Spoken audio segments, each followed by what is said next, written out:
To people. Without papers. Everywhere. Contents.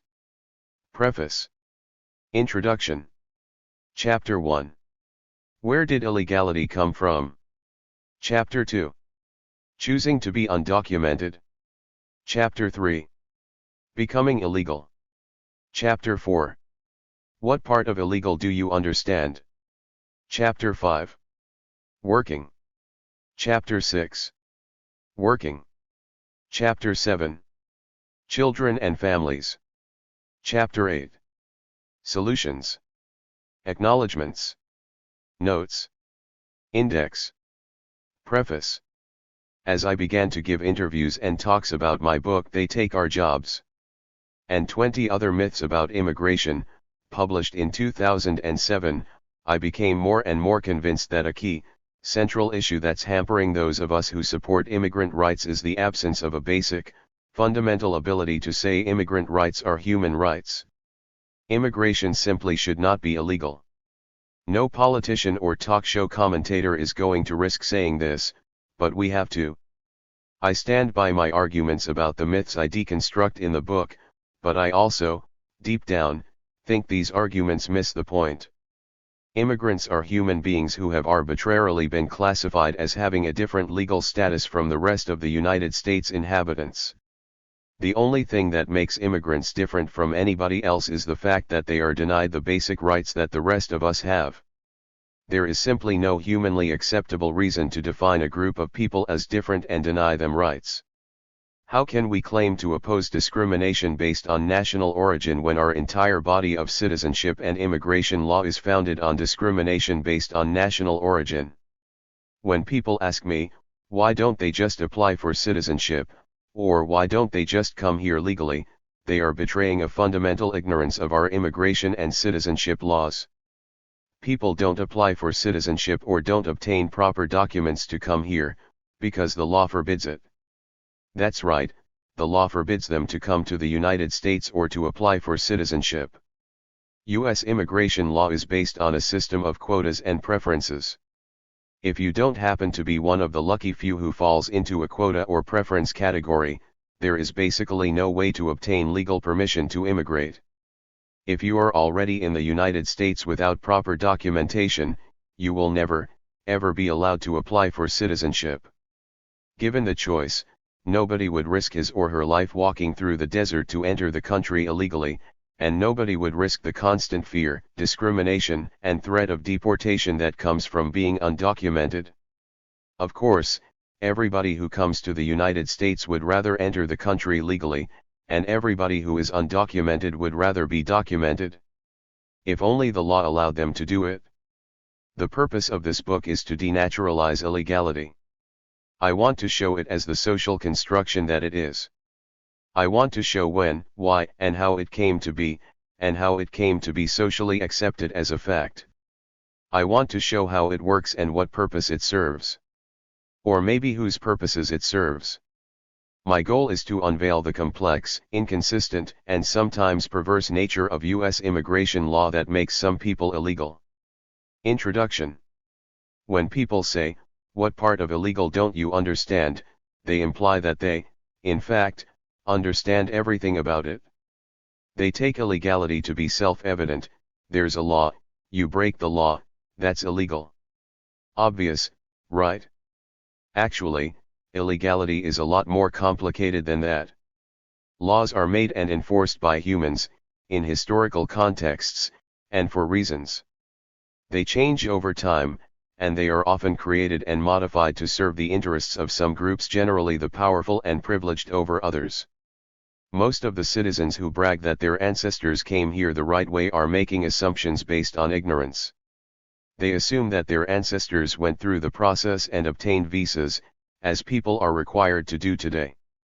In fact, most of them came before any legal process existed, before the concept of illegality existed. The invention of illegality. Illegality as we know it today came into existence after 1965. In the decades before 1965, the media rarely depicted immigration in negative terms. Nor did the public or Congress consider it a problem in need of legislation. By the 1970s, though, the demonization of immigrants, in particular Mexican and other Latino immigrants, and the issue of illegal immigration were turning into hot-button issues. Point 1. There are some particular historical reasons for these changes. Some are economic.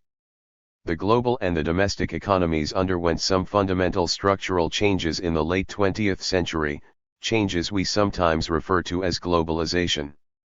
Some analysts argued that globalization was making the world flat, and that with the spread of connection, technology, and communication, old inequalities would melt away. Point 2. Others believed that new inequalities were becoming entrenched, that a global apartheid being imposed, separating the global north from the global south, the rich from the poor, the winners in the new global economy from the losers. Point 3. I'll go more into depth about these changes and show how they contributed to a need for illegality to sustain the New World Order.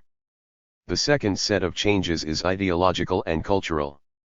Like the big economic shifts, ideological and cultural changes are a process. They can't necessarily be pinpointed to a particular date or year. I use 1965 as a convenience, because that's when some major changes were enacted in U.S. immigration law that contributed to creating illegality.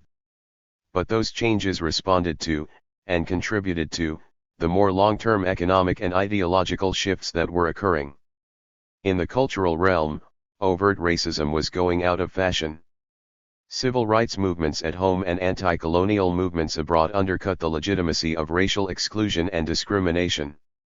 While apartheid continued in South Africa through the 1980s, even that lost its international legitimacy. In the United States, the Jim Crow regime was dismantled and new laws and programs were aimed at creating racial equality, at least on paper. By the new century, people were beginning to talk about the United States as a post-racial society. At the same time, though, new laws hardened immigration regimes and discrimination against immigrants in the United States and elsewhere. True refugees of the border wars. Before deeply delving into the dizzying and sometimes irrational nature of immigration law, it's helpful to consider what's actually happening on the ground. I had the opportunity to see firsthand the human tragedy that's resulted from the new immigration regime in March 2010, when I participated in a week-long humanitarian delegation with the organization No More Deaths, one of several that take direct action on the US-Mexico border. Volunteers from these organizations attempt to provide humanitarian aid to migrants by leaving water at stations along migrant trails and offering basic first aid at camps in the desert, among other things. My group, though, was taking testimonies on the Mexican side of the border from migrants who had been caught and deported. During that week, I met several hundred deportees. They were arrested for a crime no U.S. citizen can commit, entering the United States without official permission. Only people who are not U.S. citizens need official permission to enter U.S. territory. Nogales, Sonora, on the US-Mexico border, has the feel of a war zone. Every few hours, a bus from the Wackenhut Private Security Service arrives on the U.S. side of the border filled with would-be migrants, mostly from Mexico's poor southern regions. Most of them were captured by the Border Patrol somewhere in the Arizona desert. They used to try to capture us near the border, one migrant told me wearily. Now, they patrol 2 or 3 days walk north of the border. They want to find us when we're dehydrated, exhausted, blistered, so we can't run away. First, the drivers unload their belongings from underneath the bus, a few backpacks, but mostly clear plastic Homeland Security bags supplied by the Border Patrol. After about half an hour, the migrants descend from the bus in small groups. Under armed guard, the lucky ones retrieve their packages and shuffle back across the border to be processed by Mexican authorities. Many have lost everything on their trek through the desert, when they were attacked by robbers, became separated from their group, got lost, or fled from the Border Patrol. Processing takes about 15 minutes. The migrants receive a slip of paper attesting to the fact that they are deportees. The paper confirms their eligibility for the fragmentary social services that the Mexican government and several Catholic Church organizations offer to migrants in Nogales: one phone call, a half-fare bus ride home, 3 nights in a shelter, and, most generously, 15 days of free meals twice a day at the Comedor, or soup kitchen, run by the Proyecto Kino, supported by both the Mexican and several U.S. archdioceses of the Catholic Church. After processing, the migrants emerge on the Mexican side of the border. Taxi drivers and food vendors accost them as they stumble out, dazed and bewildered. Everybody wants to pretend to be a migrant, to get services, one provider told me. You have to look at their shoes. If they have shoelaces, they're not migrants. Homeland Security takes their shoelaces so they won't. He gestured, slitting his throat, and laughed conspiratorially. So the migrants stumble because their feet are raw and torn from walking through the desert, and because they have no shoelaces in their tattered shoes. If they're lucky, one of the first people they'll encounter is Sal, with the Transportes Fronterizos company, contracted by the Mexican government to provide transportation services for deportees. Sal is a deportee himself. In his 20s, he speaks English with a perfect Chicano lilt. That's not surprising. He came to the United States with his parents when he was 3 and grew up and graduated from high school in Arizona. How did you get deported? I asked him, quickly realizing that we should communicate in his preferred English, rather than Spanish.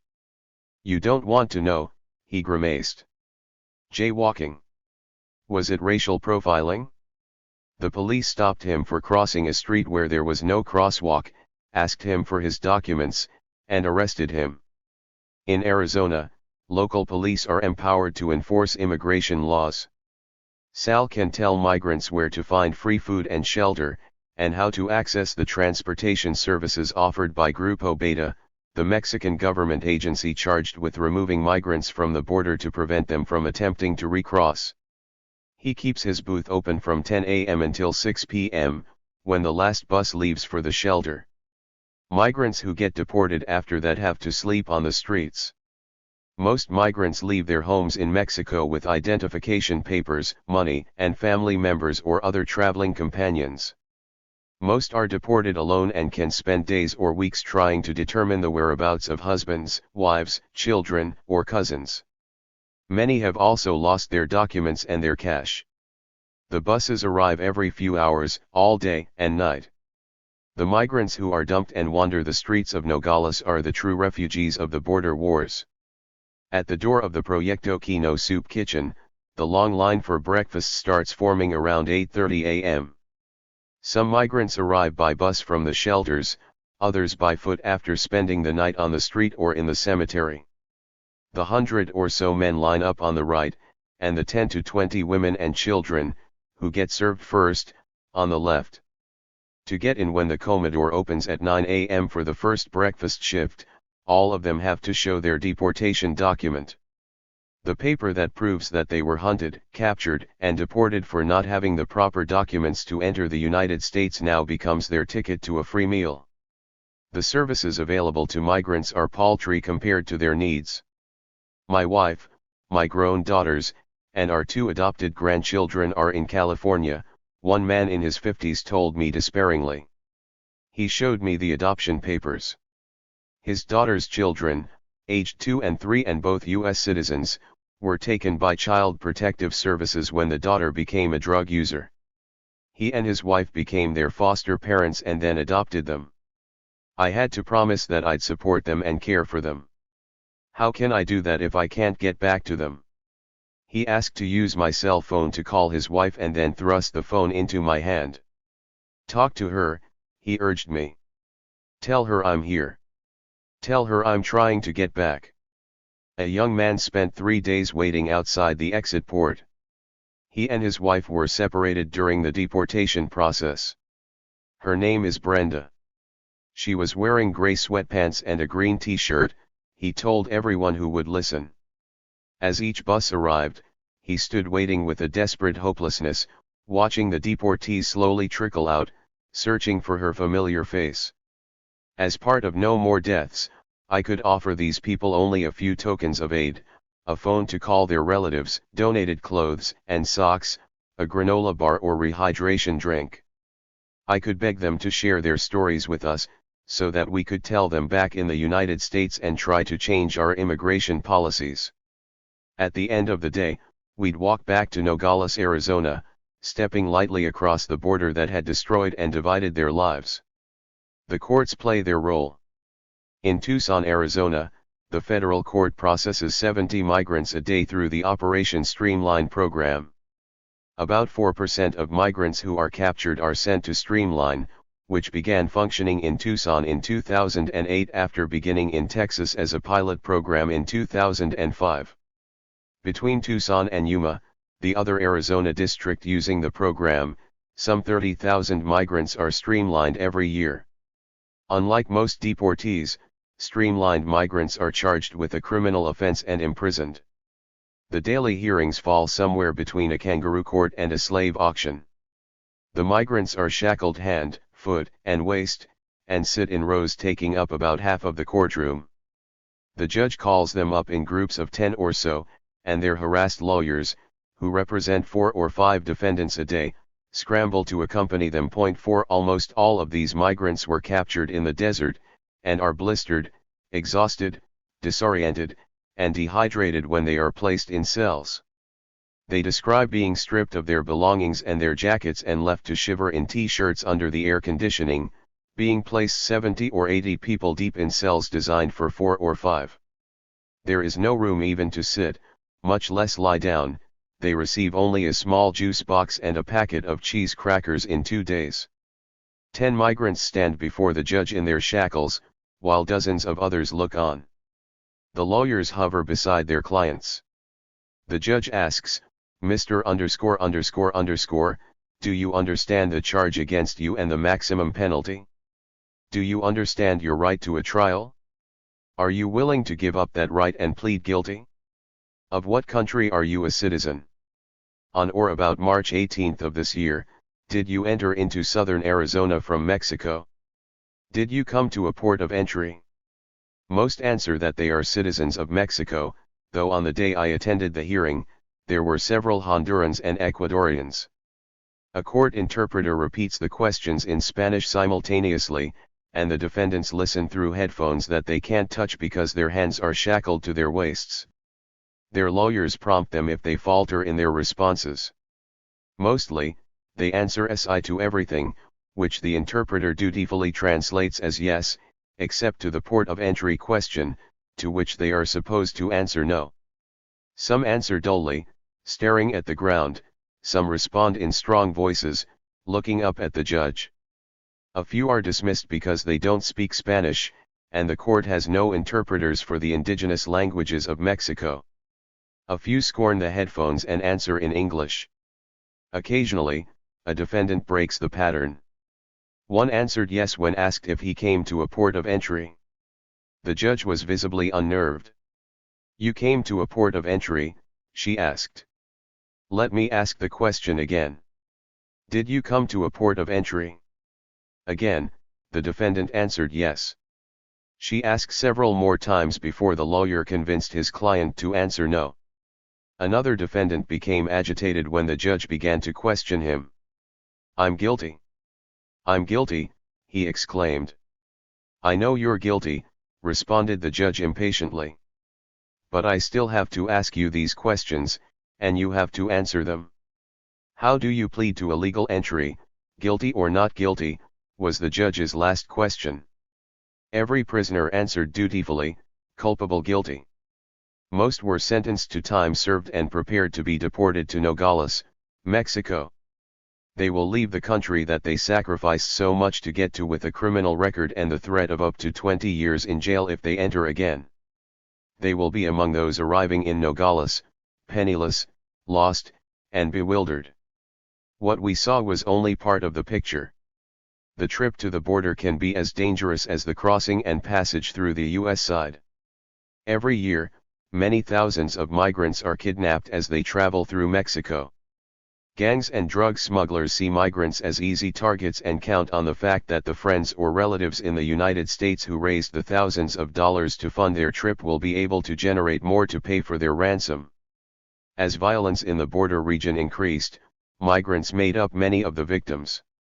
If a ransom was not paid, or if migrants refused to work for the gang, they might be killed, sometimes in massacres that claimed the lives of dozens. Some background. The many competing interests at stake in the development of law, policy, and ideology surrounding undocumentedness have led to a perplexing and constantly shifting landscape. To understand the changes of the late 20th century, we need to understand how the system worked before that. From the 18th and, especially, the 19th centuries on, the United States benefited from its place in the global industrial economy, and white people in the United States benefited from their place in the racial order. A dual labor market developed in which some workers began to become upwardly mobile and enjoy the benefits of industrial society, while others were legally and structurally stuck at the bottom.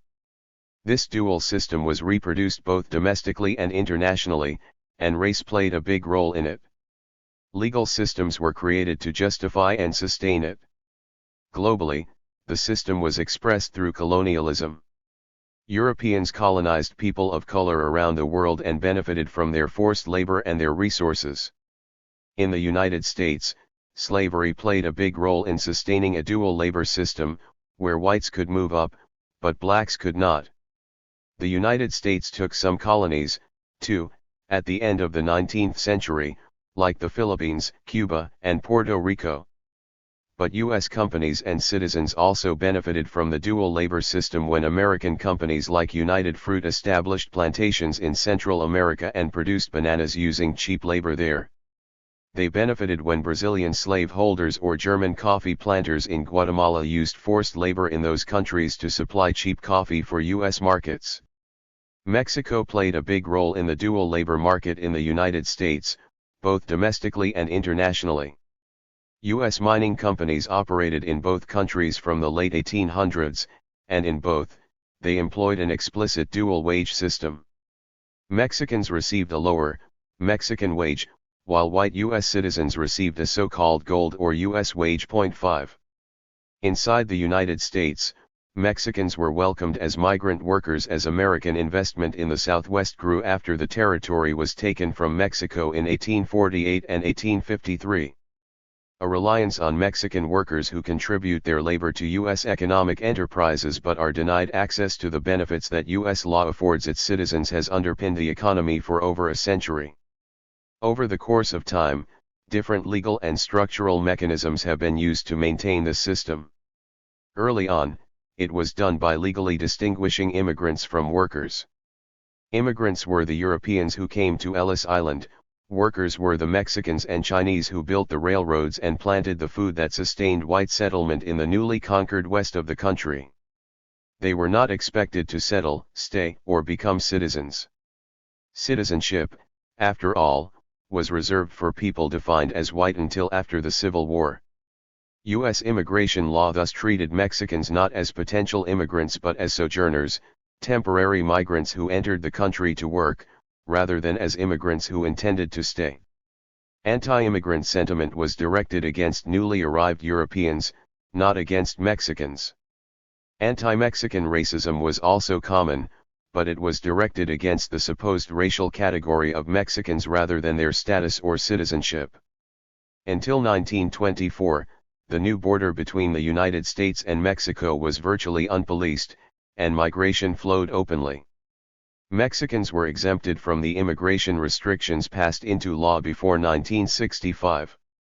Because they were not considered immigrants, Mexicans were also permanently deportable and were, in fact, singled out for mass deportations in the 1930s and 1950s. The non-immigrant status of Mexican workers over time underlies the apparent paradox between the United States as a so-called country of immigrants and its xenophobia and restrictive immigration policies. The creation of citizenship by birth through the 14th Amendment was aimed at remedying the historic exclusion of African Americans. But it also created the apparent paradox that other non-whites like the Chinese could become citizens through birth. Congress quickly moved to remedy this by restricting the entry of Chinese women in 1873 and all Chinese with the Chinese Exclusion Act in 1882. California's farms then became even more dependent on Mexicans who, unlike the Chinese, could still be counted on to leave after the harvest rather than remain in the country and eventually become citizens. In 1928, the Saturday Evening Post reported that there were some 136,000 farmers in California, 100,000 with farms of under 100 acres, and 83,000 farming fewer than 40 acres. These small farmers did not use hired labor during most of the year, but during the harvest, required some 10 to 50 additional workers. Fluid, casual labor is for them a factor determining profits or ruin, the Post explained. Mexican labor fits the requirements of the California farm as no other labor has done in the past. The Mexican can withstand the high temperatures of the Imperial and San Joaquin valleys. He is adapted to field conditions. He moves from one locality to another as the rotation of the seasonal crops progresses. He does heavy field work, particularly in the so-called stoop crops and knee crops of vegetable and cantaloupe production, which white labor refuses to do and is constitutionally unsuited to perform. Mexican labor, the author estimated, comprised from 70 to 80% of casual or seasonal farm labor. 6. This informal system of rotating labor prevailed until the 1940s, when it was supplemented by a government-run system that continued until the mid-1960s, the Bracero Program. The Bracero Program, which brought in over 4 million workers between 1942 and 1964, was terminated in the context of civil rights organizing that highlighted the discriminatory treatment of these guest workers. But the economic structures that relied on these workers didn't disappear, and neither did the workers, they just returned to the old, informal system. But, suddenly, the old system became illegal. The 1965 immigration law, which coincided with the termination of the Bracero Program, responded to the domestic and international movements for racial equality by getting rid of the racial and national quota system that had prevailed until then. It gave every country an equal quota. And it included the countries of the Western Hemisphere for the first time, considering Mexicans as potential immigrants rather than just exploitable workers. Given the structural realities of Mexican migrant labor, treating Mexicans equally under the new law was actually a way to keep exploiting them, but now, by calling them illegal. From 1965 on, new laws made them more and more illegal and took more and more rights away from them. Although it may seem contradictory, restrictive immigration laws actually contributed to a rise in both legal and illegal immigration. Two immigration scholars point to a synergy between the way the 1965 law privileged family members of U.S. citizens and legal residents in many cases, exempting them from the new quotas, and the barrage of laws after 1965 that progressively restricted the rights of non-citizens. It wasn't the new quota that led to increased Mexican legal immigration after 1965, since the quota drastically reduced the number of Mexicans allowed to immigrate. Instead, it was the punitive aspects of that and subsequent laws that increased the numbers of those who decided to become immigrants, rather than sojourners. 7 In other words, workers decided to stay, bring their families, and become immigrants because the earlier, seasonal pattern was becoming increasingly criminalized. Some of the very organizations that were pushing to expand legal and social rights in the United States in the 1960s continued to draw a line at the border. The United Farm Workers Union campaigned against illegal workers in the 1970s. 8 California Rural Legal Assistance and the UFW supported the nation's first employer sanctions law, making it illegal for employers to hire undocumented workers in 1971. The first attempt to implement such sanctions at the national level was in 1973, at the initiative of the AFL-CIO and the NAACP. 10 But employer sanctions turned out to be just one more way to maintain a large, exploitable pool of workers to fill agriculture's most backbreaking jobs. The sanctions could be suspended, as they were after Hurricane Katrina, when federal contractors desperately needed migrant laborers to clean up and rebuild the city of New Orleans. Agriculture continues to employ large numbers of undocumented workers in the 21st century, as farmers and their organizations throughout the United States have publicly acknowledged. Larry Wooten, the president of the North Carolina Farm Bureau, explained at an agricultural summit in Atlanta in 2012 that agricultural employers who advertise jobs as is required for those who are part of the federal guest worker program for nearly 2 months get little to no response. "We have no choice," Wooten said. "We must use immigrants." 11.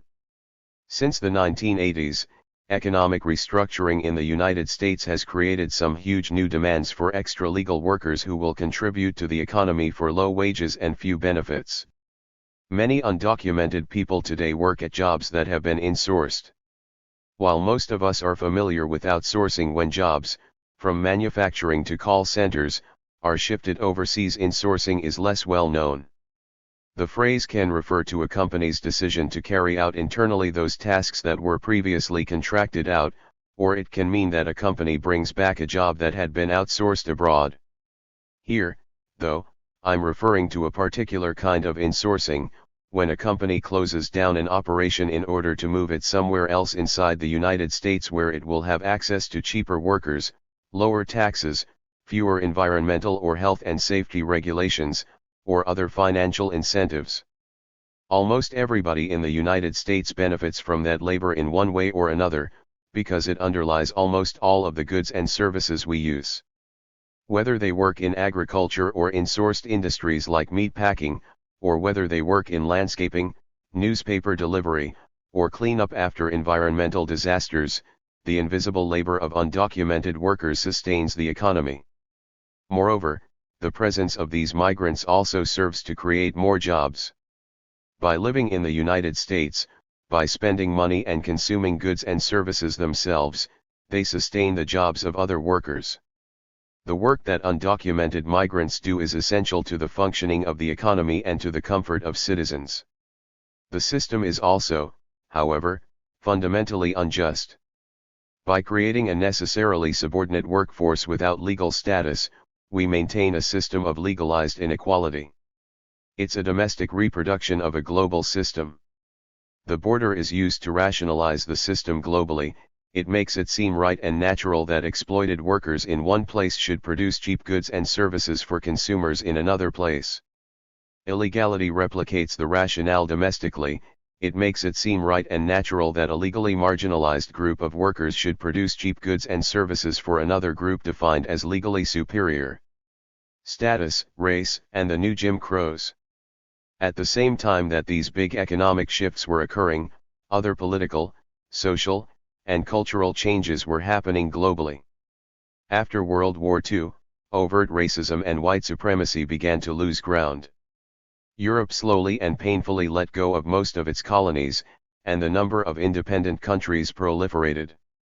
Almost all of the new independent countries were run by people of color. In the United States, civil rights movements fought to dismantle legalized discrimination. South Africa became an international pariah and finally ended apartheid. In an important book published in 2010, though, Michelle Alexander argues that the racial caste system that United States has maintained since the days of slavery did not end with the passage of civil rights legislation in the 1950s and 60s. Rather, a new system of legalized discrimination developed to replace the old Jim Crow system. The new system, she writes, is mass incarceration. Black people and, as I argue here, Mexicans and other Latin Americans as well were systematically criminalized. Although, on the surface, the system is colorblind, in fact, it targets people of color. But it works better in this supposedly post-racial age, because it never uses race directly to discriminate. Instead, it criminalizes people of color and then discriminates on the basis of their criminal status. Most citizens who rail against the undocumented insist that their opposition is based solely on technical, legal grounds. They oppose people who broke the law. But becoming undocumented is a highly racialized crime. Nationality itself has its origins in racial thinking and still bases itself on birth and origin in ways that echo racialism. The categories Mexican and Latino have been racialized in the United States, and the category of illegality is heavily associated with the category Mexican, whether this is understood as a nationality, an ethnicity, or a race. In 2011, 93% of federal immigration crimes were committed by non-citizens, and 89.3% of them were committed by Hispanics. 12. Another way to look at the racialized nature of undocumentedness is to compare the criminalization of immigrants in the post-civil rights era with the criminalization of blacks. Alexander argues that laws passed and implemented in the aftermath of the civil rights movement and legislation that accompanied it effectively countered the gains made in the 1950s and 60s. "We have not ended racial caste in America," she writes, "we have merely redesigned it." 13. The new system, mass incarceration, consists of not only the criminal justice system but also the larger web of laws, rules, policies, and customs that control those labeled criminals both in and out of prison. Once caught in the web, former prisoners are in it forever. They enter a hidden underworld of legalized discrimination and permanent social exclusion. The current system of control permanently locks a huge percentage of the African American community out of the mainstream society and economy. 14. Alexander focuses not only on incarceration itself, but on what happens after release. Once are released, they are often denied the right to vote, excluded from juries, and relegated to a racially segregated and subordinated existence. They are legally denied the ability to obtain employment, housing, and public benefits. 15. Possession of a felony conviction, then, replicates the very legal restrictions that used to be enforced by Jim Crow. In the ideology and culture of exclusion, as well as in the laws and mechanics of its implementation, the arguments Alexander makes about African Americans have a parallel in the situation of immigrants. Like the African Americans that Alexander studies, large portions of the Latin American immigrant population have also been permanently criminalized and legally excluded. As with African Americans, undocumented immigrants are criminalized by a system that is superficially race-blind and defended on that basis. Just as African Americans have become stigmatized in the post-civil rights era through criminalization, so have immigrants. Before, legal discrimination could be based explicitly on race. When race-based discrimination was outlawed, a new system emerged: turn people of color into criminals. Then you can discriminate against them because of their criminality, rather than because of their race. A new legitimacy for discrimination was thus born. 16. Alexander meticulously details the ways in which criminal status follows black people into every area of life. With minor drug charges turned into felonies and defendants urged to plea bargain, huge numbers of black men become permanent felons. When a defendant pleads guilty to a minor drug offense, nobody will likely tell him that he may be permanently forfeiting his right to vote as well as his right to serve on a jury. He will also be told little or nothing about the parallel universe he is about to enter, one that promises a form of punishment that is often more difficult to bear than prison time, a lifetime of shame, contempt, scorn, and exclusion. In this hidden world, discrimination is perfectly legal. Commentators liken the prison label to the mark of Cain and characterize the perpetual nature of the sanction as internal exile. Myriad laws, rules, and regulations operate to discriminate against ex-offenders and effectively prevent their reintegration into the mainstream society and economy. These restrictions amount to a form of civic death and send the unequivocal message that they are no longer part of us. 17. Like convicted felons, mostly African Americans, the undocumented live in a strange world of internal exile or civic death. While physically present, they are legally excluded by an official status that has been ascribed to them. They can't vote, serve on a jury, work, live in public housing, or receive public benefits. These exclusions apply equally to those, mostly blacks, with a criminal record and those, mostly Mexican, who are undocumented. Stigmatization and exclusion create a vicious circle of further stigmatization and exclusion. In the era of colorblindness, Alexander writes, it is no longer permissible to hate blacks, but we can hate criminals. 18. The same argument could be made for Mexicans and criminalized immigrants.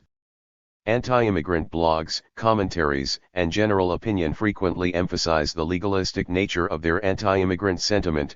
They broke the law. But it's a law that, in design and in fact, is aimed at one, racially defined, sector of society. Another aspect that links the criminalization of blacks and of Hispanics is the enormous rise in detention and what some have termed the prison industrial complex. 19 The Supreme Court commented in 2010 on the dramatic changes in federal immigration law over the previous 90 years.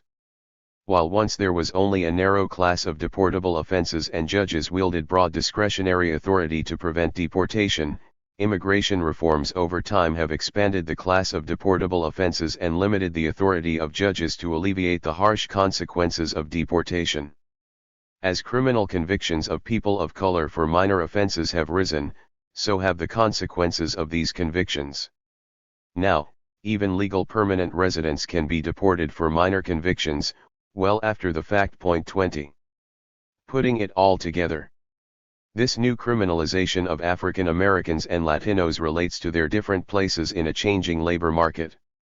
Alexander points out that earlier racial caste systems served to keep African Americans as an exploitable labor force. Now, the criminalization of African Americans has coincided with their removal from the labor force.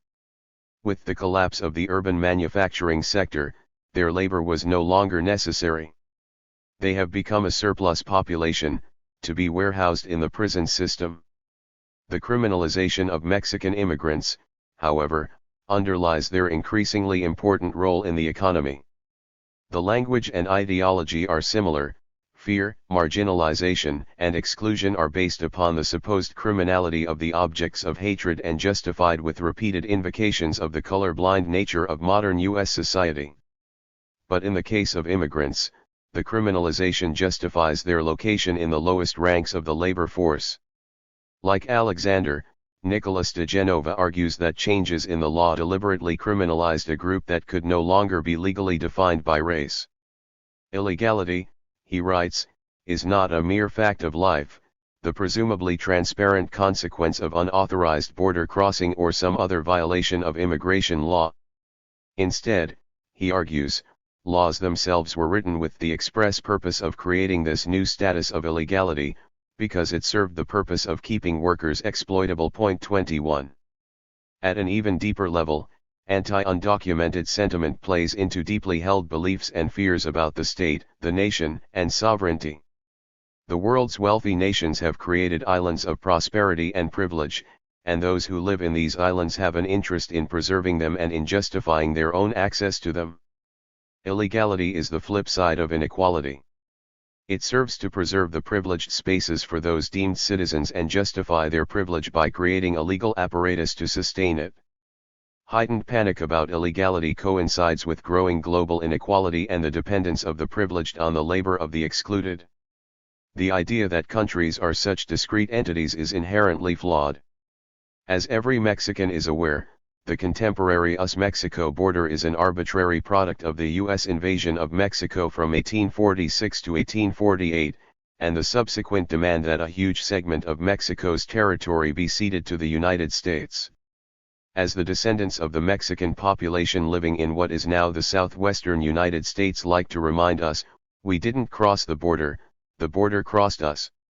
Even since the creation of this new border, in the case of the United States, Mexico, and Central America, the histories, economies, politics, and militaries of these countries are so deeply intermeshed that each would be totally different without its relationship with the others. Without Mexican and Central American labor, and the consumer goods and profits that come from that labor, U.S. prosperity would look entirely different. And without U.S. military, political, and economic intervention, Mexico and Central America would be quite different as well. A person might be a citizen of, and live inside the borders of, a single country. But the social and economic systems that structure our lives go well beyond the borders of any country. Also worth considering, for a moment, is what it means to criminalize movement or presence. While we are accustomed to a global order in which nation-states define their sovereignty in part by their ability to control movement in and out of their territories, we should also be capable of critiquing this equation and imagining different definitions of sovereignty.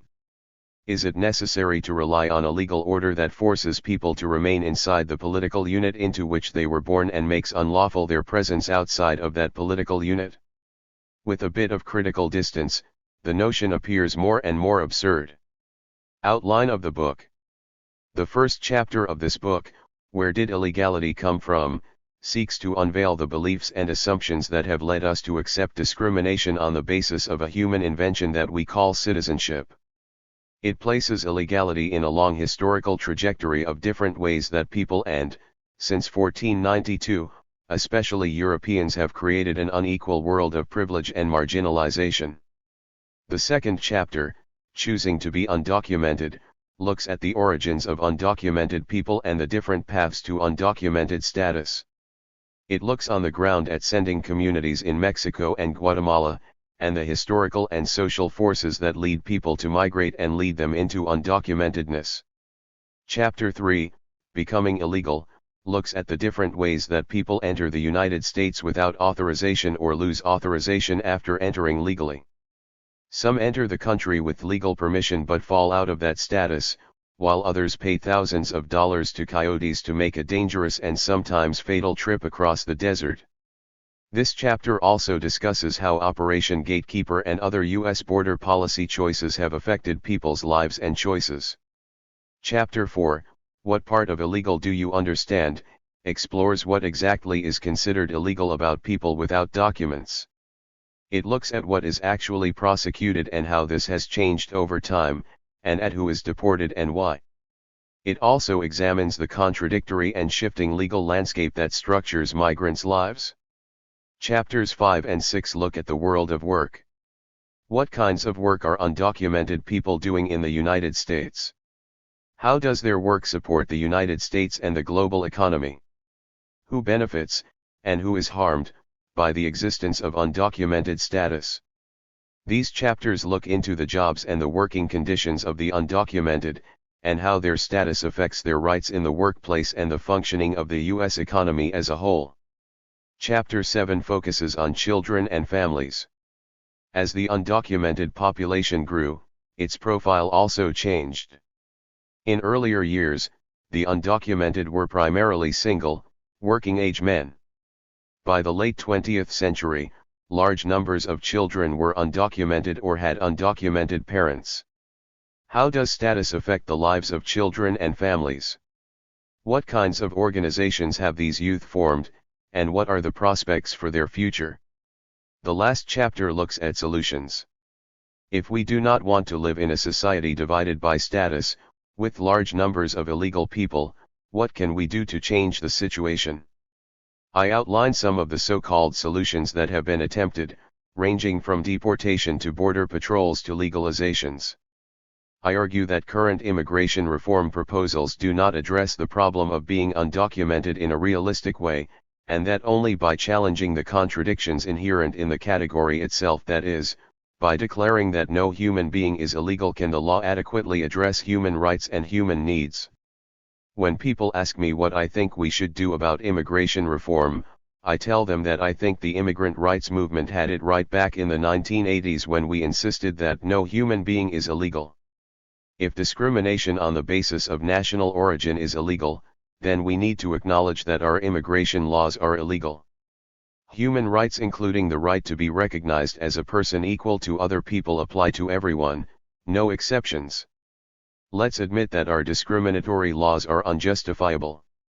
Let's abolish the category illegal and give everyone the right to exist. We would solve the problem of illegal immigration with the stroke of a pen. But I also understand that a lot of political and cultural change is going to have to occur before such a policy change could enter the realm of possibility. Thus, while we insist on unveiling and challenging the roots of injustice and inequality, we need to also, pragmatically and simultaneously, work to relieve its excesses where we can, even if our larger goals seem distant.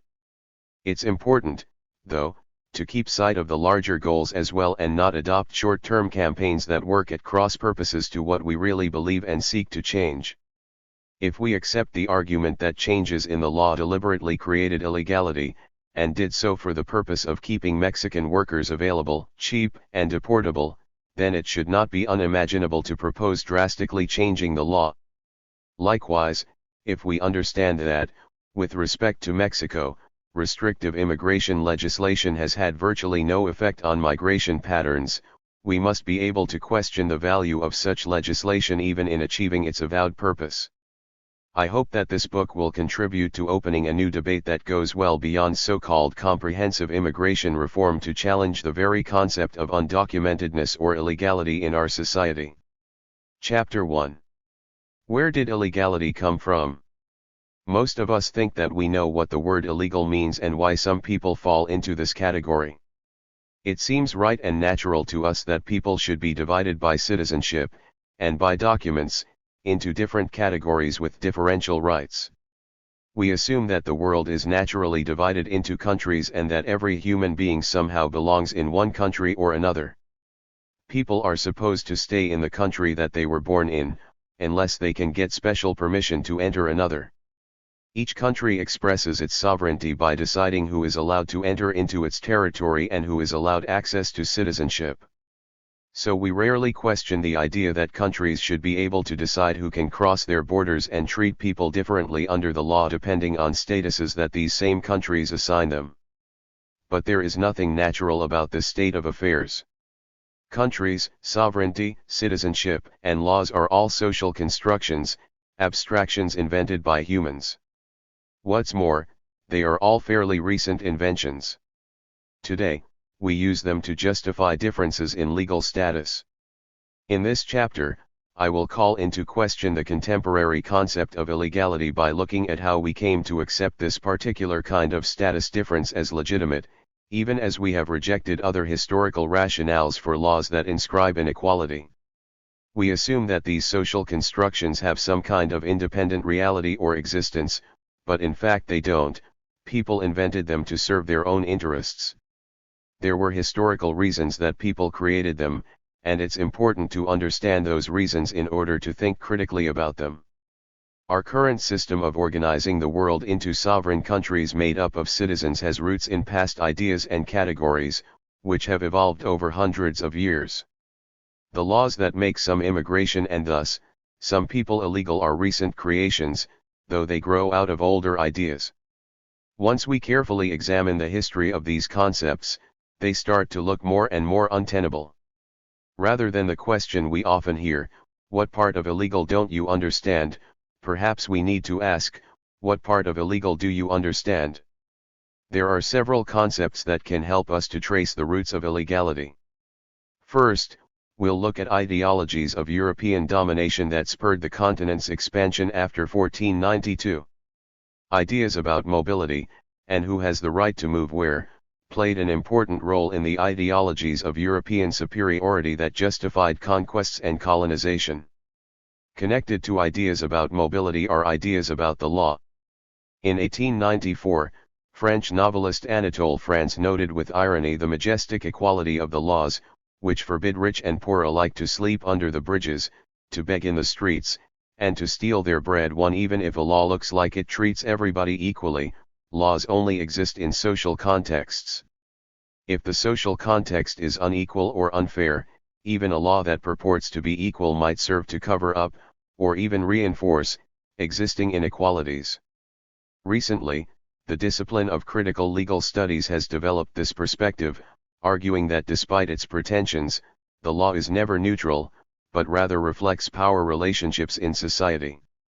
As we talk about mobility, we'll look at how Europeans used laws to assert their superiority and their right to move, and to deny others the right to freedom of movement, all the while asserting that the rule of law must be held sacred.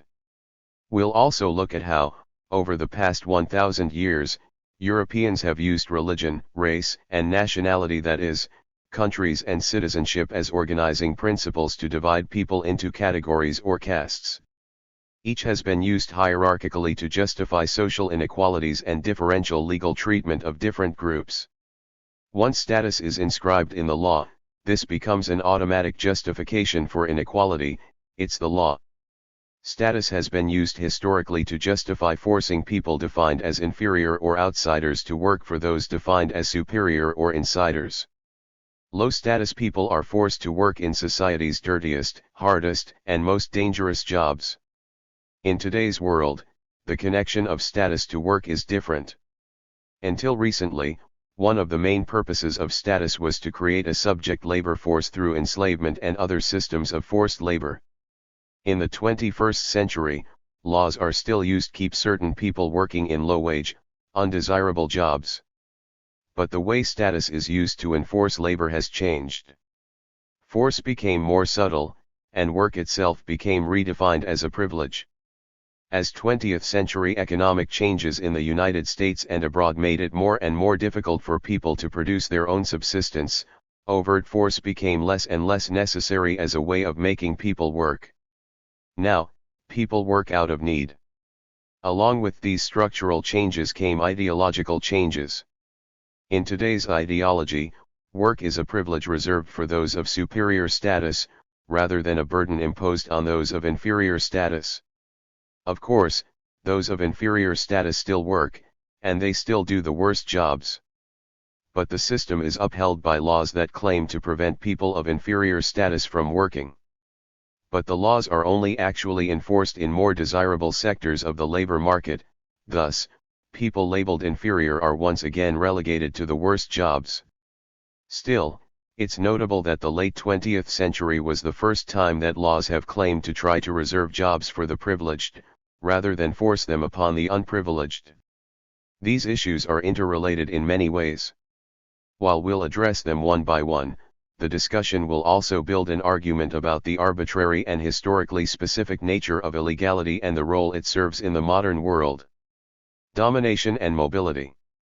Some of the unspoken foundations that support the idea of illegality today come to us thanks to Christopher Columbus and the European expansion that followed in his wake. It might surprise readers to hear that many of the structures that have led to the current ways that people are moving around the planet or prevented from this movement date back to that same colonial expansion. The age of exploration sent Europeans around the globe with the aim of settling and ruling distant lands and peoples. They developed an ideology to justify this exploration, an ideology that granted full humanity, free will, intellect, and strength to white Christians. To those who did not fall into that category, the Europeans attributed irrationality, brutality, stupidity, and barbarity. Point 2. Along with these ideologies went ideas about movement, who belonged where. Europeans, apparently, belonged everywhere.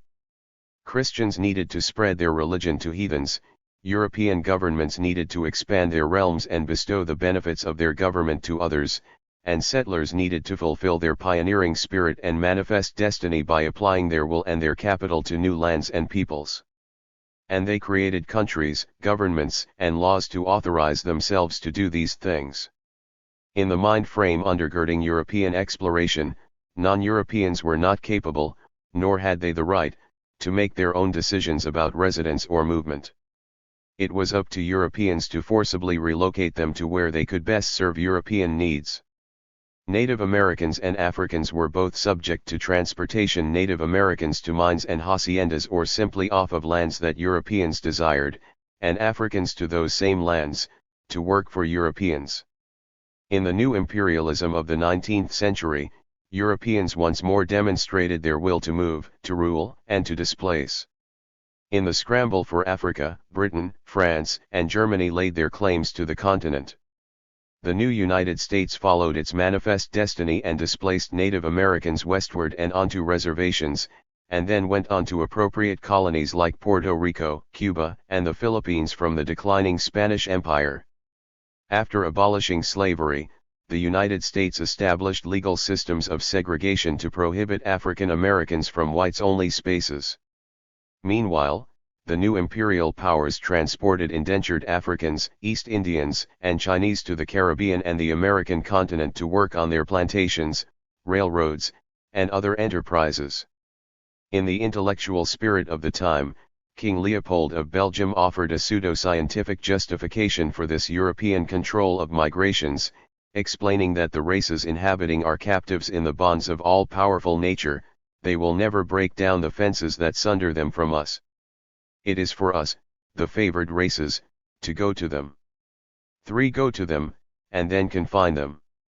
As one white settler in Arizona proposed, the United States should lace the Indians on reservations, establish military posts along their limits, and shoot every Indian found off the reservations. 4. From apartheid South Africa to the Jim Crow South, white Europeans during the 20th century made it clear that the right to decide who could move where was inherent to domination. In 1917, the United States created the Asiatic Barred Zone prohibiting immigration by Asiatics, who were defined as aliens ineligible to citizenship because of their race. Meanwhile, U.S. forces were demanding the opening of China and Japan to U.S. migration, trade, and business enterprise and, indeed, demanding the right of extraterritoriality for its citizens there.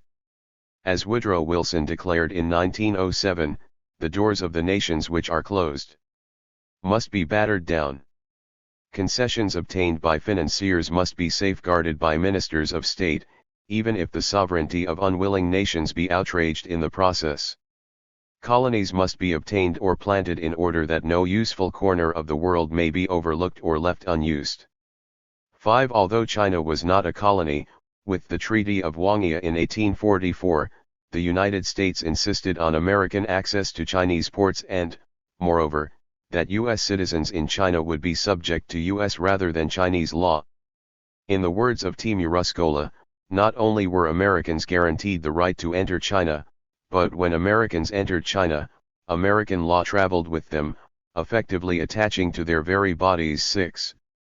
Americans and Europeans currently assume that freedom to travel is their birthright. Over much of the world today, citizens of many countries can travel freely, Jared Diamond asserts confidently.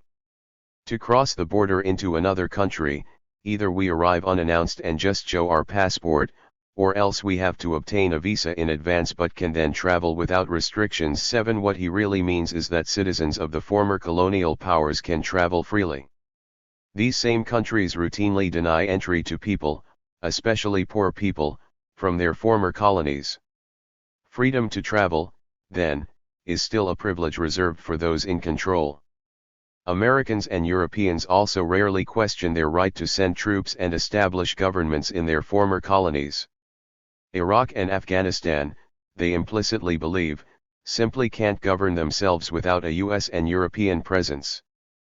People from all of those former colonies, however, also need to have their mobility severely restricted. Countries like the United States established themselves by driving out non-whites or non-Europeans or non-Christians, and establishing rule over non-whites, non-Europeans, and non-Christians in the global South. Now, they argue, they need to erect militarized borders to prevent the descendants of those non-whites from infiltrating, at the same time that they continue to send their citizens to those countries as occupying armies, aid workers, investors, tourists, or students. From religion to race.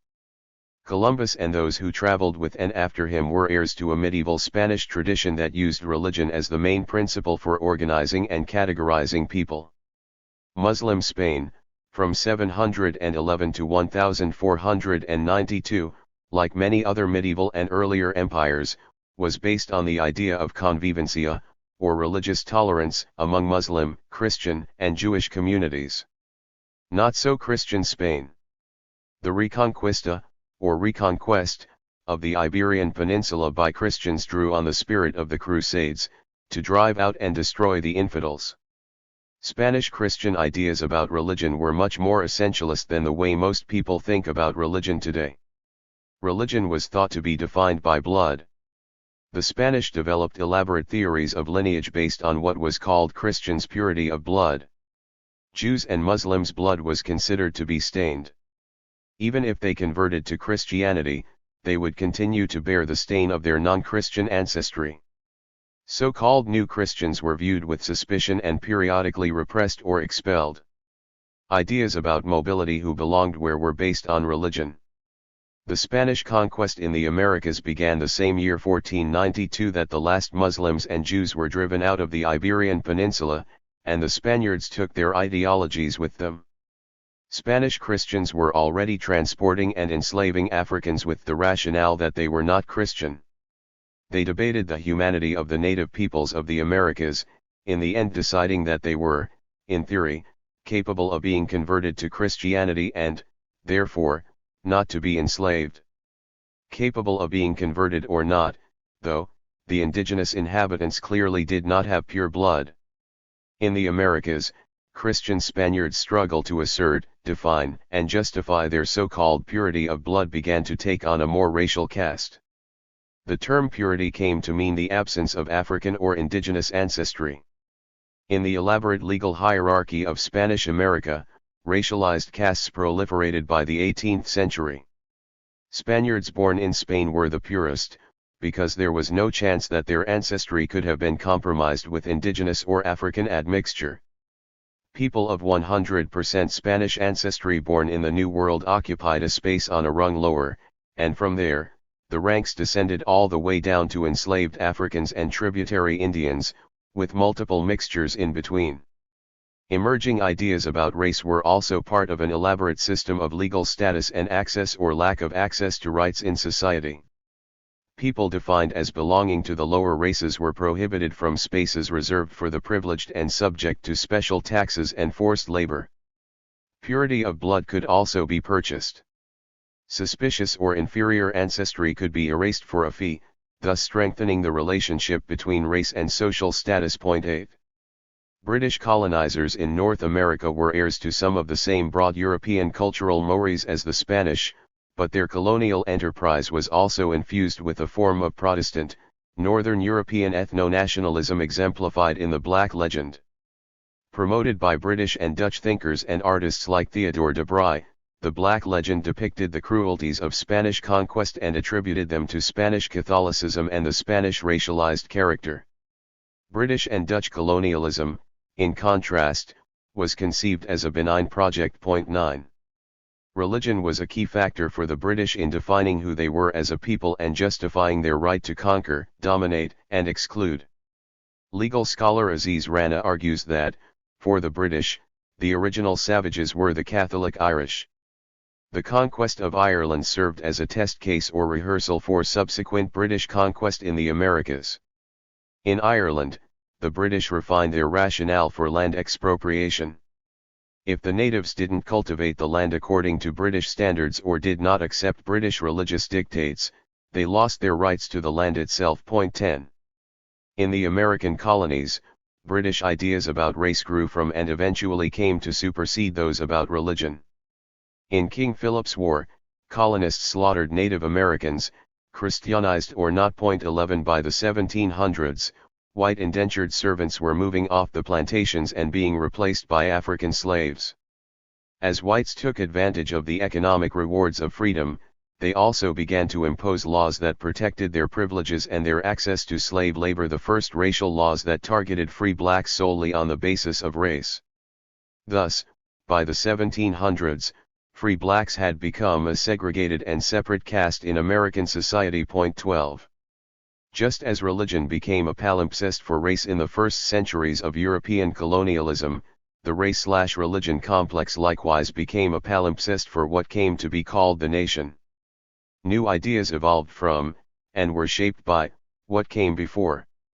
When the United States declared itself an independent nation, race was the key factor in determining who belonged to the polity. Emerging European nation-states, too, based their legitimacy on what Benedict Anderson called imagined communities of peoples connected primordially, ethnically, essentially, racially, or by blood. 13. From race to nation. Racially based ideas held considerable sway well into the 20th century, even as policies and ideologies came to replace race with nation as the prime rationale for legal domination, discrimination, and restrictions on mobility. The abolition of racially based slavery, most analysts now agree, led to an upsurge in racially exclusive and repressive policies and attitudes throughout the Americas.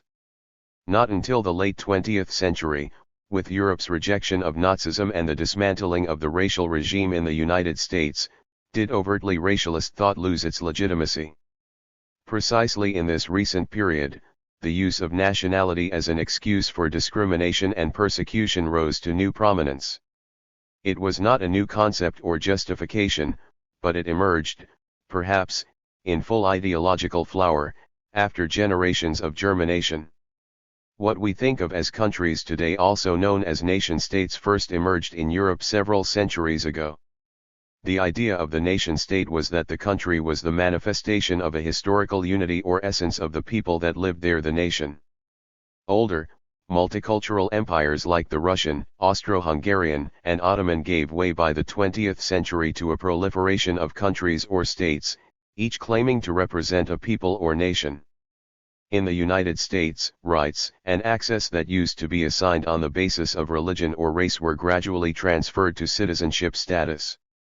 Racial restrictions on immigration and citizenship were replaced by national restrictions. Historian John Torpy wrote that gaining a monopoly over legitimate means of movement was precisely how emerging nation-states established their claims to sovereignty. 14. To examine the different components of this second shift from race to nation, let us look for a moment at the evolution of controls on mobility in the United States. In the 19th century United States, private individuals and subnational localities held the right to control freedom of movement, especially that of enslaved and even free blacks. National membership was overtly based on race. Until 1868, citizenship was restricted to whites. The Dred Scott decision in 1857 reiterated the primacy of race as a justification for deprivation of rights, but also of individual rights to control mobility. Until the Civil Rights Acts of the 1960s, racial controls on physical access and individual, local, or institutional controls on access prevailed. School and bus segregation may be the best known examples, but sundown towns, in which blacks were allowed to work but not remain after sunset, also hung on until 1968.15. Explicitly national manifestations of control of movement emerged in the late 19th century, imbued with racial ideas. The first restrictive immigration laws in the United States conflated race and nation. Chinese exclusion in 1882 was based on race. As racially ineligible to citizenship, the Chinese should be excluded from entering the country as well. The quota system that restricted Southern and Eastern European immigration and virtually proscribed non-European immigration starting in 1921, likewise relied on racialized notions of nationality. Italian was as much a race as an official citizenship status. Even as national citizenship became more important in the early 20th century, race continued to play an important role in determining status and access to rights. Hiroshi Motomura uses the term intending citizenship to explain the privileges granted to white immigrants in the 19th century. Although not formally citizens, by virtue of their race they were accorded privileges of access to the benefits of society, including the right to vote and virtually automatic naturalization. Aziz Rana elaborates by distinguishing formal citizenship from free citizenship, the latter available only to whites. Mexicans, after 1848, and blacks, after 1868, were accorded formal citizenship, but still denied the right to vote, to own land, and to move freely. 16 New immigrants from Europe. Motomura's intended citizens were accorded all of those rights, even when they were not yet formally citizens. Thus, race frequently trumped nationality in determining access to rights. As the 20th century progressed, national citizenship more and more joined race as a primordial legal identification and determinant of status. For example, voting laws were changed to prohibit non-citizens from voting. Instead of being considered automatically part of the country on the basis of their whiteness, European immigrants came to be considered foreign because of their immigrant status. 17 For the first time, white Europeans were treated as legally other and subordinate, the way conquered and racially differentiated peoples African and Indian had been since the first days of British settlement. Non-citizens were also told that, like Africans and Indians, they were no longer in charge of their own mobility. State authorities now had the right to exclude or deport them. 18. The 1924 immigration legislation illustrates some of the ways that national citizenship was coming to stand in for race. Asians were excluded as aliens ineligible to citizenship based on the same legal ideas that had previously excluded African Americans. The new legal category of national origins was invented for Europeans. 19 They were defined as implicitly belonging to the white race, but having so-called nationalities or ethnicities that did not preclude assimilation into the United States. Mexican and Chinese nationalities, though, became legally defined as non-white. So while race and nationality were separated for European Americans, they became one for Asians and Mexicans. Their nationalities were essentially legislated to be non-white races. 20. These legal changes complicated racial categories by overlaying them with nation. If Chinese and Mexican became races, the very meaning of race was changing fundamentally, its power giving way to nation. If Congress and the courts had to resort more and more to nationality as a pretext for the denial of rights, it was precisely because racial justifications were being chipped away, at least in the legal sphere. During most of the 20th century, legal subjection by race and by immigration or citizenship status coexisted. By the end of the 20th century, though, differential legal treatment on the basis of race had fallen from international favor. Formal abolition of racial discrimination may not have created actual racial equality, but it did dismantle and delegitimize legal structures of discrimination, including racialized restrictions on freedom of movement. Facilities formerly justified as separate but equal were abolished, along with sundown towns. Federal anti-discrimination law prohibited long-standing practices that denied access to jobs, spaces, and benefits on the basis of race. But just as the first round of anti-racialist legislation after the Civil War led to a surge in anti-immigrant legislation aimed at racially defined unwanted, so did the second round after World War II. If citizenship were to be granted to all by birth, as per the 14th Amendment, then race could no longer be explicitly used to deny citizenship. So nationality stood in for it, and citizens of countries like China lost their right to immigrate. If formal citizenship was to be made real, if citizens could no longer be excluded from jobs, land ownership, voting, and other rights on the basis of race, nationality could once again be mobilized as a method of exclusion. In 1965, numerical immigration restrictions were applied for the first time to the Western Hemisphere. Mexicans could no longer be discriminated against for belonging to the Mexican race, now they would be discriminated against for their nationality, their Mexican citizenship, their lack of U.S. citizenship, or their illegality. The status of illegality and its concomitant legal exclusion affected more individuals by the early 2000s than did the Jim Crow system in the U.S. South at its high. 21 Just as Jim Crow had imposed discrimination on the basis of race, new legislation in the late 20th century increased discrimination against non-citizens and especially those who challenged their exclusion from the country by nonviolent direct action, that is, entering illegally or overstaying a visa. A study of Hispanic immigrants in rural North Carolina found that they felt that their lack of citizenship status, rather than their ambiguous place in the black-white racial hierarchy, was the main factor causing the discrimination they experienced. 22. Recently, political scientist Jacqueline Stevens has suggested that discrimination on the basis of citizenship is incompatible with the notion of a liberal, egalitarian society, as much so as earlier laws and institutions that discriminated on the basis of religion or race. The history of the United States, as for all countries, is one of a struggle between the voices on behalf of rationality and equality, on the one hand, and those urging the imposition of rigid distinctions based on ancestry and religion.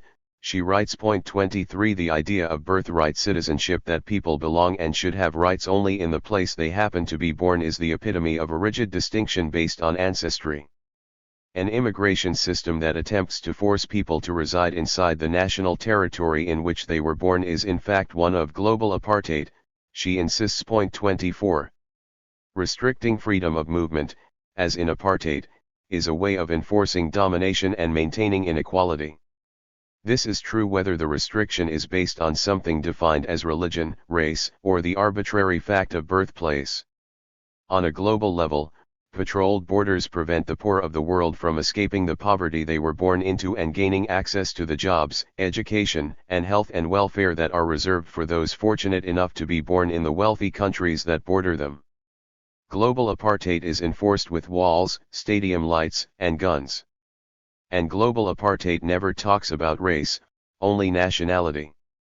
The uses of illegality. Throughout most of human history, both states and economic enterprises have struggled to incorporate people into their projects. 25 A strikingly different characteristic of the contemporary era is the extent to which access to states and to the right to work has come to be seen as a privilege. In some ways, this change reflects very real shifts in the functioning of states and economies, but in other ways, the differences are more apparent than real. People have always needed to work for their subsistence. Until well into the 20th century and in some regions, into the 21st, this has meant, primarily, that they have needed access to land. Most people worked for themselves. Labor for others generally happened as a result of force, when one group conquered another, took control of land, or took prisoners of war.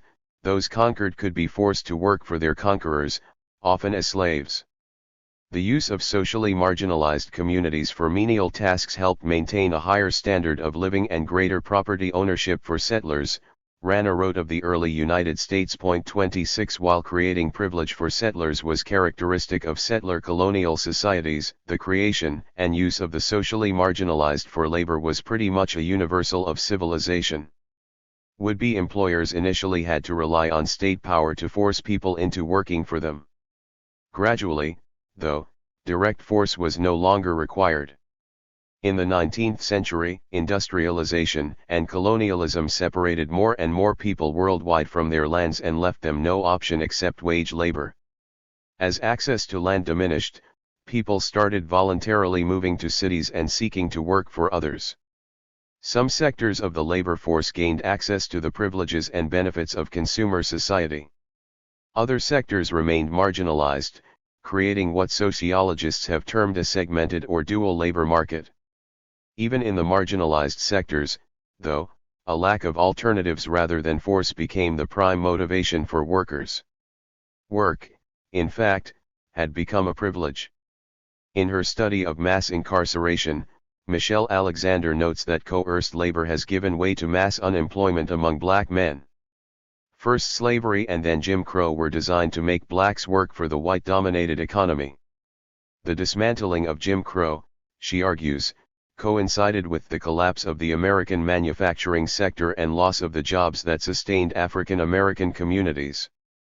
She cites sociologist Loic Wacquant, who emphasizes that the one thing that makes the current penal apparatus strikingly different from previous racial caste systems is that it does not carry out the positive economic mission of recruitment and disciplining of the workforce. Instead, it serves only to warehouse poor black and brown people for increasingly lengthy periods of time, often until old age. The new system does not seek primarily to benefit unfairly from black labor, as earlier caste systems have, but instead views African Americans as largely irrelevant and unnecessary to the newly structured economy. 27. The newly structured economy may not need to benefit unfairly from black labor, but it still needs to benefit unfairly from the labor of some socially marginalized community. In the late 20th century, African Americans became less cheap because they gained legal rights, gained access to social services, and organized unions. Simultaneously, the sectors like manufacturing and government that had employed them collapsed, contributing to high unemployment among African Americans. But other sectors downgraded manufacturing and expanded service sectors. In Nicholas DeGenova's study of Chicago began to massively employ immigrant and, especially, undocumented immigrant workers. 28. Here, however, I'd like to emphasize how useful illegality has been in the late 20th century reconfiguration of work from an obligation to a privilege. Illegality is a way to enforce a dual labor market and keep some labor cheap, in a supposedly post-racial era. Illegality uses lack of citizenship, that is, being born in the wrong place, to make workers more exploitable. Once naturalized, the status neatly hides the human agency that forces workers into this marginalized status. It is not just coincidence that illegality has burgeoned in the post-industrial societies of the global north at the end of the 20th century.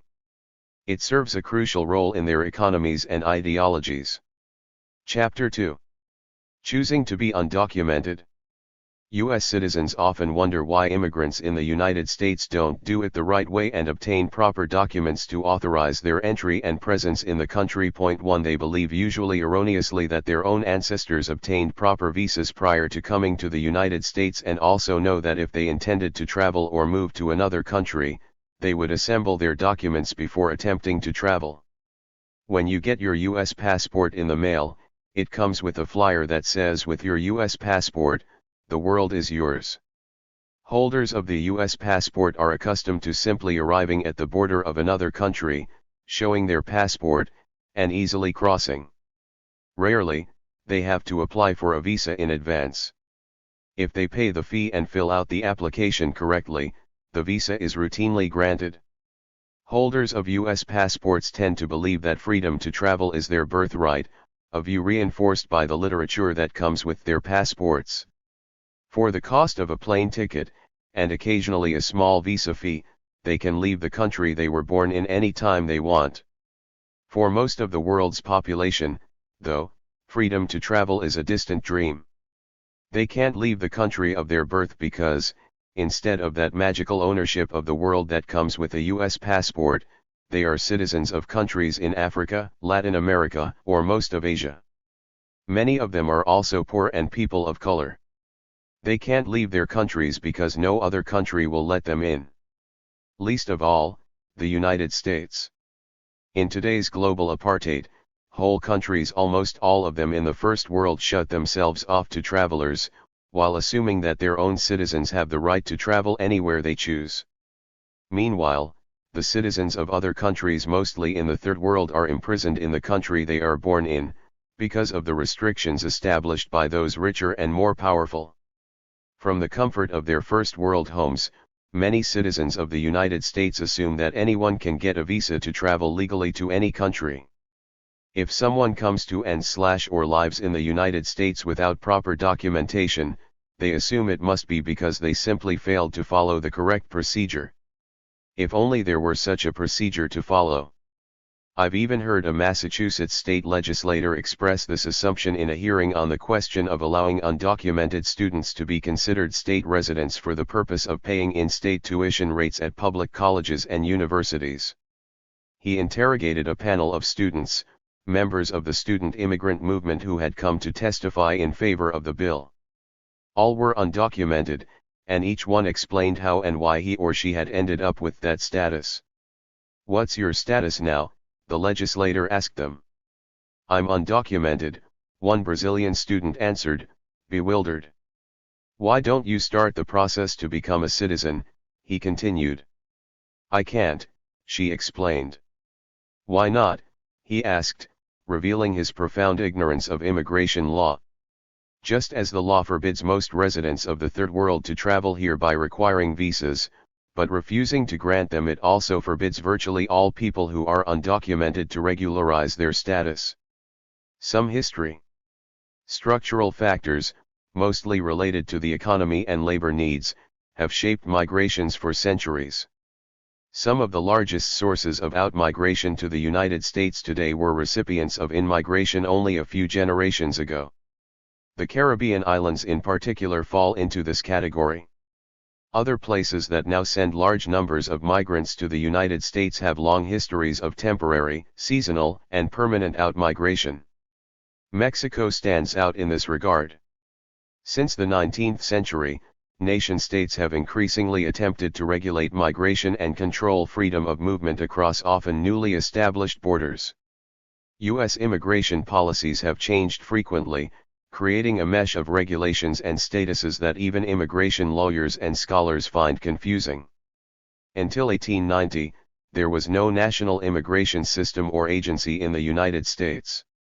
Individual states enforced existing immigration laws until the establishment of the federally operated Immigration Inspection Station at Ellis Island in 1892.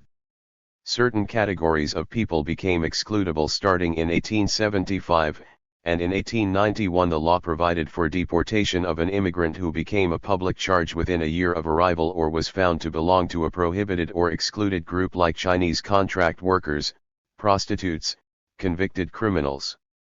After a year, though, those who had entered illegally, that is, in violation of the laws that excluded them, could no longer be deported. The 1903 Immigration Act extended these periods of potential deportability to 2 years for becoming a public charge, and 3 years for belonging to an excludable class. In 1917, this was extended to 5 years. 2. It's important to note that so-called illegal entry, up until this time, referred to entry by persons belonging to a class of people who were unilaterally denied entry. It had nothing to do with the way a person entered. It was the 1907 Immigration Act that first made entering without inspection itself a violation of the law. The 1907 Act formalized the inspection procedure, requiring every would-be immigrant coming in by sea to pass through inspection, and made it a misdemeanor for a ship owner to bring in anybody belonging to an excluded class. 3. The Act did not apply to Mexicans. Inspection was for immigrants, and immigrants were defined as people who arrived by sea, not Mexicans, who crossed the southern border to work. Likewise, Mexicans were exempted from the literacy requirement and head tax imposed on immigrants in 1917, as long as they were coming to work in agriculture. Mexicans weren't even required to enter through an official port or inspection point until 1919. For Europeans, a passport was first required for entry in 1918, but even then, it was only for identification. Would-be immigrants did not need to obtain prior permission in their home countries before traveling to the United States, and they couldn't be deported for entering without inspection until 1924.4. In 1929, entry without inspection became a misdemeanor, punishable with fines and jail time. 5. But there were still exceptions for Europeans. A new process called registry for non-citizens who had entered without inspection prior to this time allowed them, if they were otherwise eligible to citizenship, to regularize their status if they could demonstrate that they had resided in the country continuously since 1921, were not otherwise subject to deportation, and were of good moral character. 6. In practice, the registry helped Europeans who had evaded the 1919 inspection requirement. The registry system set a precedent that a period of residence outweighed the technicalities of inspection, or lack of inspection, upon entry. Later laws like the 1986 Immigration Reform and Control Act and the 21st Century Proposals for a Path to Citizenship would revive that idea. The 1924 Immigration Act created what was called the quota system, putting numerical limits on immigration for the first time. Immigrants from Europe now had to comply with quotas established based on the proportion of immigrants from that country already present in the United States. Non-Europeans didn't get quotas. The Bureau of Labor Statistics explained the intent of the law: immigrants of New World countries or their descendants, aliens ineligible to citizenship or their descendants, the descendants of slave immigrants, and the descendants of American Aborigines were specifically excluded from the National Origins Plan. In a broad sense, therefore, the problem was to find the extent to which the various countries of Europe, as now constituted, had contributed to the white population of the country. 7. For the first time, Europeans could be excluded, not on the basis of their individual characteristics, but because of the country they came from. Somewhat paradoxically, from today's perspective, Mexican labor migration was unaffected by the restrictive law. Most Europeans who arrived in the United States prior to 1924 did pretty much what immigrants from Mexico and Central America did a few decades later. They gathered their families and their belongings, put together the money they needed for the trip, and embarked on their journey. They didn't do it the right way, wait in line, or follow a legal process, because there was no line or process. The records of Ellis Island are filled with the stories of individuals like Irving Berlin, who went on to become an iconic American songwriter, author of I'm Dreaming of a White Christmas and God Bless America. The family of Israel Balin, age 5, fled their home in Russia after their village was attacked in a pogrom and their house burned to the ground. They traveled illegally because, in 1893, Russia required a passport for travel and exit. They smuggled themselves from town to town and country to country until reaching Antwerp, Belgium, where they boarded a ship bound for New York. On the ship's manifest, their last name was changed from Balin to Balin, so they entered the United States under a false name. 8. Since the United States had only minimal entry requirements for Europeans at the time, family members were given a medical inspection by the U.S. Public Health Service to determine whether they had any infectious disease and a legal inspection to determine whether they were likely to become public charges. Only about 2% of would-be immigrants were rejected as a result of these inspections. Guy argues that with so few restrictions on immigration in the 19th and early 20th centuries, there was no such thing as illegal immigration. The government excluded a mere 1% of the 25 million immigrants who landed at Ellis Island before World War I, mostly for health reasons. The statutes of limitations of 1 to 5 years meant that even those here unlawfully did not live forever with the specter of deportation. 9. The 1924 law, in addition to establishing the quota system, created the concept of illegality by making entry without inspection illegal, and making deportability permanent by eliminating the statute of limitations. Before 1924, what made a person deportable was his or her membership in an excluded class. Furthermore, after the person had been in the country for a period of time, his or her presence became legal despite prior excludability. Now, a person who entered without inspection could be, technically, illegal. 10. Still, there were many ways for Europeans who didn't follow the rules to become legal. The 1929 registry law helped those who entered before 1921.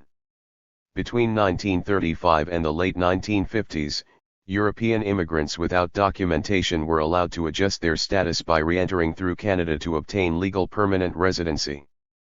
After 1940, immigrants who could show that their families would suffer serious economic detriment could have their deportation suspended. All of these provisions applied only to European immigrants, since they were the only ones allowed to immigrate under the 1924 exclusions. Some 200,000 Europeans without documents were able to legalize their status using these means. 11. In 1965, the United States abandoned the differential quota system, replacing it with a new one that imposed equal quotas on all countries. This meant that, for the first time, Western Hemisphere migrants, primarily Mexicans, were classified as immigrants. This change essentially created illegal immigration from Mexico and Central America, but without all of the loopholes and exceptions that had allowed Europeans to adjust their status. 12. Donna Gabasai's research shows that media references to so-called illegal immigration closely followed restrictive legislation. The earliest references are to illegal immigration, which referred to the movement of workers from China. They appeared immediately after passage of the 1882 Chinese exclusion. With the exclusion of all Asians and the restriction of Southern and Eastern European migrations in the 1920s, illegal immigrant became an intermittent fixture in the pages of New York Times, where it usually meant stowaways, persons who jumped ship, or the immigrant bootleggers who supposedly smuggled in workers and immoral women. Only after World War II did the term, understood by then to mean wetbacks crossing the Rio Grande, become attached firmly to workers from Mexico. And only after 1965 did the term become common in a wide array of writings by journalists, scholars, and congressional representatives. 13. Today, of course, the term illegal immigrant has become common currency. The rest of this chapter will look at two of the largest sources of undocumented immigrants in the United States today, Mexico and Guatemala. It will ask how people from those countries came to migrate to the United States, and how and why their migrations have become illegalized. An overview of undocumented migration. The undocumented population in the United States increased rapidly between 1965, when the first restrictive measures were passed against Mexican and other Latin American immigrants, and the beginning of the 21st century. By 1980, there were from 2 to 4 million undocumented immigrants in the country, rising to 8.5 million in 2000 and reaching a peak of almost 12 million in 2007.14.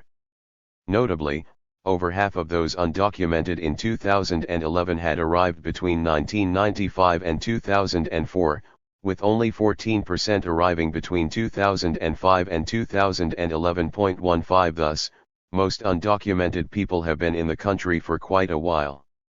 The rise in the undocumented coincided with an even greater rise in the overall Hispanic population in the second half of the 20th century. In 1970, the 9.6 million Hispanics in the United States made up 4.7% of the population. 4 decades later, the Hispanic population had jumped to 50.5 million or 16% of the population. 16. Most of these have consistently been Mexicans.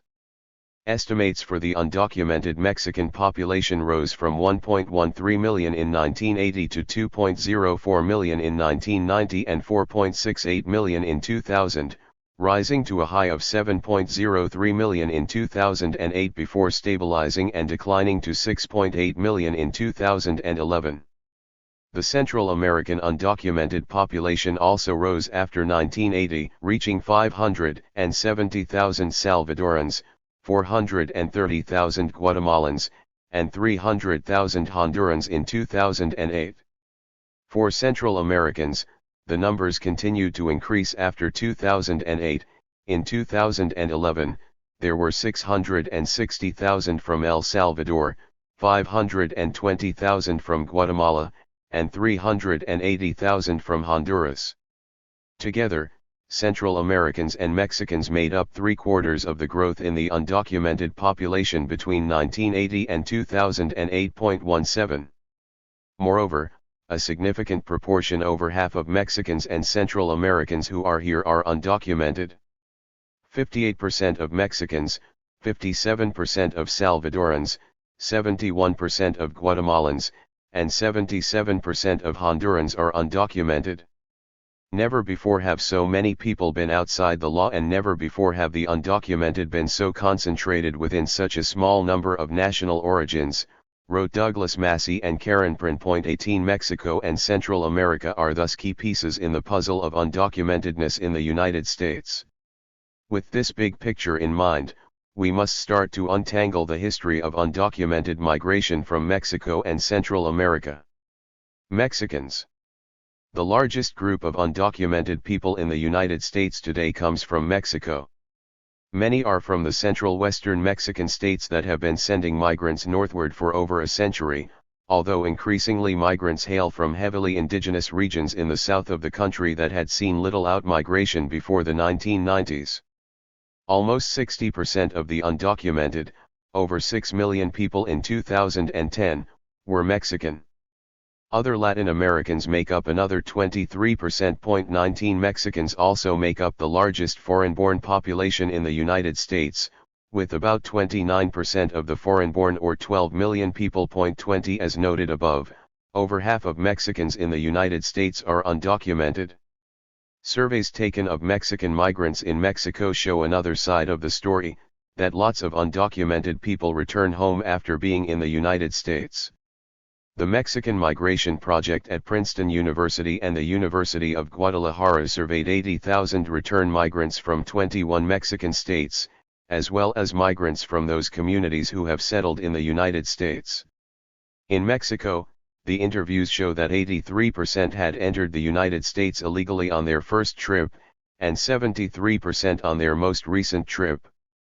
In the United States, 77% responded that they had entered illegally on their first trip, and 56% that they entered illegally on their most recent trip. 21. To understand why and how so many Mexicans have come to be undocumented, it's crucial to examine the history. The border that divides the United States from Mexico, and that large numbers of Mexicans and Central Americans cross each year without authorization, was established by the Treaty of Guadalupe Hidalgo in 1848 and adjusted by the Gadsden or La Mesilla Purchase of 1853. Much of the U.S. Southwest used to be Mexico. The first Mexicans in the United States did not cross any border, rather, the border crossed them. Until 1924, the new border between the United States and Mexico was virtually unpoliced, and migration flowed openly. Mexicans worked in the mines and railroads of the Southwest and migrated to the factories and urban centers in the Midwest. In 1908, U.S. Bureau of Labor Statistics researcher Victor Clark reported that, while complete statistics of those who cross the frontier are not kept, An estimated 60,000 to 100,000 Mexicans crossed each year to work in the United States. Except in Texas and California, few Mexicans become permanent residents, and even in those two states, a majority are transient laborers who seldom remain more than 6 months at a time in this country. 22. The many laws that were passed to try to control immigration from the Civil War on did not apply to Mexicans, because Congress did not consider them immigrants or potential immigrants at all. In agriculture, Clark explained, the main value of the Mexican is as a temporary worker in crops where the season is short. Mexicans are not likely to be employed the year round by small farmers, because they are not entertained in the family like American, German, Scandinavian, or Irish laborers of the North. Yet they do not occupy a position analogous to that of the Negro in the South. They are not permanent, do not acquire land or establish themselves in little cabin homesteads, but remain nomadic and outside of American civilization. 23. Railroads and migration. Railroads played a crucial role both in moving Mexicans to the border and into the United States and in creating a demand for Mexican labor.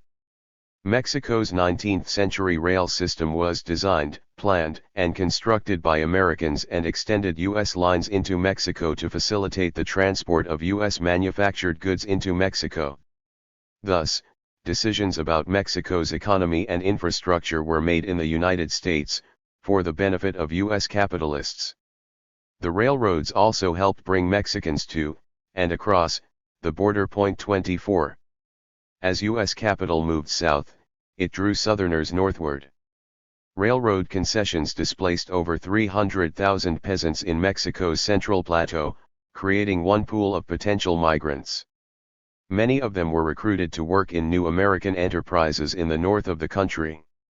Some went to work on the railroad itself, others in new American-owned mining and oil operations. Mexico's demographic patterns were fundamentally, and irrevocably, altered with this shift of population to the north. 25. In Arizona, as the copper mines boomed in the last decades of the 19th century, they sent labor contractors to scour Mexico for workers being displaced from their lands. The first Mexican mine workers in Arizona were Sonorans who crossed the border, but they were soon joined by Central Mexicans who traveled north along the new rail lines. 26. Victor Clark described how the railroads contributed to the creation of a migrant labor force and the long-term social and cultural changes that the railroads and the migrations brought. In Mexico, railways have given both the opportunity and the inducement to emigration. Needing unskilled labor for their construction and maintenance, they drew among the agricultural population along their lines, at first for a few days or weeks of temporary service between crops and later for more extended periods. At first the true peon was averse to leaving his home, and would not work where he could not sleep under his own roof, but gradually he became bolder and more worldly wise and could be prevailed upon to work for a month or so 100 miles or more up and down the line. He became accustomed to having silver in his pocket occasionally and found it would exchange for things he had not heretofore thought of having for his personal use. He became attached to cash wages in about the same degree that he became detached from his home surroundings. Employers in the more primitive parts of Mexico say that at present the people will not work for money so long as they have food in their cabins. When they first leave home they will work only long enough to provide themselves with food and shelter for a few days in advance. But the railways, bringing a greater variety of wares at lower prices, have made possible the attractive shop of the railway town, and this market for money has made the latter a more desirable commodity in the eyes of the peon. The railways have thus attracted labor and have held it more and more permanently from a constantly widening area along their lines. A general officer of the National Railroad of Mexico stated that his company had brought north about 1,500 laborers to work on the upper section of the road within a year, and that practically all of them had ultimately crossed over into Texas. 27. Newcomers were met at the entry point and offered fair wages. 28. U.S. aid and investment, then, directly uprooted Mexican peasants, recruited them into a migrant labor stream, and initiated the social and cultural changes that led them to leave their homes and work for cash in distant lands. It was U.S. influence deep inside Mexico that set into motion the process of outmigration. A typical sending community, Arandas, Jalisco. By 1933, economist Paul S. Taylor found that a tradition of migration had become well established in the Mexican sending community of Arandas in Jalisco. The ongoing migration, he wrote, was but a modern and expanded phase of a process that had begun decades before. 29. First, the railroad arrived. The Mexico City, El Paso rail line, which passed through Jalisco, recruited workers from the adjacent countryside. Then U.S. railroad and mining companies began to send employment agents into Mexico's interior to contract potential migrants and deployed station agents on the border to recruit arriving workers. The earliest migrants from Arandas had heard rumors about the availability of work in the United States from former prisoners, local men who had been arrested and sent to fight in ongoing military campaigns against the Yaqui Indians in Sonora. They traveled by rail to El Paso, where an employment agency contracted them for railroad work in Independence, Kansas. On their next venture, agents in El Paso sent them to Fresno, California, again to work on the railroad. 30. Mexican employment agents also visited Arandas to recruit laborers. One former migrant told Taylor that a railroad construction recruiter offered him free passage to the border. 31 In 1913, an agent from the Santa Fe Railroad came to Arandas and took 3 or 4 of us by auto to the railroad, and north. I did not pay anything to go to the frontier, they paid all, one source from the village told Taylor, adding that American contratistas, representing railroads and mines, had been all through the region 20-odd years ago. 32. Taylor emphasizes that the migration was spurred by U.S. actions. When Congress passed the Literacy Act for immigrants in 1917, railroad, agricultural, and mining corporations raised a howl of protest and insisted that an open border was essential in order to obtain the labor they needed. 33 In response, Congress quickly exempted Mexicans from the literacy requirement. Migration ebbed and flowed directly in response to employment demands in the United States. 34 When they needed workers, employers turned to Mexico. When they didn't, as in 1929, when Depression-era unemployment began to rise, the State Department instructed consular officers to increase their enforcement of the likely to become a public charge restriction on would-be immigrants and refuse to grant entry visas to Mexicans unlikely to find work. 35. Emigrants from the small community of Arandas worked in 24 states in the United States by the 1930s, and in a wide variety of industries ranging from automobile factories to agriculture to coal mining, though the railroad was by far the largest employer. 36 Most came to the border without papers and were automatically granted entry.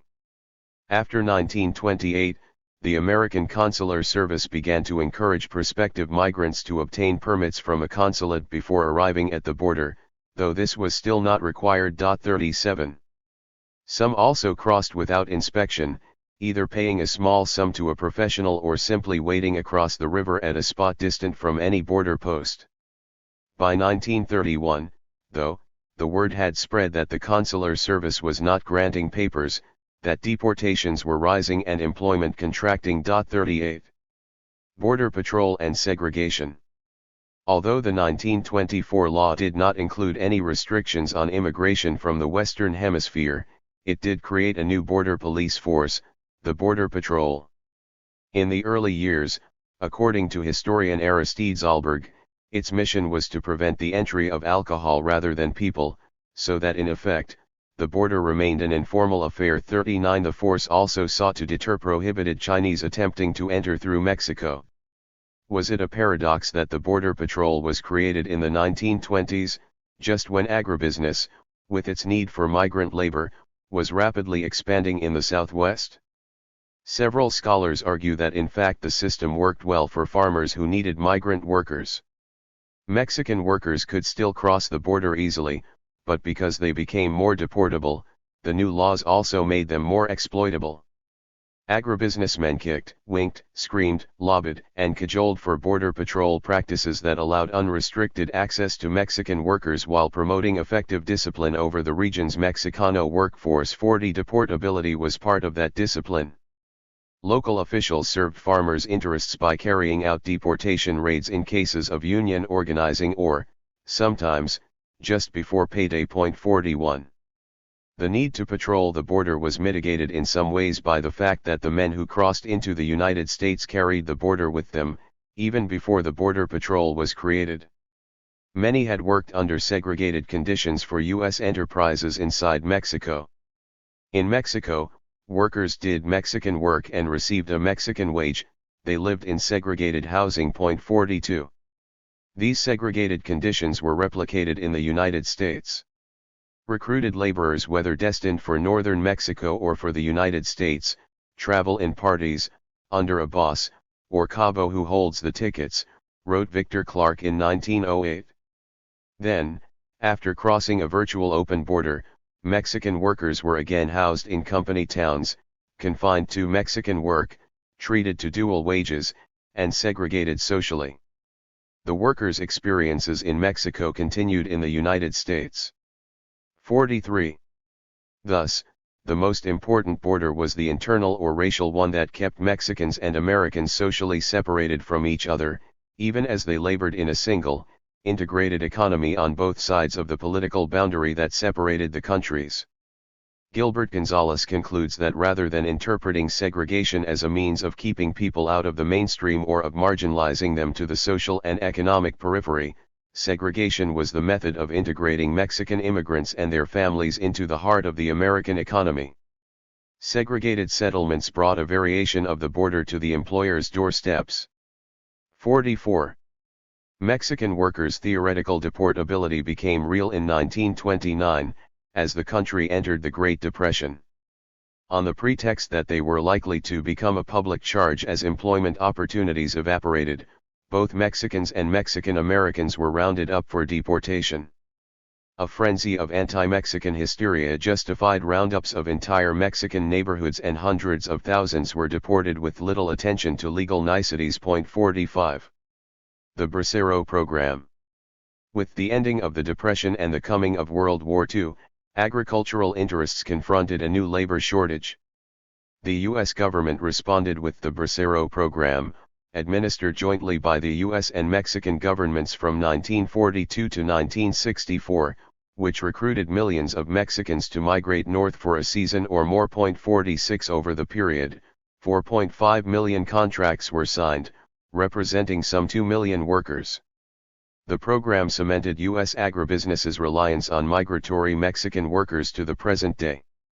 The four central western states of Jalisco, Guanajuato, Michoacán, and Zacatecas comprised 45% of the participants. Here, argues historian Michael Snodgrass, is where a culture of Mexican migration first took root in the early 20th century. Because of demand from both would-be migrants and local officials, the Mexican government established its processing centers in Guanajuato and Jalisco. Workers from depressed mining villages and drought-stricken farm towns flocked to the program. 47. Alongside Bracero migrants, others from the same region migrated on their own, undocumented, but not unwelcome. It was easy then, Snodgrass explains. When he headed north for the first time in 1955, the first English expression that Gerardo Lopez learned was "go ahead," the words a Border Patrol agent spoke while encouraging his entry. 48. Aristide Zalberg, who was stationed in El Paso for military service in the mid-1950s, commented that informality prevailed regarding border crossings. You were more likely to be stopped crossing the Juarez Bridge if you looked like an American in military service than like a Mexican seeking work. 49. Former migrants from the highlands of Jalisco recalled that the program resurrected networks that had been established in the 1920s, only to be temporarily interrupted in the 1930s. Other parts of Jalisco, like the Sugar region, had no prior history of migration. Now, though, union leaders began to demand Bracero contracts for their members during the Tiempo Muerto from May to December, which conveniently coincided with California's harvest season. Thus, new areas were drawn into the culture of migration. 50. Remittances became Mexico's third-largest source of foreign exchange by the 1950s. While renewing old flows and creating new ones, The Bracero program also redefined the destinations of Mexican migrants. Now almost all of them were recruited directly into farm labor. 51. The program also deepened the structures and culture of migration, including extra-legal migration. In western Mexico. 52. A whole industry of smugglers or coyotes emerged, who worked with US-based labor contractors to supply undocumented workers to farmers. 53. Some farmers preferred to avoid the bureaucracy and protections involved with the official system. Others lived in states like Texas that the Mexican government blacklisted from the program because of labor violations. By the time the program ended in 1964, it had outlived its demand because the extra-legal system that had grown alongside it had grown large and strong enough to fulfill the country's farm labor demand. 54. Legal scholar Daniel Kanstrom argues that the program legitimized a particularly instrumentalist view of Mexican immigrant workers. Employers, the law, and the population in general had long seen Mexicans as different from other immigrants, as essentially temporary and disposable. The Bracero program institutionalized this position for the post-World War II period. Mexicans in the United States were automatically assumed to be temporary and perhaps without papers. In other words, Mexican status was inherently legally tenuous. 55. The Bracero program was also accompanied by a massive bilateral deportation policy that increased deportations to some 700,000 by the early 1950s. The wetback is a person of legal disability who is under jeopardy of immediate deportation if caught. He is told that if he leaves the farm, he will be reported to the will surely find him if he ventures into town or out onto the roads, reported the President's Commission on Migratory Labor in 1951.56. Still, both farmers and government tacitly admitted that the line between legality and illegality was a fine one, and that wetbacks were an essential component of the system. 57. In one incident in early 1954, as workers massed on the border seeking to cross in Mexicali, the INS urged them to the edge of town, where they crossed illegally. Instead of sending them back to Mexico, however, U.S. Border Patrol officials trotted them to the U.S. side of the official crossing and directed them to touch a toe onto the Mexican side. When this was done, U.S. Labor Department officials gave the migrants contracts to sign, which completed their transformation from illegal immigrants to Gastworkers. 58. Just a few months later, the Eisenhower administration initiated Operation Wetback, a massive, military-style sweep of Mexican and Mexican-American neighborhoods aimed at deporting en masse those deemed to be in the country illegally. Over 1 million were deported. Like the deportations of the 1930s, Operation Wetback snared many individuals, including U.S. citizens, simply for being ethnically Mexican. Attorney General Herbert Brownell distinguished between the illegal Mexican migrants known as wetbacks, and the legal Mexican nationals known as braceros. The illegals, who cross the border furtively in violation of the laws and regulations of both the United States and Mexico, cause serious social and economic problems for the United States. 59. Yet the operation illustrated the symbiotic relationship between the Bracero program and undocumented workers.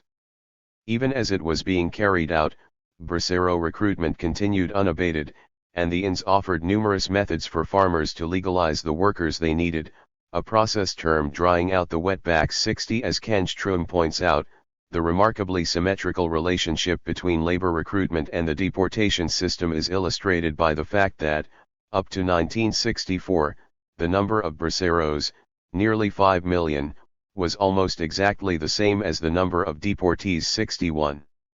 After Operation Wetback, deportations dropped again as the number of Bracero contracted workers grew alongside the number of work permitted or green card entrants. The green card had its origins in the Alien Registration Act of 1940 in the context of World War II, requiring all non-citizens to register at a local post office, which would then mail them the card. The Security Act of 1950 created the Green Card American Samoa we know it today. Still, for Mexicans, since there were no numerical restrictions, obtaining residency required little more than a letter verifying employment and a trip to a U.S. consulate. 62. During the 1960s and early 1970s, some 40,000 Mexicans living south of the border held green cards that enabled them to commute to work in the United States. The 1965 immigration law and the invention of illegality. During the two major waves of deportation/repatriation of Mexicans before 1965 during the Depression of the 1930s and in the mid-1950s, undocumentedness as we know it today was not the rationale used to justify deportation. As entry to the country was restricted on the grounds of indigence or the probability of becoming a public charge, the vague likely to become a public charge accusation was harnessed to justify the deportations of Mexicans during the Depression. 63 During the 1950s, many people mounted arguments against both illegal immigrants then accorded the insulting moniker wetback and the Bracero program, regardless of the fact that one was technically legal and the other illegal. Even as Operation Wetback targeted the supposedly illegal, the INS offered multiple methods for legalization. Mexican-American organizations like LULAC and the American GI Forum campaigned equally against both the Bracero program and the Wetback Tide, both of which they believed to be harmful to the efforts of Mexican Americans to assimilate into white U.S. society. 64. The Immigration and Nationality Act of 1965 for the first time ever placed numerical limits on Mexican migration, just as the Bracero program was being shut down. Suddenly, legal migration for Mexicans, after so many years of being encouraged, was closed off. But the demand for Mexican labor, and Mexican workers' need for jobs, continued. A smaller guest worker program, the H-2 program, remained and was expanded over the following decades, but came nowhere near to filling the demand. The abolition of the Bracero program was supposed to create better, more equal treatment for Mexicans in the United States, in keeping with the civil rights movements of the era, including a growing farm worker movement. It failed miserably. Unlike the European countries, which legalized their guest workers when they ended similar programs around the same time, the United States simply illegalized its Mexican workers. In essence, in 1965 the United States shifted from a de jure guest worker program based on the circulation of Bracero migrants to a de facto program based on the circulation of undocumented migrants. 65. The visa cap for Mexicans was far below the number who had been migrating as Braceros in previous years. Thus, the law intensified the institutional framework that further enabled the codification of Mexicans as illegals.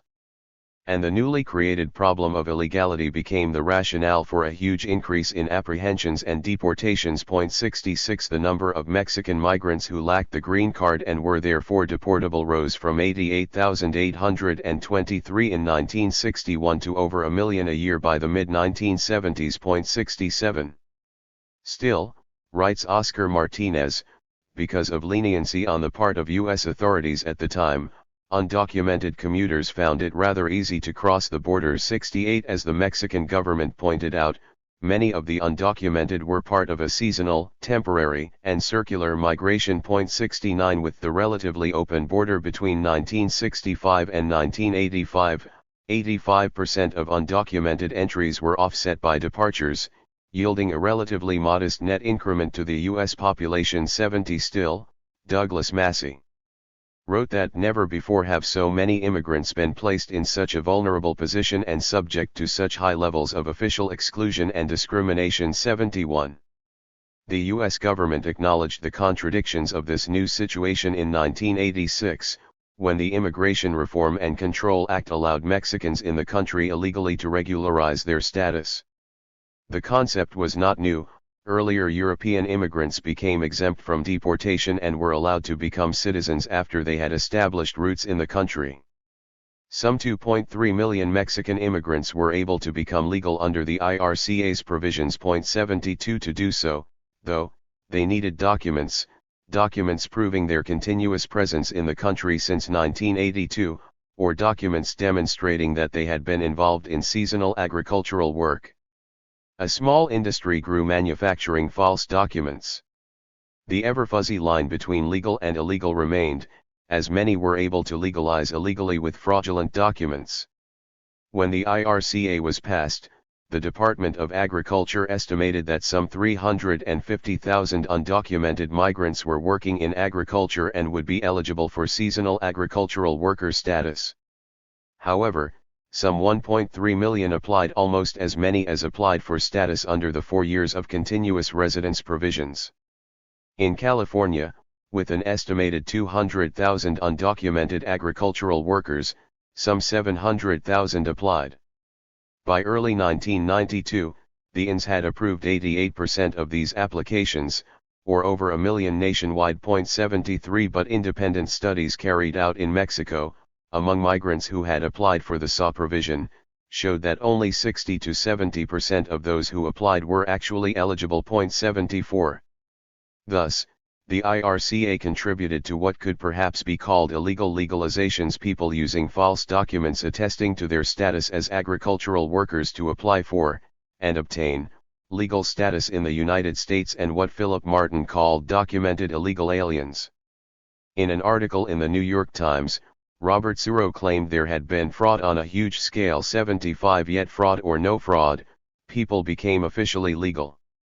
Moreover, the whole process may have actually spurred further undocumented immigration by spreading work authorization documents and knowledge about them to very poor and unsophisticated rural Mexicans and Central Americans, encouraging first-time entrants from these areas. 76. The 1986 law also for the first time made it illegal to employ a worker without proper documents. Employer sanctions created an enormous and costly illegal infrastructure that migrants had to navigate to obtain false documents in order to work, but did little to reduce the numbers of undocumented workers.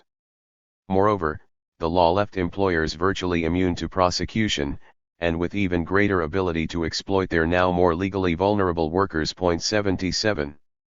The 1986 IRCA was ostensibly aimed at ending illegality by legalizing many resident Mexicans and discouraging new arrivals through increased border controls and employer sanctions that criminalized work. However, it had exactly the opposite effect. Mexicans who obtained legal status under the amnesty were able to leave the more marginalized sectors of the labor market. But these traditional sectors, like agriculture, plus newly emerging sectors, only increased their demand for workers. Some developed new strategies of subcontracting to evade the law. Meanwhile, undocumented migrants, once in the country, began to extend their stays and send for their families, since the long-standing circular migration patterns were disrupted by the border militarization. 78. Until the 1990s, what migration scholars call the traditional or Central West region of Mexico, including Jalisco, had been the source of the majority of migrants. 79. Since the 1990s, the proportion from that region has shrunk considerably, and that from the south-southeast region has increased. Migrants from the traditional sending regions were primarily Spanish-speaking mestizos. 80. Since the 1980s, though, a series of blows, including the 1982 peso crisis, the debt crisis that followed it, and neoliberal restructuring in the 1990s and components of the North American Free Trade Agreement in 1994, have severely affected indigenous communities in southern Mexico. Over 1 million families lost their land as a result of these changes. The result was that new areas started their own massive outmigration to the north, greatly diversifying the Mexican population in the United States. 81. Case study: the Hernandez Cruz family.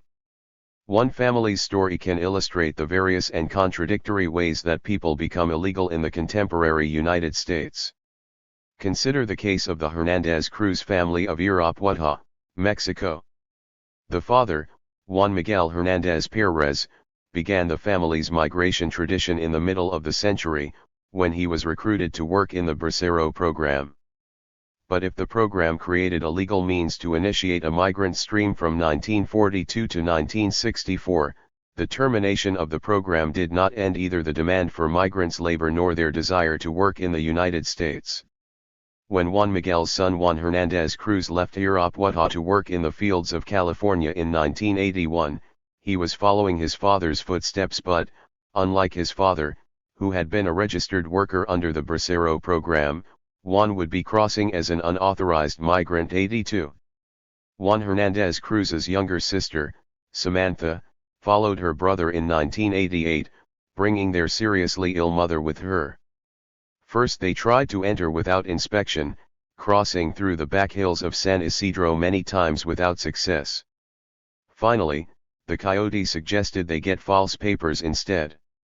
By using someone else's papers, altered to include their photos, they found it easy to cross via the San Isidro U.S. port of entry.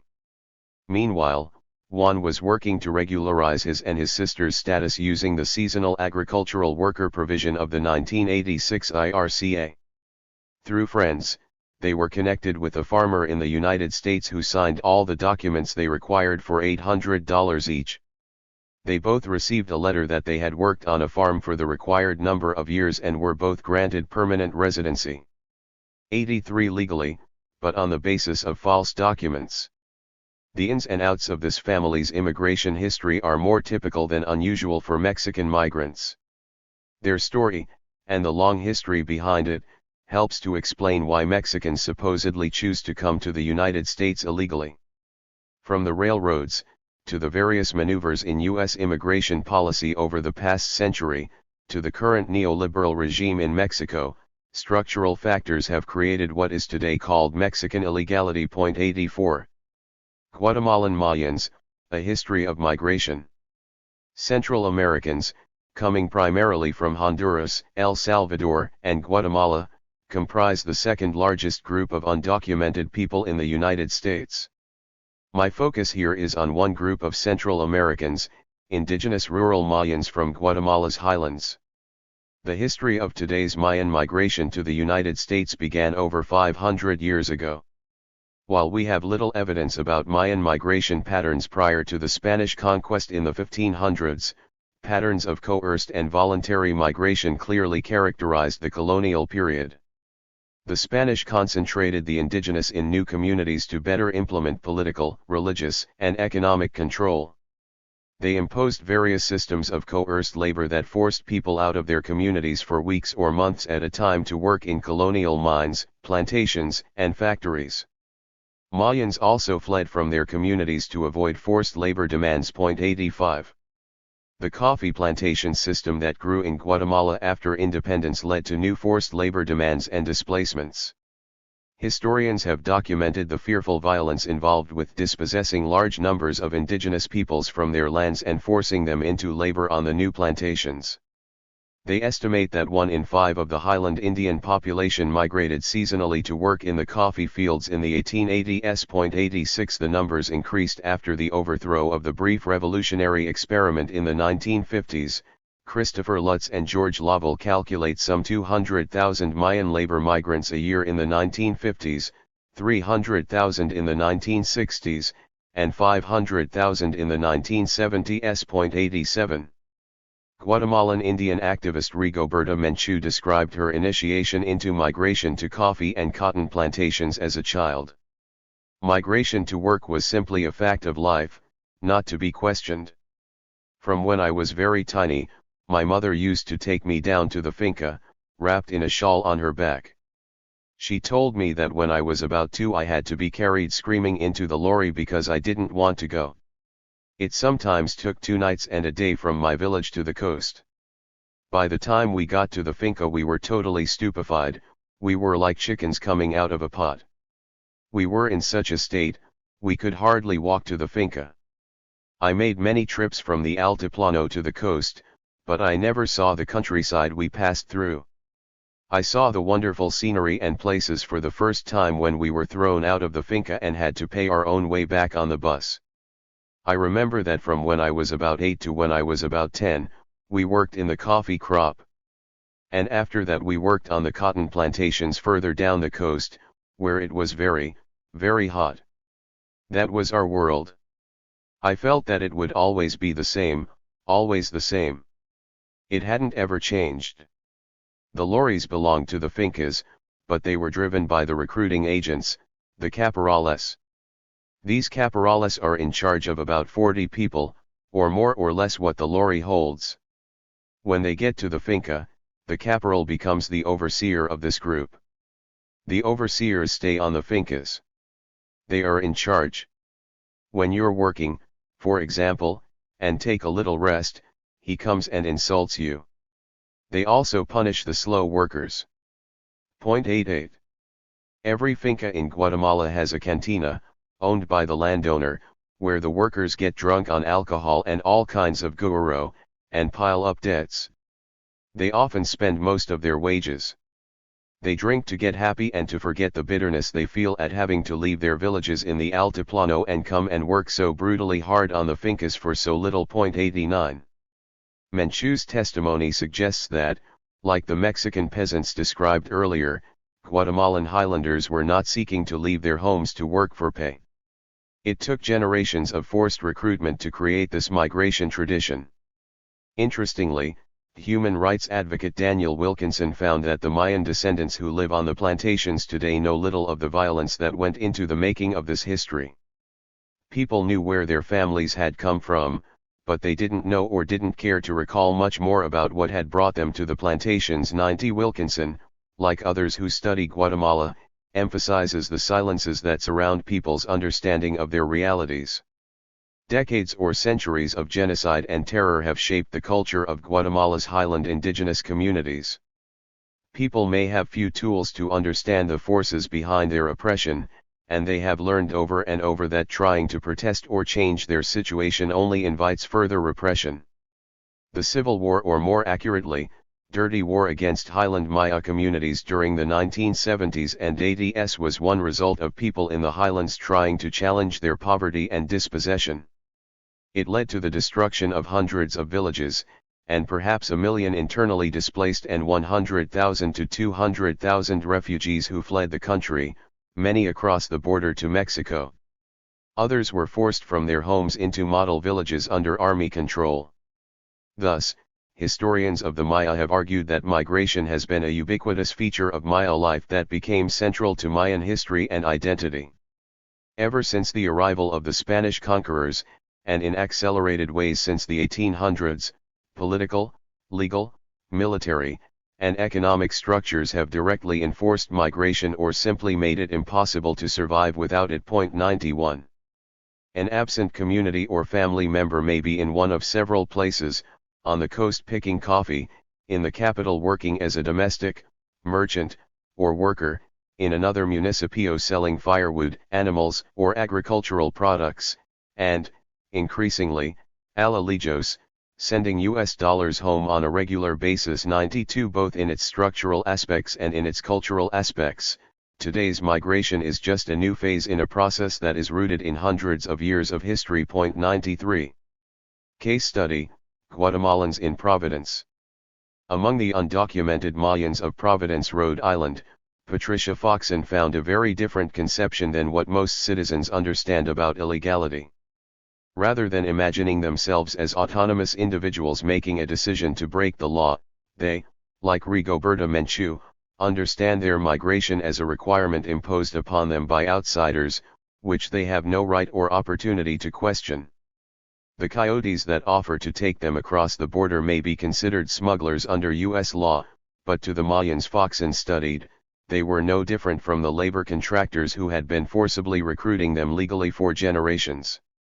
Instead of going to the Pacific coast to work on plantations, now they were being sent to La Costa del Norte to work in jewelry factories.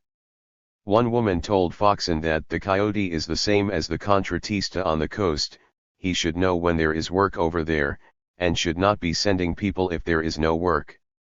Others told her that they went to Providence because that is where the coyotes sent them. 94. In many cases, contratistas themselves became coyotes, relying on their existing networks and standing and just expanding their geographic scope. Point 95. As did their forefathers centuries ago, Lutz and Laval write, Guatemalan Mayas continue to migrate in order to survive. 96. Once in the United States, understandings and worldviews shaped by their history in Guatemala continue to inform immigrants' understanding of their current realities. One Mayan in Providence explained to Foxon that the migra here, it is like, as they said, the gorillas over there. If La Migra is looking for one of us, we all run escaping, it is like the gorilla. Likewise in Guatemala, one campesino told her that he had heard that the Ins had not yet arrived in Providence, though they were said to be close 97. Foxon also notes a total confusion surrounding understandings about the legality and illegality of different types of documentation that stems from the population's long history of the law being used against them. 98 Some of her informants had paid hundreds of dollars to a notario for a temporary work permit. These notarios often had no legal credentials, but played on a semantic confusion, since in Latin America the term often refers to a lawyer. The notarios would file a fraudulent asylum application, which would nonetheless entitle the migrant to a temporary, legal work permit, until their asylum hearing, which would generally result in deportation. Foxon encountered frequent references to people obtaining papeles legalmente falsificados, legally falsified documents, a further example of the impenetrable character of the law from the perspective of the immigrants. 99. Describing his experience as a court interpreter for Guatemalan migrants after an immigration raid at a meatpacking plant in Postville, Iowa, Eric Kamade-Frixes explained that workers there had simply followed recruiters' and employers' instructions, and had not knowingly chosen to break any law. "Do you know what this number is?" asked the lawyer, pointing to the Social Security number on his I-9 employment form. "I don't know," said the man. "Who put it there?" "At the plant, they helped me fill out the papers 'cause I can't read or write Spanish, much less English." "Do you know what a Social Security number is?" the lawyer insisted. "No," said the man. "Do you know what a Social Security card is?" "No." "Do you know what it's used for?" "I don't know any of that." "I'm new in this country," said the man, visibly embarrassed. 100. Like their ancestors and their contemporaries, these migrants had simply gone where the recruiters had taken them to work. A New York Times reporter interviewed Guatemalan and other Central American migrants on Mexico's southern border in early 2013. Few had even heard about the debate to overhaul immigration laws and possibly open a pathway to citizenship for immigrants living illegally in the United States, he commented. Instead, the prevailing force seems to be deteriorating conditions at home. 101. For at least 500 years, Guatemala's highland Mayan populations have been buffeted, or coerced, by the winds of the global economy. They have been slaughtered, displaced, massacred, and enslaved. They have had to leave their homes and their families to do the hardest, dirtiest, and lowest work for the benefit of others. They have been discriminated against socially and legally. For centuries, they have been forced to migrate and suffered poor working conditions and legalized discrimination. Their migration to the United States is only the latest phase of this long history. Their technical illegality in the United States is but a small part of a system that has worked to control their movement and their labor for hundreds of years. Chapter 3. Becoming illegal. There are two main ways to become undocumented in the United States. About half of the undocumented population enters without inspection. They may have attempted to obtain a visa and been denied. More likely, they either knew that such an attempt was hopeless or did not even know that such a process existed and didn't try at all. So they cross somehow, usually by land but sometimes by sea, through a border that may have been unmarked, invisible, or at least unpatrolled. Thus, they were not inspected by any official from Immigration and Customs Enforcement when they entered. This means that while they may have many kinds of identification documents, they have none that specifically authorizes their entry into the United States. The other portion of the undocumented population entered with inspection, usually with a visa of some sort or with a border crossing card. One U.S. government estimate calculates that between 30% and 60% of the undocumented became so through visa overstays, meaning that though they were initially authorized entry, they neglected to leave in the designated time frame. 1. Millions of Mexicans obtain tourist visas every year, and the number has been rising steadily, from about 4 million a year at the beginning of the 2000s to almost 13 million in 2010. However, the vast majority of Mexicans who obtain tourist visas do not overstay their visas and become illegal. Most Mexicans who are undocumented became so by crossing the border without inspection, and most people who become undocumented through visa overstays are not Mexican. Under today's immigration laws, citizens of most countries must request a visa in their home country before traveling to the United States. Europeans, as always, are privileged. The visa waiver program allows most of them to enter as tourists without a visa. Some Mexicans are eligible for border crossing cards that allow them to travel for a specified period of time in the border region. Border crossing cards are like tourist or visitors visas. They authorize entry into the United States, but they don't authorize the holder to work. People who enter with these kinds of permission can become undocumented if they either overstay their visa or violate its terms in some other way, including, for border card holders, leaving the 25-mile border zone. Because non-immigrant visas are temporary permits with specific conditions attached to them, ordinary activities that are not in themselves illegal can still constitute visa violations. In some cases, there are lies or questionable and illegal activities involved in obtaining the visa itself. In 2011, 159 million non-immigrant visitors entered the United States with some kind of legal permission. 33% or 53.1 million of them were I-94 card holders, meaning that they either had obtained a non-immigrant visa or were admitted under the visa waiver program. The largest source of I-94 admissions was Mexico, with 33% of the total. 87% of these visa holders had visitors or tourist visas that allowed them to travel for business or pleasure. The others held student, temporary worker, or other kinds of visas. 3 Some 100,000 were H-2 guest workers, some 80% of them Mexican. Most of the other two-thirds of inspected entries were Mexicans and Canadians with border crossing cards. 4. For all categories of non-immigrant travel, then as visitors or temporary workers with a visa, with a border crossing card, or as undocumented entries, Mexicans constitute the largest numbers. Of the 11.5 million or so undocumented immigrants in 2006, some 4 to 5.5 million had entered with visitor or tourist visas, and another 250,000 to 500,000 entered with border crossing cards. The other 6 to 7 million entered without inspection. 5. Illegal visas. Although evading ICE inspection points and the Border Patrol is a common method of illegal entry, it's not the only one.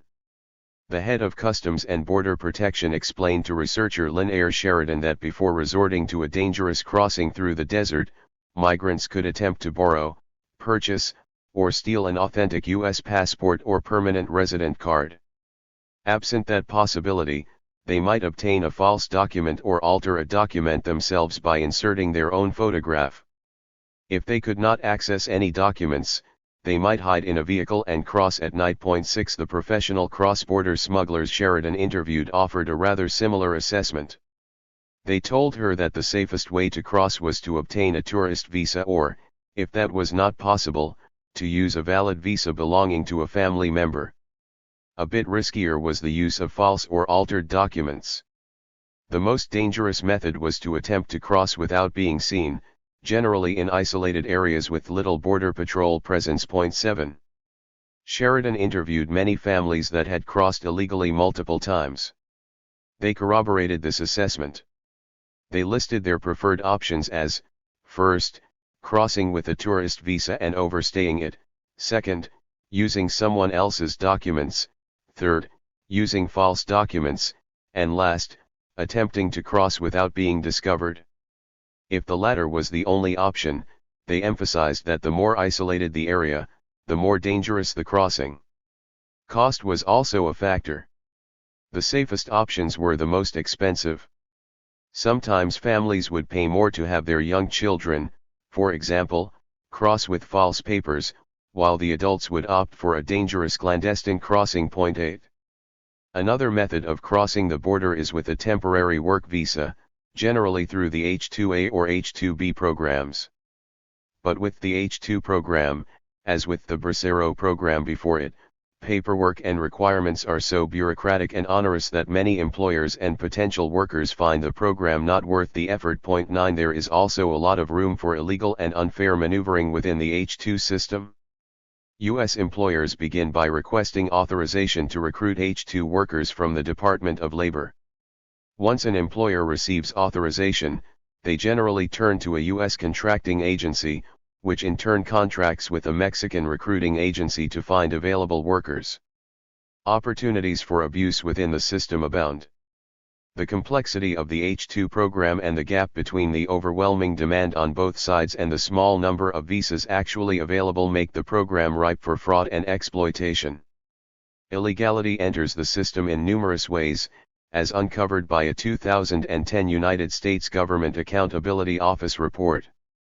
In 6 cases that the GAO reviewed, employers charged their H-2B workers fees that were for the benefit of the employer or charged excessive fees that brought employees' wages below the hourly federal minimum wage. These charges included visa processing fees far above actual costs, rent in overcrowded apartments that drastically exceeded market value, and transportation charges subject to arbitrary late fees. Workers left the United States in greater debt than when they arrived. In one case, these fees reduced employees' paychecks to as little as $48 for a 2-week period. In 8 cases, employers were alleged to have submitted fraudulent documentation to labor, USCIS, and state to either exploit their H-2B employees or hire more employees than needed. Employers and recruiters misclassified employee duties on labor certification applications to pay lower prevailing wages, used shell companies to file fraudulent labor certification applications for unneeded employees, then leased the additional employees to businesses not on the visa petitions, and preferentially hired H-2B employees over American workers in violation of federal law. 10. 80% of H-2A and H-2B visa requests in Mexico are processed at the U.S. consulate in Monterrey. The director of the Mexican Oficina de Atención al Migrante in that city has filed complaints about hundreds of cases of fraud in which unscrupulous agents charge would-be migrants illicit fees in exchange for promises of access to the coveted visa. 11 In practice, nobody can hope to obtain one of these visas if they don't use the intermediaries. Otherwise, how will they find out about the opportunities that exist? 12 From the perspective of the Mexican worker, working through the H-2 program might be almost indistinguishable from crossing without inspection to work.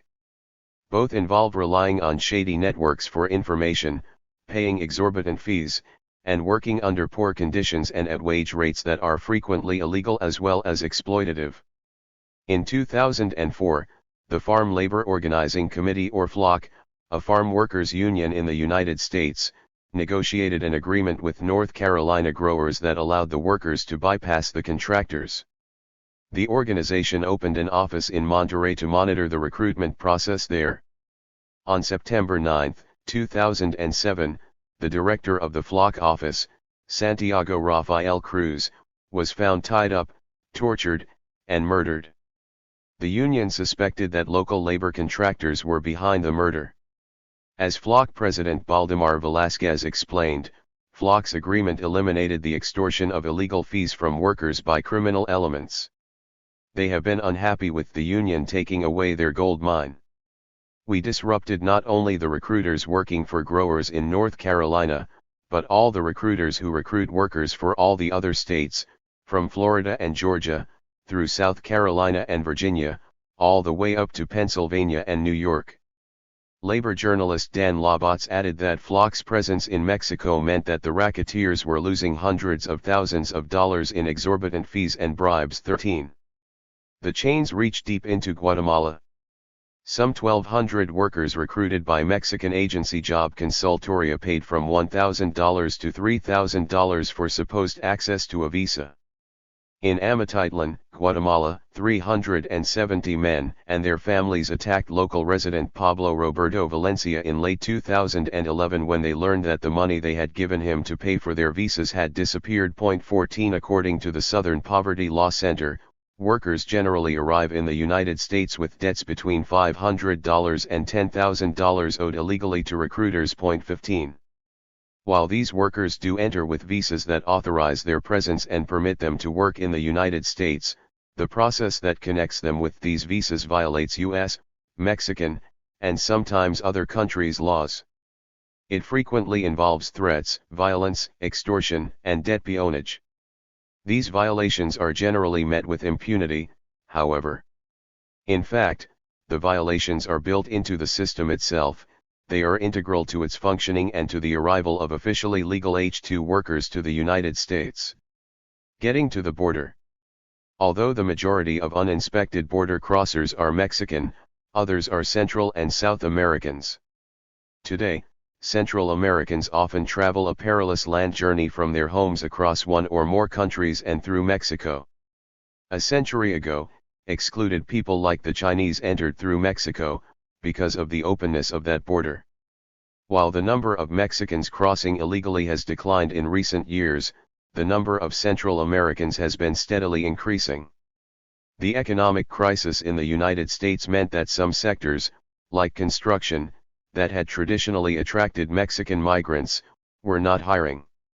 Some experts have also suggested that increased deportation rates, violence along the border, and a declining birth rate in Mexico have contributed to a slowing of Mexican crossings. 16. In Central America, though, economic stagnation and horrific levels of violence, especially in Guatemala, El Salvador, and Honduras, have meant that the numbers crossing into the United States continue to increase. Somewhere between 150,000 and 400,000 undocumented migrants were entering Mexico each year as of 2010, mostly from Central America. 17 In 2011, 46,997 non-Mexicans, mostly Central Americans, were detained at the border. In 2012, the figure more than doubled, to 94,532.18, while still much fewer than the 188,467 Mexicans detained during the 2011 to 2012 fiscal year. The trend was clear, the number of Mexicans was decreasing, while that of Central Americans was increasing. 19. Although in even smaller numbers, South Americans also cross the border by land, first traveling by plane to Mexico. In Montevideo, one travel agency offered a choice of a tourist visa and a ticket to New York, or a ticket to Mexico and a connection to a coyote who would arrange an illegal land crossing, depending on how much the traveler was willing to pay. 20 Similarly in Brazil, travel agents sell package deals that include airfare to Mexico City, a guide to Tijuana, and a coyote for crossing the border. In New York, Maxine Margulis found that only 3% of Brazilians in her sample had crossed the Mexican border, but in Framingham, Massachusetts, another study found that 43% had. Wealthier Brazilians were more likely to be able to obtain the tourist visa, while those who were poorer and less educated were more likely to have to resort to the Mexican route. 21. When U.S. consulates in the Dominican Republic began to reduce the number of tourist visas they granted, informal visa brokers began to offer their clients other, more expensive routes. Migrants were sent to Puerto Rico by boat or to Mexico to cross the land border. A market sprang up in forged or false papers. Samuel Martinez noted that while Dominicans saw some modes of entry as preferable to others, the relative illegality was not their prime concern. It was just how the system worked: rich people got preferred access to visas, poor people had to pay huge sums for the same privilege. Legal and illegal modes of entry are viewed by Caribbean people more as bureaucratic obstacles to circumvent than as immutable law, he concluded. 22. Eugenia George's research on emigration from the Dominican Republic noted the same pattern of poorer immigrants having to take more costly and dangerous routes. In the town she studied, richer residents, those who owned land or businesses, could usually get tourist visas and fly directly to the United States, since, as property owners, they could convince U.S. consular officials that they would return home after their tourist excursions. Poorer, landless Dominicans had to resort to the more expensive, riskier, indirect route via Mexico. 23. In the case of Central Americans, almost all of those trying to migrate are poor, and their journey through Mexico is a perilous one.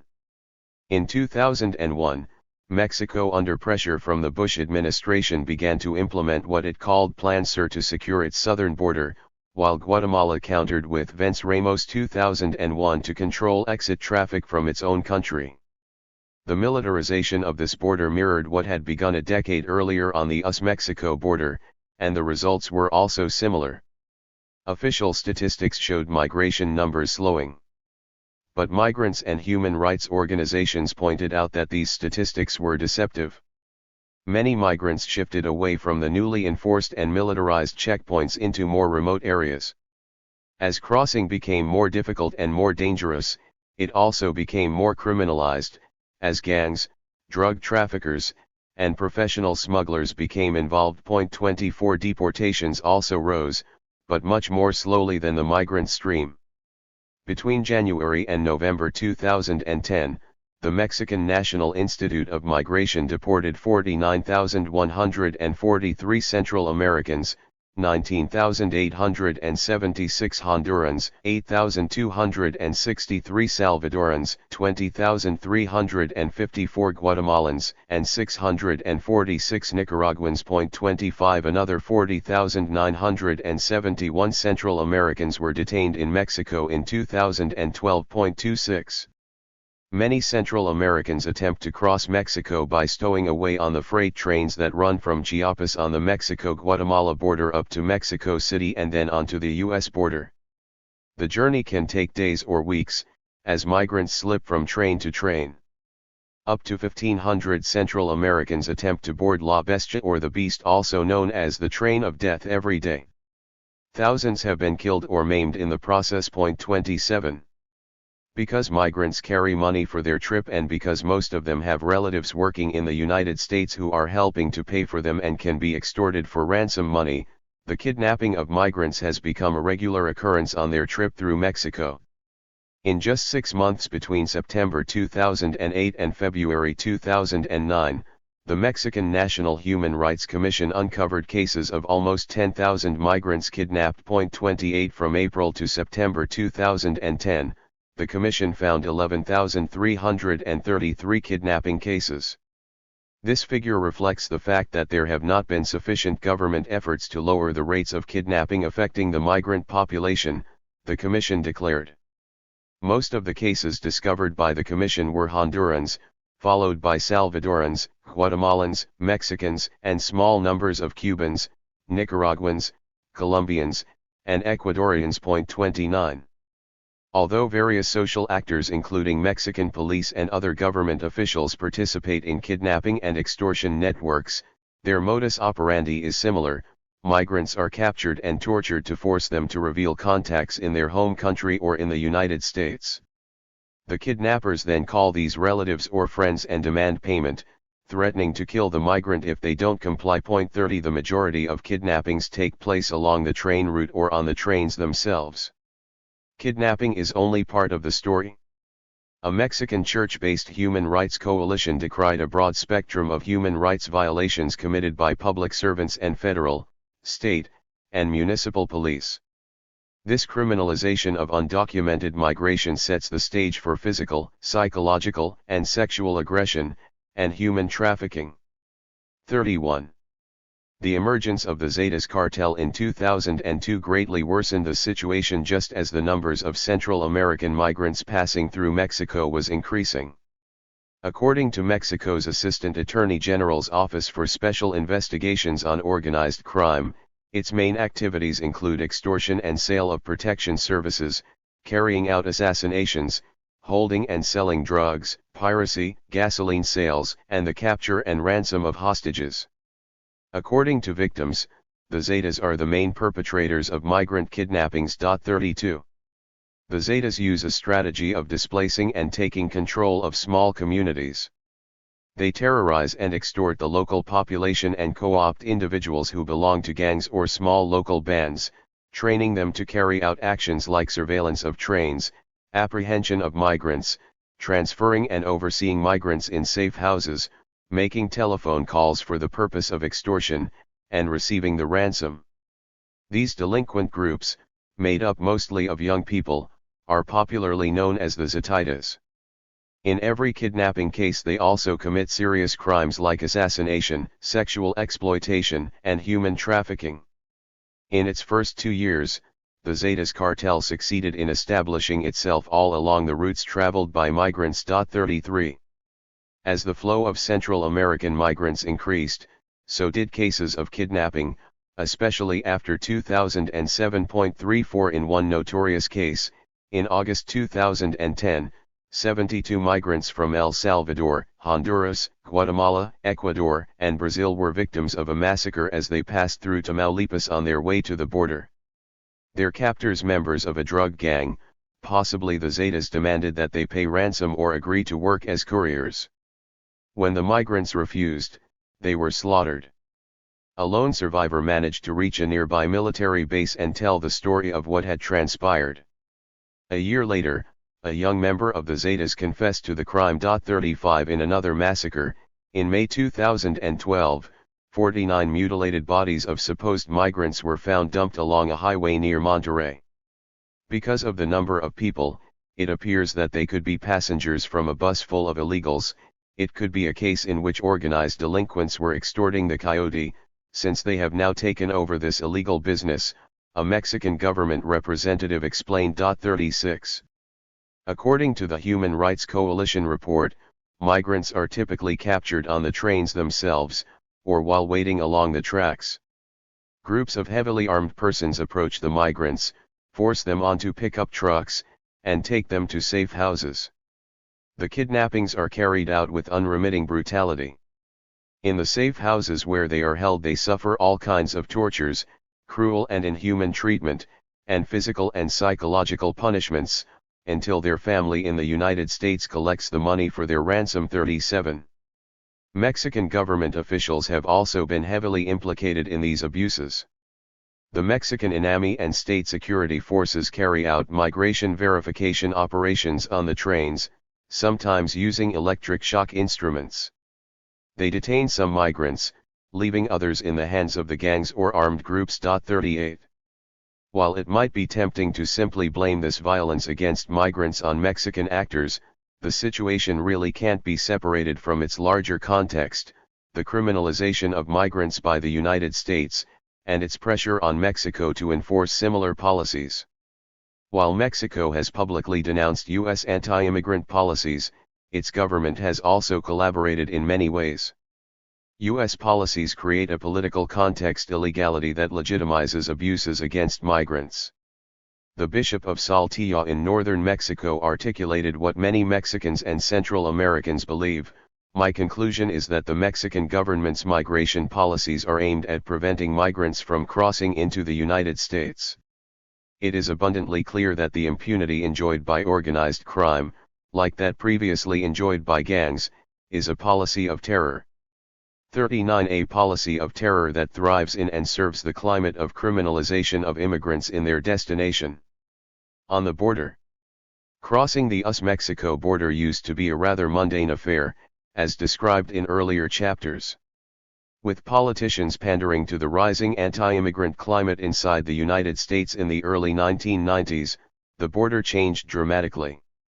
Operation Hold the Line in El Paso in 1993 and Operation Gatekeeper in California in 1994 began today's still ongoing obsession with the border. 40. In September 1993, the Border Patrol chief of the El Paso sector, Silvestre Reyes, launched his new policy, a highly visible show of force along a 20-mile section of the boundary dividing El Paso from Ciudad Juarez. Inspections at official ports of entry also intensified. The strategy represented a radical departure from the prior Border Patrol strategy of pursuing and apprehending unauthorized immigrants after they had crossed the boundary into the El Paso area. Apprehensions quickly fell in the sector, not because overall border crossings declined, but because migrants simply shifted to new crossing points. 41. Likewise, Operation Gatekeeper in California succeeded in deflecting migrant traffic away from the 66-mile stretch known as the San Diego sector of the border. Operation Gatekeeper included construction of a wall, massive deployment of Border Patrol agents along the border, stadium lighting, vehicles, sensors, and other equipment. Beginning at the Imperial Beach Station in the west and moving east, the Border Patrol hoped to bring the entire San Diego sector under full control within 5 years. 42. As in Texas, control did not mean that migrants stopped coming, they simply moved to other, much more treacherous entry points. In 2009, the American Civil Liberties Union and Mexico's National Human Rights Commission accused the U.S. government of causing thousands of deaths at the border. This report is the sounding of an alarm for a humanitarian crisis that has led to the death of more than 5,000 human beings, they declared. The crisis was a direct result, they said, of U.S. decisions. The deaths of unauthorized migrants have been a predictable and inhumane outcome of border security policies on the US-Mexico border over the last 15 years. The new policies implemented by Gatekeeper, militarizing the more populated San Diego sector, intentionally fork undocumented immigrants to extreme environments and natural barriers that the government anticipated would increase the likelihood of injury and death. 43 To reach safety, migrants had to hike for miles over treacherous desert terrain, enduring the extreme heat of the days and cold of the nights. Few were able to carry enough water. As the death rate rose precipitously, the chief cause of death shifted from traffic fatalities to deaths from hypothermia, dehydration, and drowning. 44. The Arizona-based coalition de Derechos Humanos has tallied the dead in the Arizona sector since 2000. Basing its figures on recovered remains, the organization noted that at least 100 to 300 have died each year, with the highest number, 282, being reached in 2006. Since many remains are not recovered, the actual death rates are considerably higher. The organization attributes the slight decline after that to lower numbers of total crossings. 45 A Gao investigation in 2006 found that border crossing deaths had doubled in the past decade, to a high of 472 in 2006. Three-quarters of the increase was due to rising death rates in the Tucson sector, and most were due to heat-related exposure. 46 The Pima County, Arizona, Medical Examiner's Office took custody of the remains of 1,915 migrants who died in the desert between 2001 and 2010. 47 The Border Patrol's own figures corroborated the high in fiscal year 2005 and show that despite a slight drop after that, numbers rose again, to 483 in fiscal year 2012. 48. Even as the total number of people crossing may have declined after 2006, the process became increasingly dangerous. The Arizona Daily Star noted that the ratio of known deaths per apprehensions rose from 3 per 100,000 in 1998 to 39 in 2004 and 88 in 2009. That means the risk of dying is more than twice as high today compared with 5 years ago and nearly 30 times greater than in 1998, the newspaper reported at the end of 2009. Border County law enforcement, Mexican consulate officials, Tejano Oaxaca tribal officials and humanitarian groups say the increase in fencing, technology, and agents has caused illegal border crossers to walk longer distances in more treacherous terrain, increasing the likelihood that people will get hurt or fatigued and left behind to die. 49. In response to the growing death rate and the outcry it provoked, the Border Patrol initiated the Border Safety Initiative in 1998 and formed BORSTAR to train agents in search, trauma, and rescue.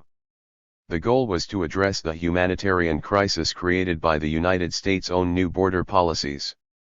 Border Patrol agents did provide life-saving aid to hundreds of migrants in the years since the program was initiated.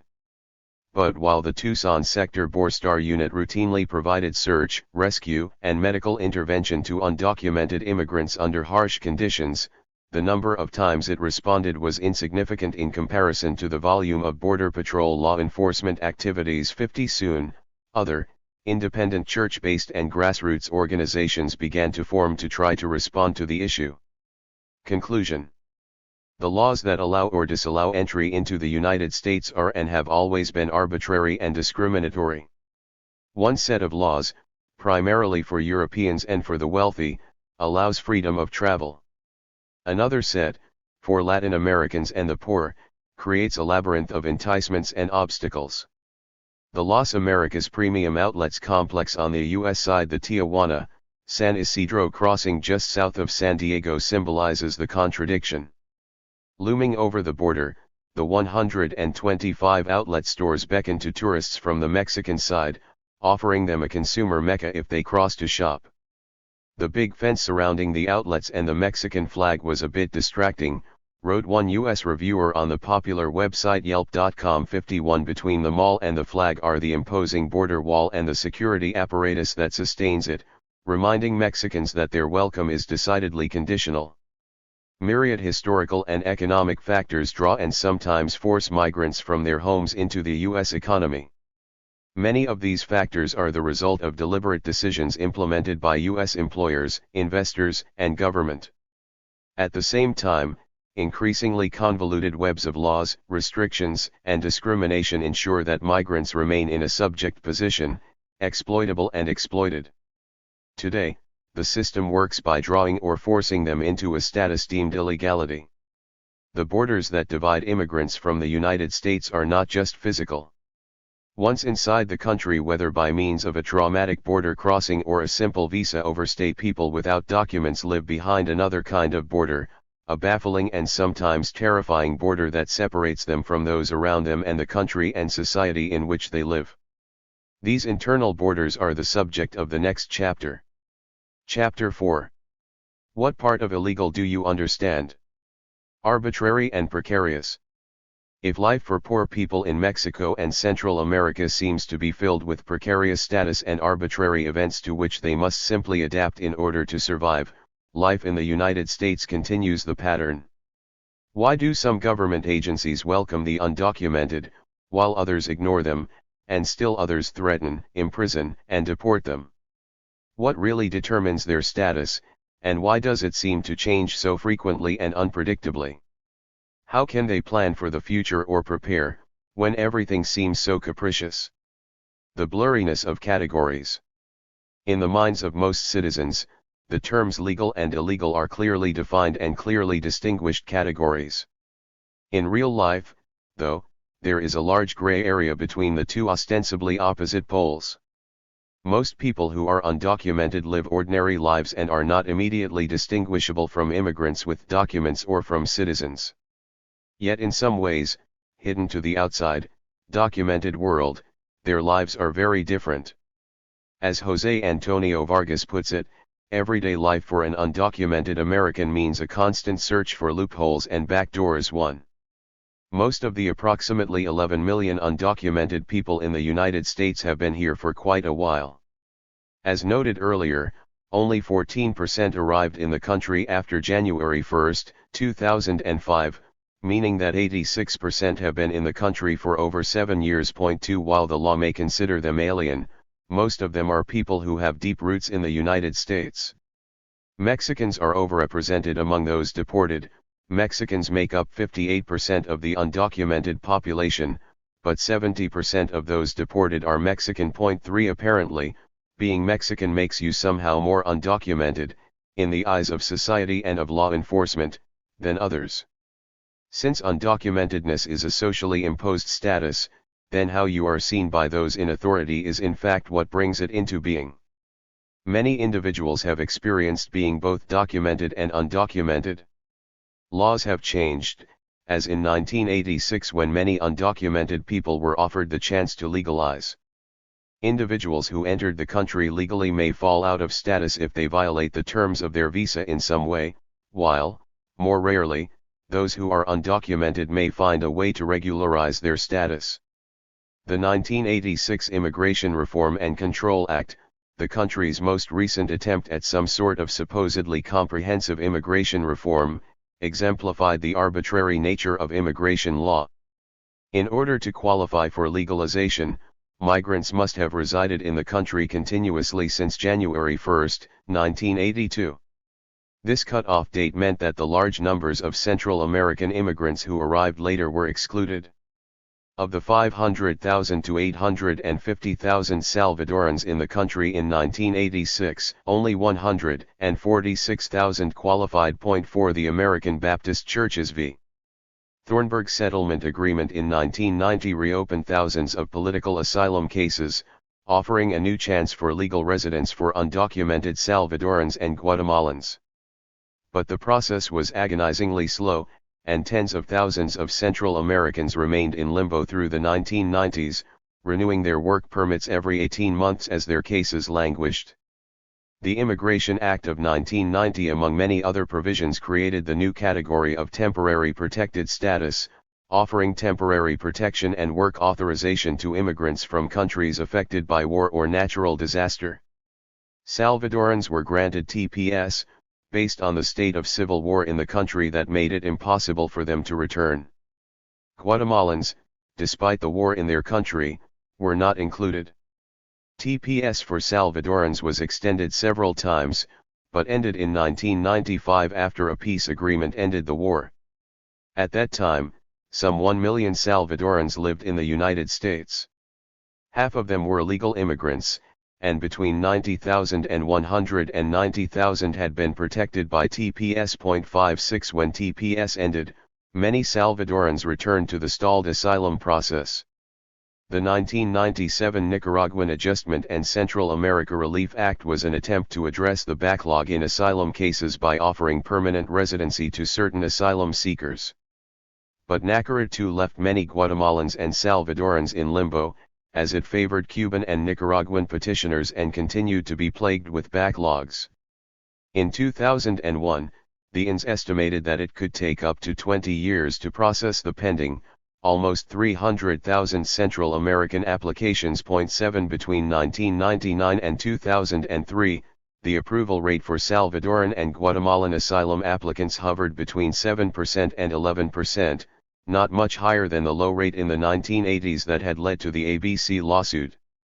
For applicants from other countries, the rate was 33% to 44%. 8 Salvadorans and Guatemalans, in the words of Cecilia Menjivar and Lizzie Abrego, have faced being granted only temporary permits, seemingly interminable applications, reapplications, long waiting times for their applications to be processed, and the threat of imminent deportation. Neither fully legal nor illegal, they exist in a state of permanent temporariness or liminal legality. 9.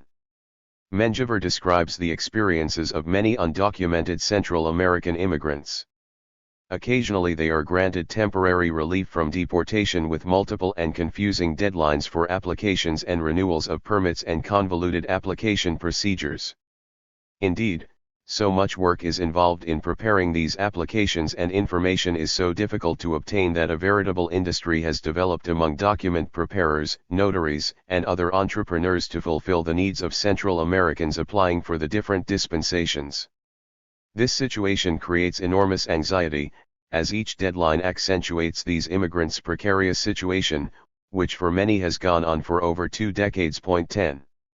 Immigration law revisions have continued the pattern of creating new ways of punishing illegality, while concomitantly creating sometimes unexpected and apparently arbitrary new avenues for legalization.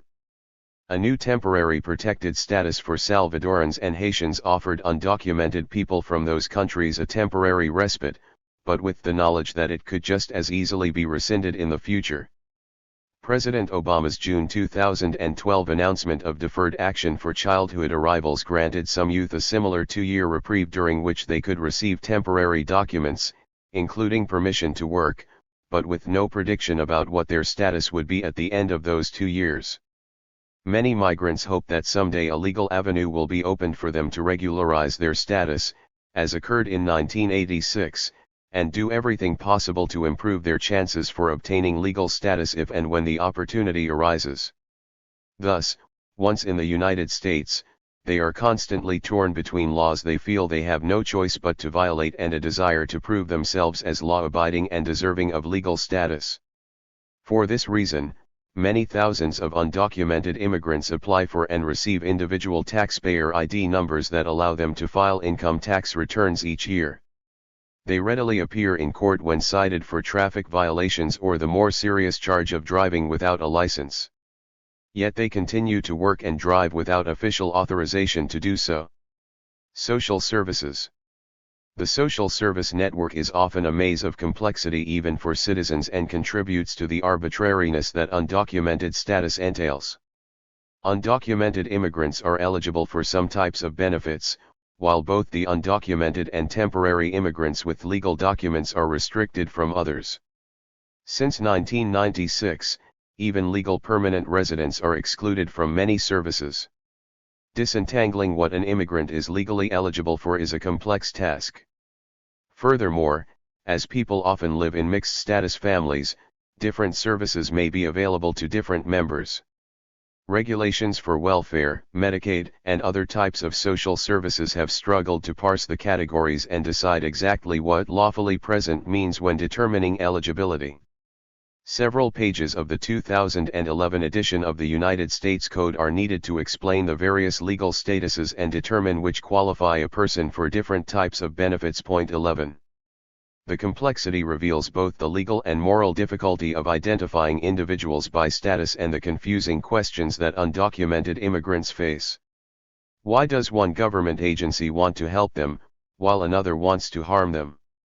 Can they be punished for accepting services that are offered to them? To further confuse the issue, most social service providers are trained and eager to make sure that people obtain access to the services for which they are eligible. Undocumented immigrants may be overwhelmed with phone calls and urgings to accept certain benefits, while finding it impossible to access others that are even more urgently needed. The patchwork reflects competing interests in the passage of laws and the interests of agencies, but, like status itself, presents a bewildering panorama to those in need.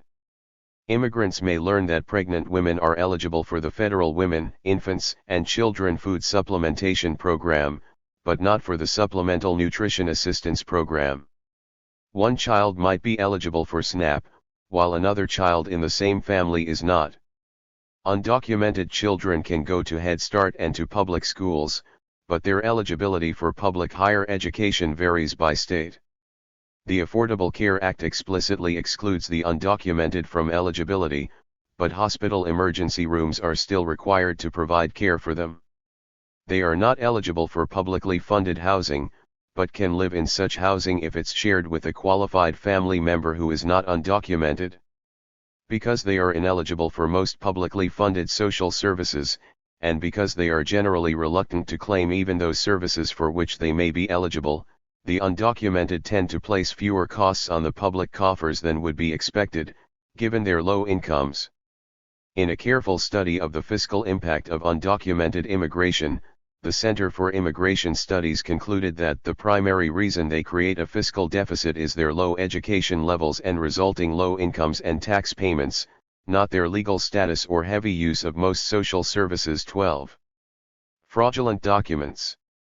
Almost all people who are undocumented in fact possess a spectrum of valid and fraudulent papers.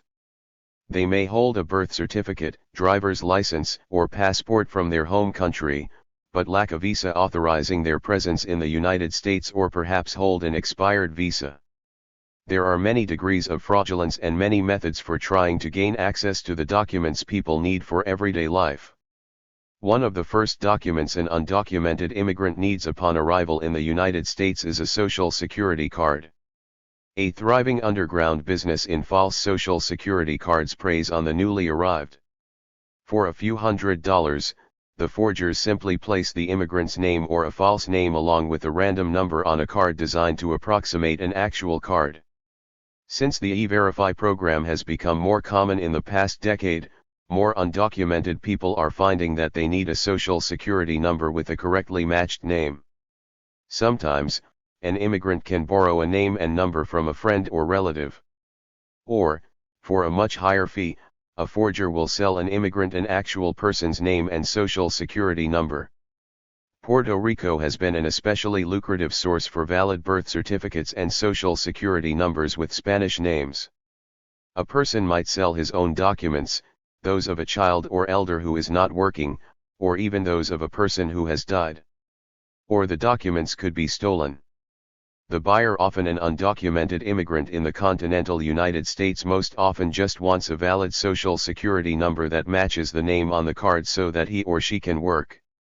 In some cases, though, the fraud moves into more aggressive theft, where a person will use the documents to apply for social services that are available only to citizens or to obtain tax refunds, loans, or credit in the other person's name. 13. In 2010, the Puerto Rican government responded to the situation by invalidating all Puerto Rican birth certificates and requiring everyone born in Puerto Rico to obtain a new, more secure document. Many were skeptical that this would end the problem.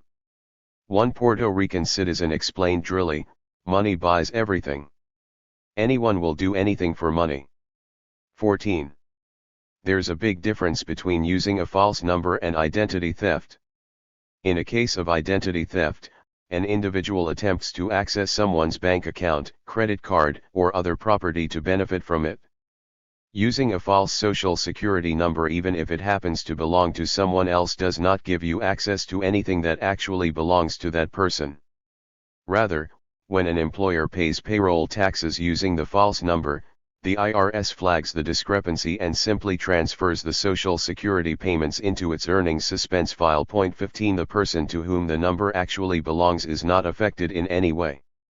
In recognition of the ubiquity and the harmlessness of the use of false Social Security numbers, the Obama administration clarified that using a false Social Security number would not count against a young person applying for DACA.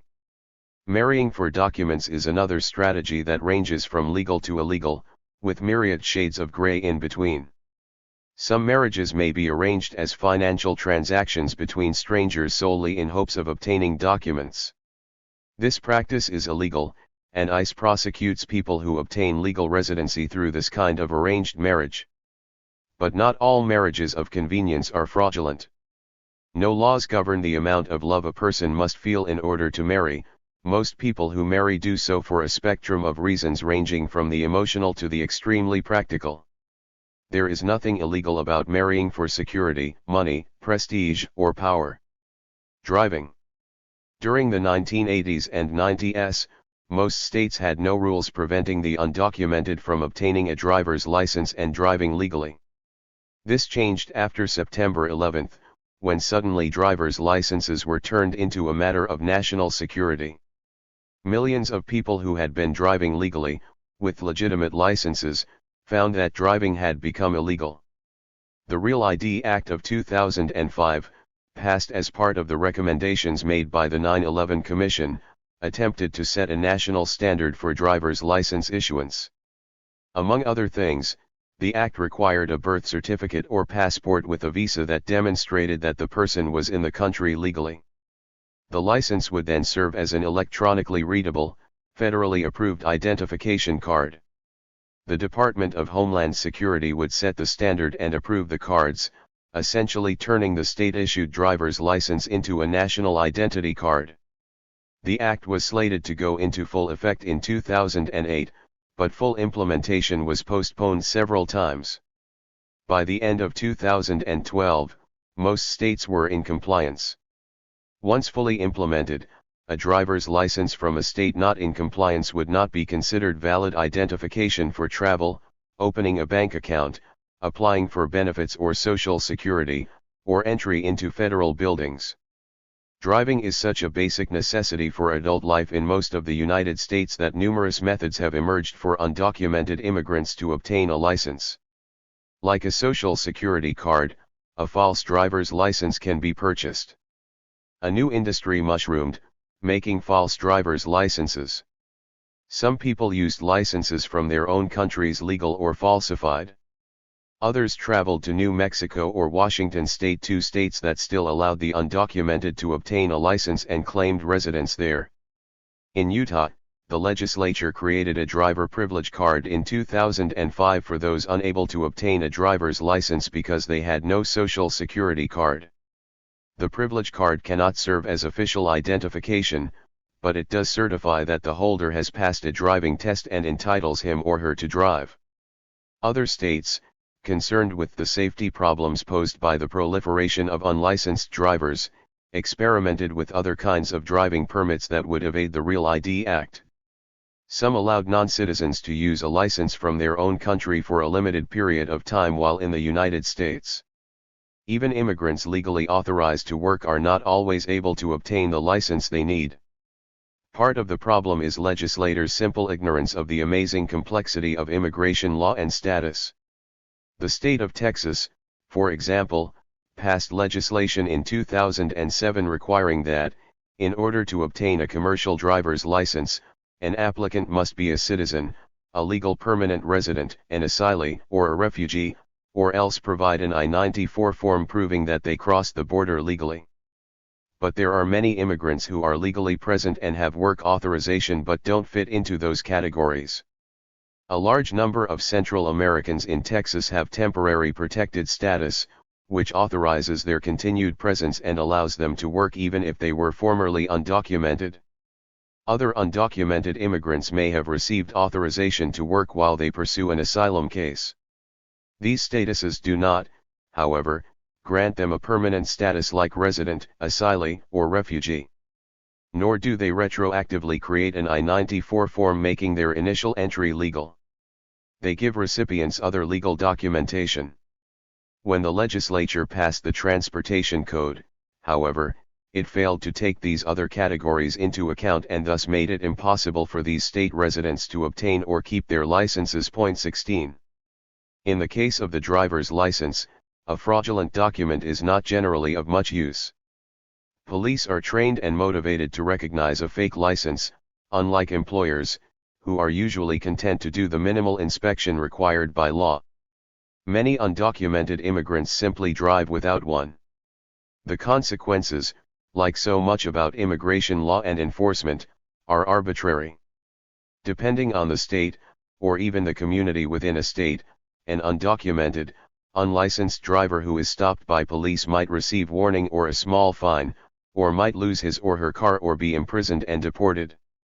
If a jurisdiction is participating in a federal program like ICE 287 or Secure Communities, which requires officials to share data on those arrested with ICE, a routine court appearance might end in incarceration and deportation.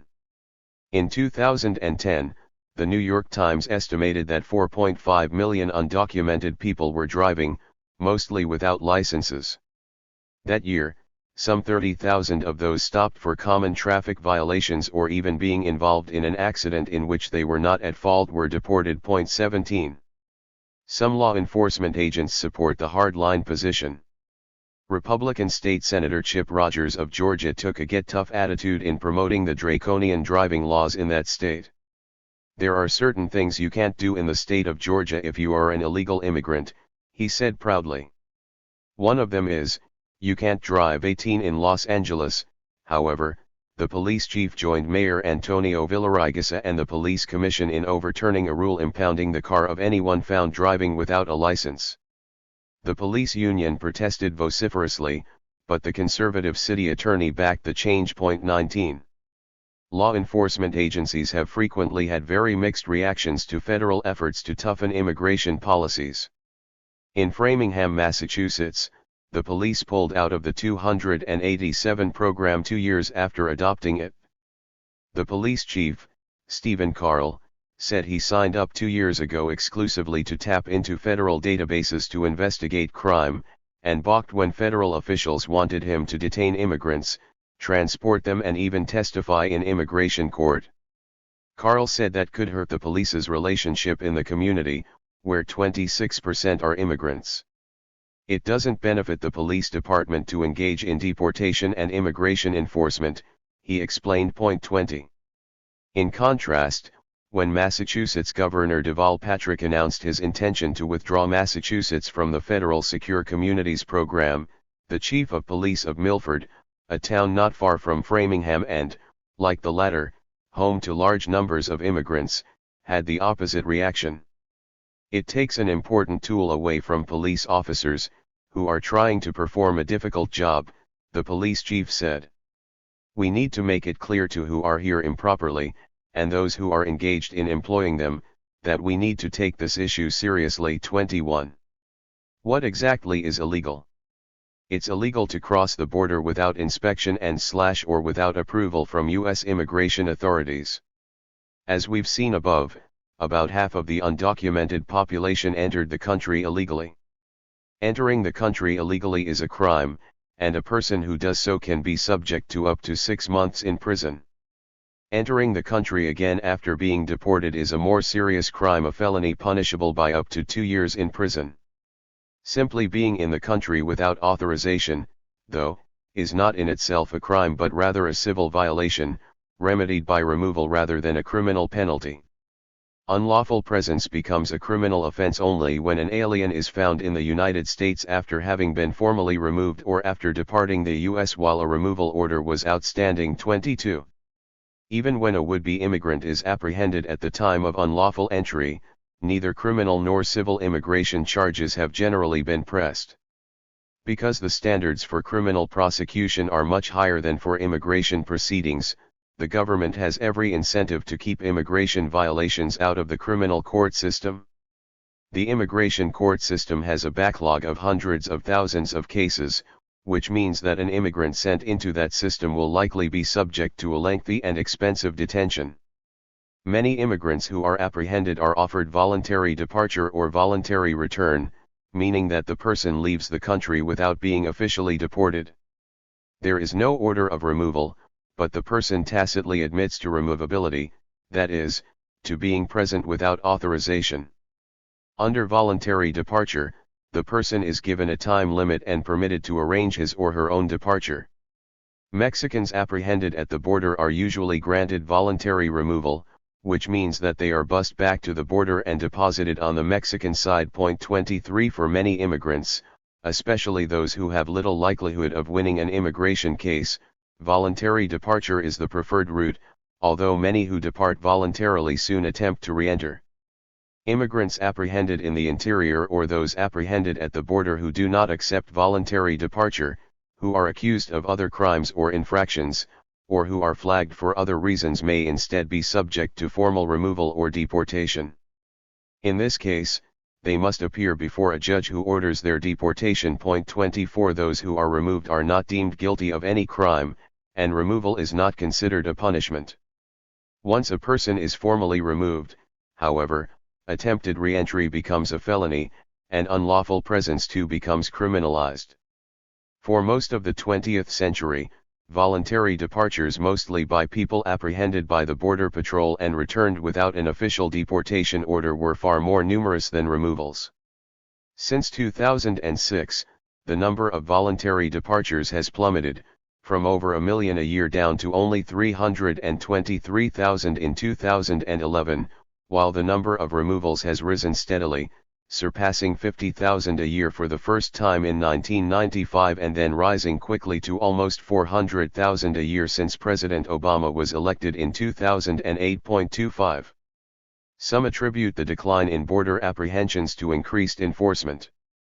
The Border Patrol, they point out, grew from 9,000 agents in 2001 to 20,000 by the end of 2009, and 21,000 by 2012, while the Customs and Border Protection budget rose from about $6 billion in 2004 to about $11 billion in 2009.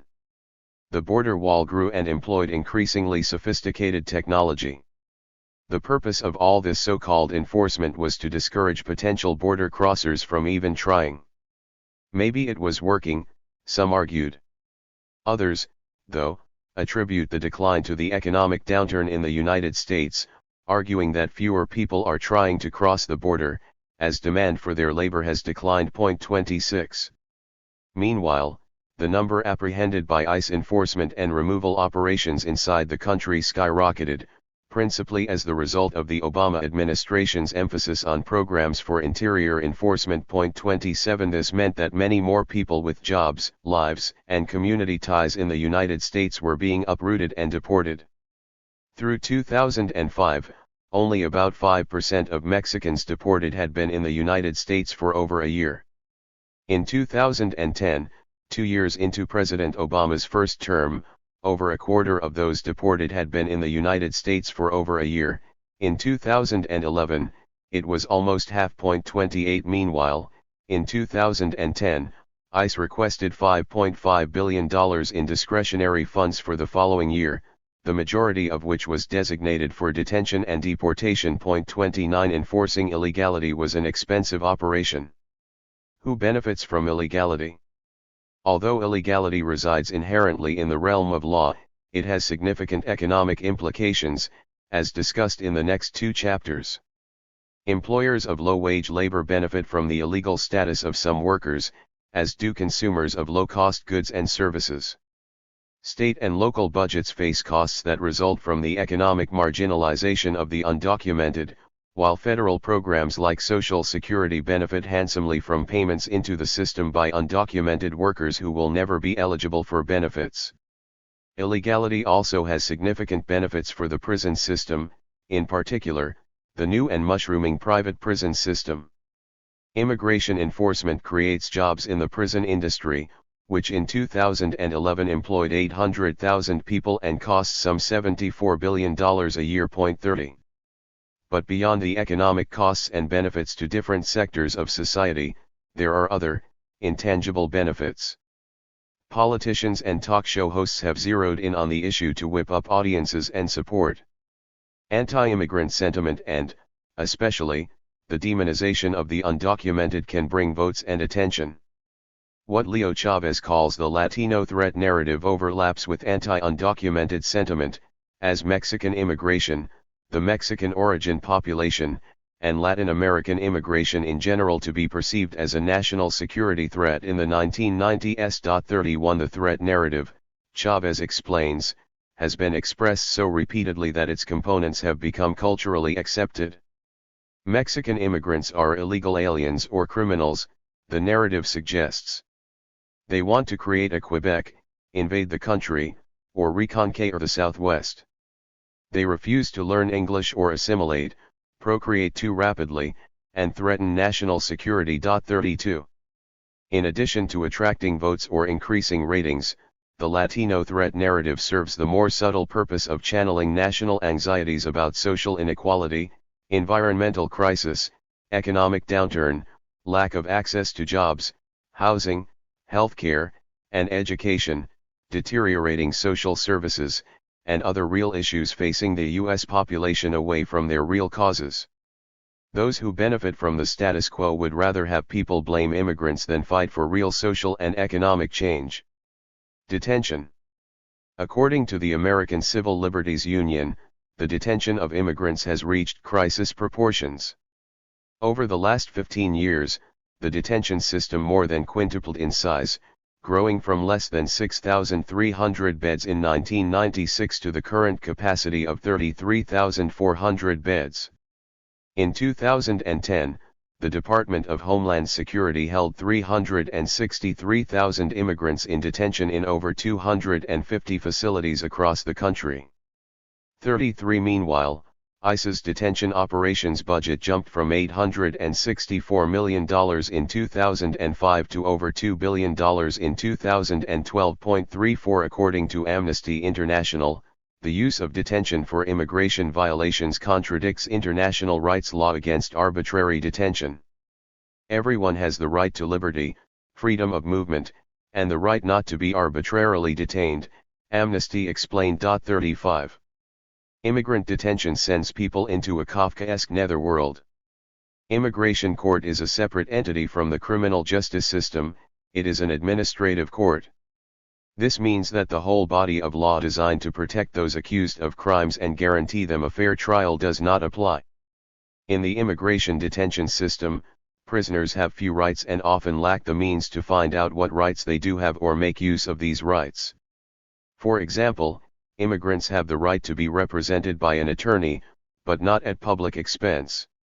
Many detainees don't know that they have the right to representation, don't know how to obtain representation, and/or can't afford it. For those who do go through deportation hearings, 84% lack representation. 36. Some detained migrants will choose voluntary departure because it leaves their names clear for a legal entry sometime in the future.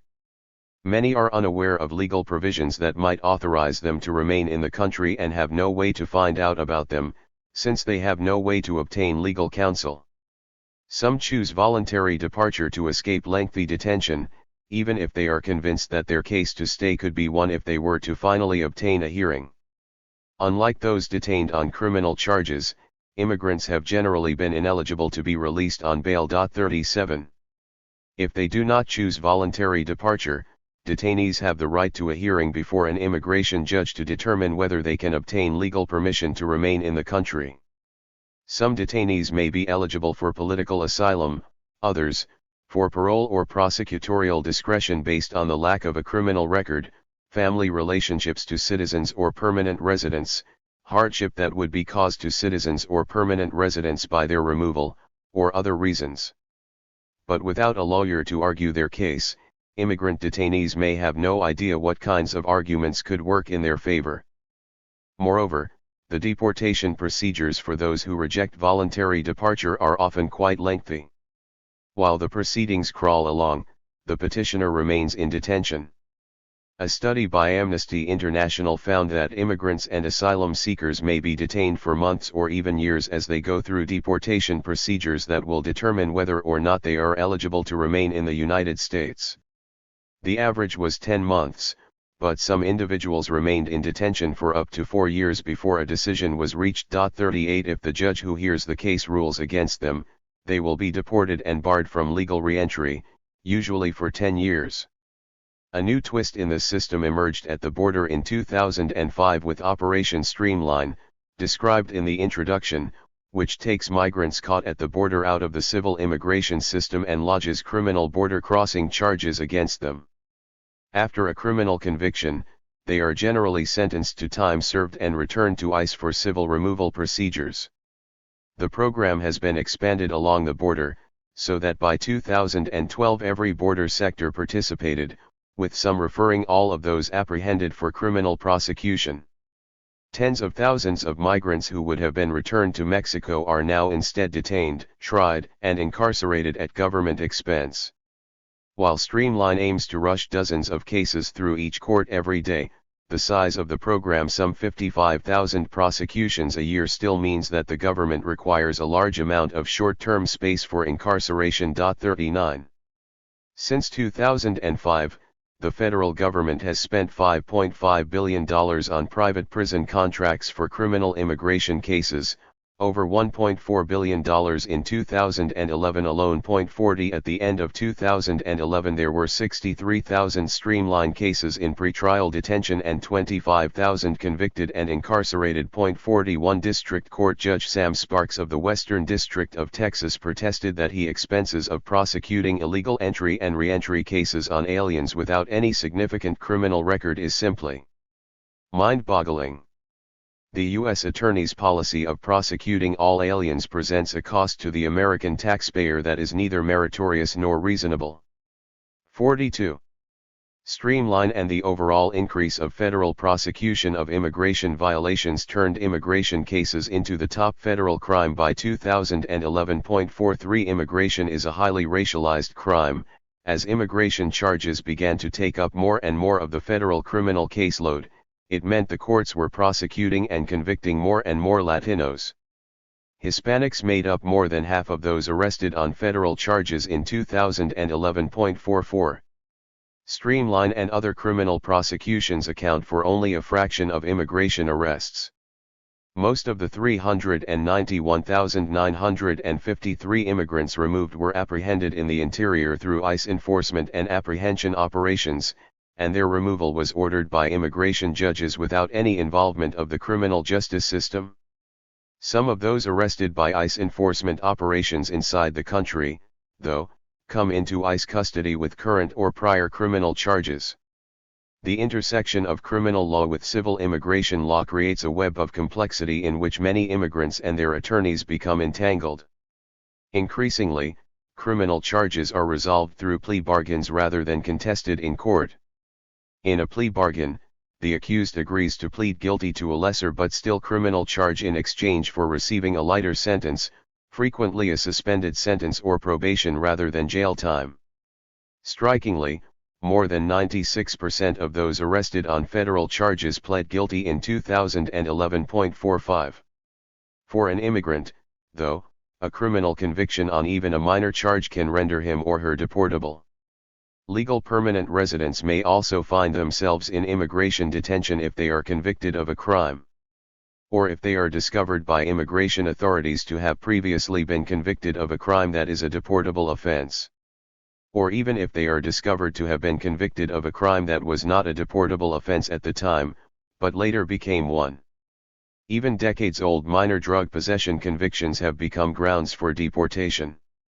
The public defenders that most poor immigrants rely on in criminal cases generally have little knowledge of immigration law or the possible implications of a guilty plea.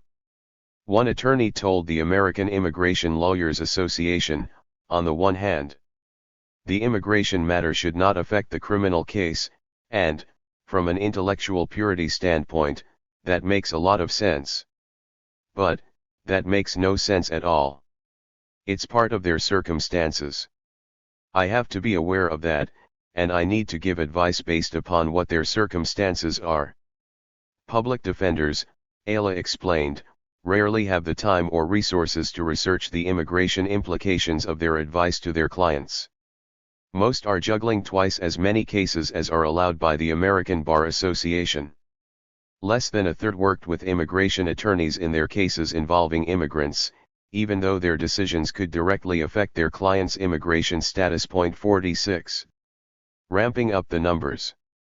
In early 2010, James Chaparro, Director of ICE Detention and Removal Operations, wrote an internal memo later obtained by the Washington Post noting that while the number of removals of criminals so far that year had been satisfactory, the agency's numbers in removing non-criminal aliens were too low. As of February 15, 2010, DRO removed or returned 60,397 non-criminal aliens, which is an average of 437 removals/returns per day. The current non-criminal removal rate projections will result in 159,740 removals at the close of the fiscal year. Coupling this with the projections in criminal removals only gives us a total of just over 310,000 overall removals, well under the agency's goal of 400,000. For the first time, the agency had explicitly acknowledged having an established target. 47. Chaparro insisted that field agents increase the average daily population in ICE detention facilities to 32,600 and increase the number of Tier 1 non-criminal fugitive alien arrests along with Tier 2 arrests in every field office. He recommended that each office process 30 to 60 non-criminal cases per day in a surge aimed at meeting deportation quotas. 48. Basically, the memo instructed ICE officers to increase the detention and deportation of non-criminals and of criminals whose only offense was re-entry into the country, in the interest of meeting the annual deportation goal. 49. Another program that helped ICE increase its numbers in the Obama years was Secure Communities. Introduced by the Bush administration and piloted in a number of cities around the country in late 2008, Secure Communities requires law enforcement agencies in participating jurisdictions to automatically share with ICE the fingerprints of anybody arrested. If ICE flags the individual as potentially deportable, the agency issues a detainer. When the person is released, he or she is turned over to ICE. The Obama administration initially stated that participation was voluntary, but later announced that the program would be required nationwide by 2013. 83% of those who come into ICE custody through Secure Communities are sent to ICE detention centers. 93% are Latino. Promoters touted the program as a way to remove dangerous criminals from your community. 50. However, only about half of those deported through Secure Communities fit the profile of a criminal that is, had been convicted of a crime other than a traffic or immigration violation. The only violation for 45% of those deported was being present without admission, that is, being undocumented. Only half of those deported received a hearing before an immigration judge to determine their deportability. The other half were simply deported under ICE administrative procedures or pressured into taking voluntary departure. By late 2011, 226,694 immigrants had come into ICE custody through Secure Communities. 51. Detention Incorporated. In addition to ICE itself, there are powerful interests supporting the detention industry, ranging from private prison companies to elected officials who see prisons as a boost to local economies. The Immigration and Naturalization Service started to contract out its detainees to private prisons in the early 1980s when the detention system started to exceed its capacity of beds. By 1989, the agency was holding about 2,000 people a day, with 500 in private facilities. 52. Over the past 3 decades, immigration violations served as a reliably increasing source of revenue for private prisons. 53 As ICE detention rates doubled to the current rate of 400,000 a year in the first decade of the 21st century, the proportion of immigration detainees held in privately run detention facilities also rose, from 1/4 to 1/2. 54 Private prisons specialize disproportionately in detaining immigrants, who tend to be young, healthy, and nonviolent, and therefore among the cheapest and the most profitable inmates to house. 55. The first private prison company, the Corrections Corporation of America, was poised to benefit from and promote the increases in criminal sentencing and immigrant detention in the 1990s. According to Travis Pratt, professor of criminology at Arizona State University, who studied the private prison industry's lobbying campaigns, the private prisons industry has a very heavy lobby in most states and the federal government to increase sanctions for a number of offenses. They've been doing this for a very long time. It's a multi-million-dollar lobbying effort. And they've been exceptionally successful. Longer sentences for more types of offenses means more inmates means they have to be housed somewhere, which translates to greater profits for that industry. They have a very clear agenda there, and they've been unapologetic about it. They haven't hidden that at all. 56 Between 2002 and 2012, private prison companies had spent over $45 million in campaign contributions and lobbying. 57. The GEO Group currently runs 109 facilities in the United States, the United Kingdom, Australia, and South Africa, with 75,000 beds in the United States. CCA has 60 in the United States that can hold 90,000 inmates, and Management and Training Corporation, founded in 1987, runs 22 prisons in the United States with 29,500 beds. 58 CCA is the fifth largest corrections system in the country, following the federal government and 3 states. 59 In 2010, GEO and CCA together earned revenues of over $2.9 billion. 60 They have spent millions of dollars lobbying over the past decade. 61. The private prison industry has a vested interest in increasing both the criminalization of immigrants and the drug wars that criminalize African Americans. Our growth is generally dependent upon our ability to obtain new contracts to develop and manage new correctional and detention facilities, CCA explained to its shareholders. The demand for our facilities and services could be adversely affected by the decriminalization of certain activities that are currently proscribed by our criminal laws. In particular, CCA warned, any changes with respect to drugs and controlled substances or illegal immigration could affect the number of persons arrested, convicted, and sentenced, thereby potentially reducing demand for correctional facilities to house them. 62 Company officials were optimistic, though, that ICE would continue to supply a significant portion of our revenues. 63. The Justice Policy Institute concluded in 2011 that while private prison companies may try to present themselves as just meeting existing demand for prison beds and responding to current market conditions, in fact they have worked hard over the past decade to create markets for their product. As revenues of private prison companies have grown over the past decade, the companies have had more resources with which to build political power, and they have used this power to promote policies that lead to higher rates of incarceration. 64. One avenue they have used is the American Legislative Exchange Council, a conservative, free market-orientated, limited government group. In the words of Staff Director Michael Hoff. 65 Legislators pay $50 a year to join, while companies pay tens of thousands of dollars for a seat at the table, giving ALEC a total budget of over $6 million a year. ALEC's main focus is on drafting model legislation.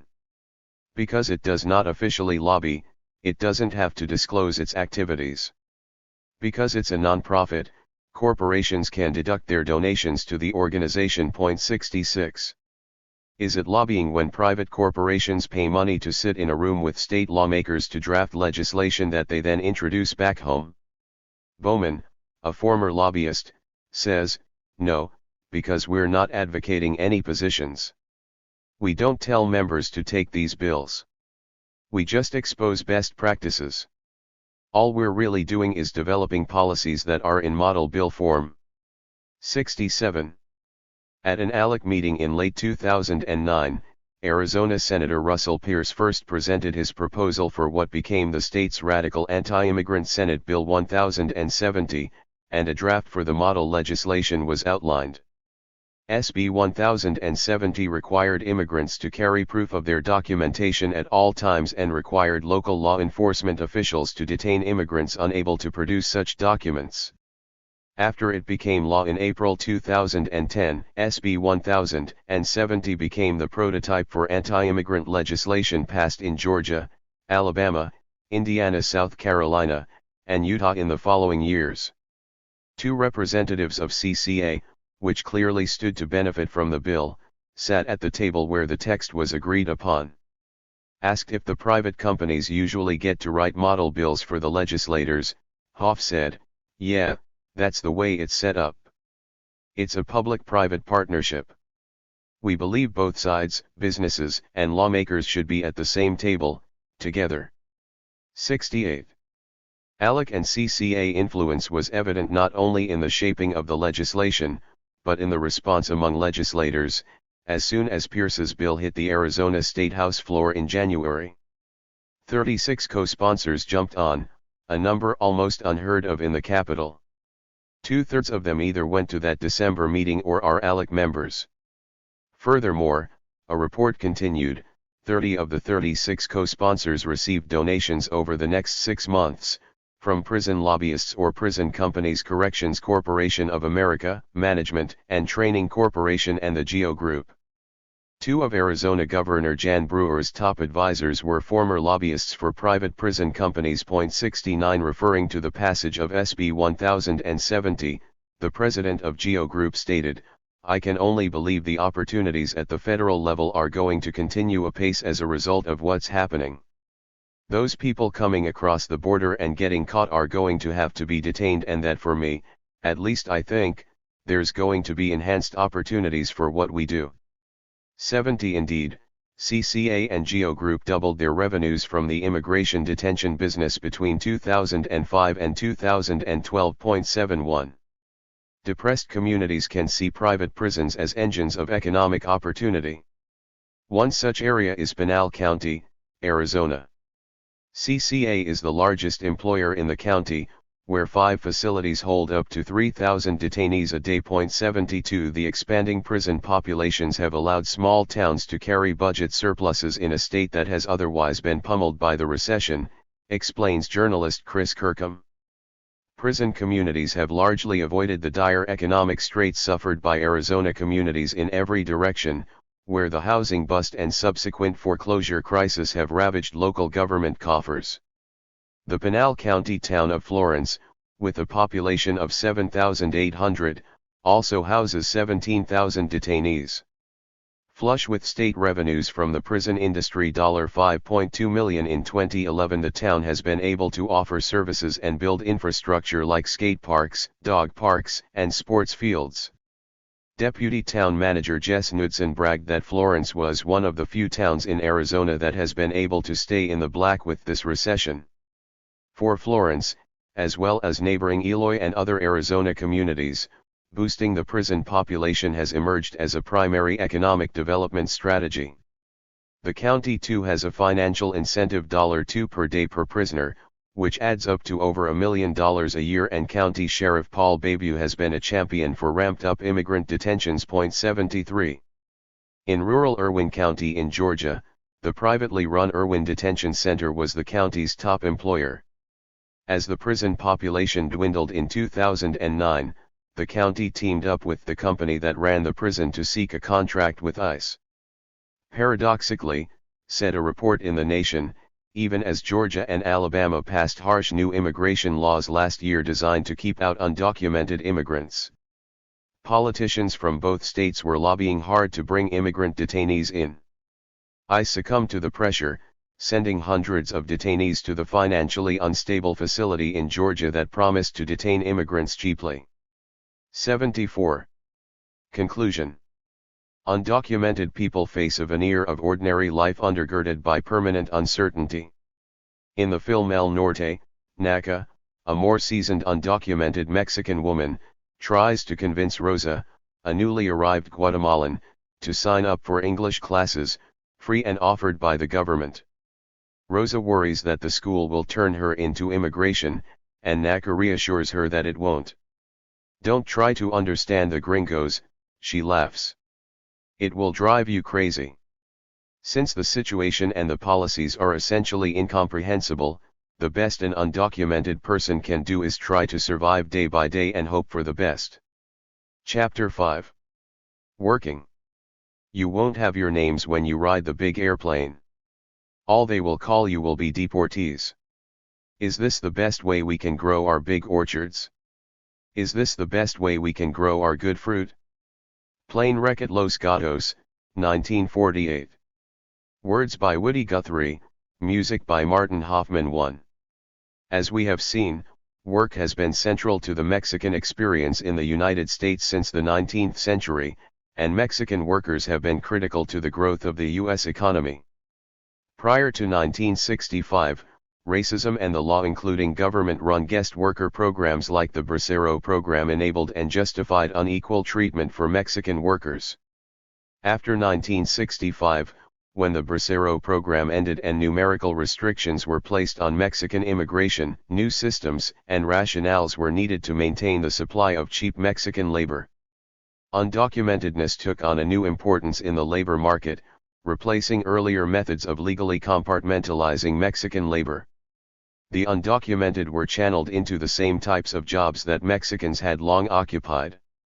Reflecting the new significance of undocumentedness, the 1986 Immigration Reform and Control Act was both the first legislative attempt in the country's history to address this issue and the first immigration legislation to specifically address the issue of work, making it illegal for employers to hire workers who lack documents. At first glance, this may seem paradoxical. If undocumented Mexican labor was so necessary, why make it illegal? But IRCA made it illegal with a large wink. Employers were required to obtain proof of eligibility to work from new hires, but they were not required to evaluate the documents they were shown. They could be punished for knowingly hiring undocumented workers, but usually only received a small fine. IRCA, it turned out, was more for show than for changing the country's labor structure. It was a bumbling intervention that succeeded in making migrant workers more vulnerable, while actually contributing to increasing the numbers of the undocumented. Though they comprise a small proportion of the overall workforce, workers without documents continue to occupy crucial niches in the economy. Point 2. This chapter and the next will look at how undocumentedness became an important factor in the labor market and what kinds of jobs undocumented people fill. Making work illegal. Although the 1965 immigration law made it illegal for many Mexicans to enter or remain in the United States, it did not specifically prohibit undocumented people from working, nor did it forbid employers to hire them. The 1952 immigration law known as the McCarran-Walter Act had made it illegal to conceal or harbor a person who was undocumented, but not to employ them. The law included the so-called Texas Proviso to satisfy Texas business interests that depended on undocumented Mexican workers, stipulating that employment shall not be deemed to constitute harboring. Thus, in the words of the Immigration and Naturalization Service General Counsel, there was no prohibition at all on employment of illegal aliens. 3. The idea of criminalizing employment gained ground toward the end of the century. Senator Peter Rodino introduced the first national employer sanctions bill in 1973, but it failed to pass in the Senate. In 1986, though, employer sanctions were a key element of the new IRCA. Many progressive organizations including the AFL-CIO, the NAACP, and the Leadership Council on Civil Rights, a national coalition of 185 civil rights organizations and the country's premier coordinating mechanism for civil rights advocacy before Congress and the executive branch, all supported the idea. Although the Leadership Council was sharply divided for a century earlier, the AFL had openly excluded non-whites from membership. Now it joins civil rights organizations in advocating for discrimination based on citizenship. In 1990, the NAACP reversed its position after an acrimonious debate. The AFL-CIO did the same in 2000. Those favoring the sanctions argued that citizenship should determine rights.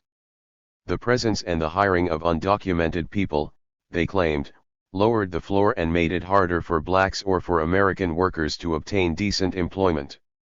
If it became more difficult for the undocumented to work, they reasoned, employers would have to improve conditions and employ citizen workers.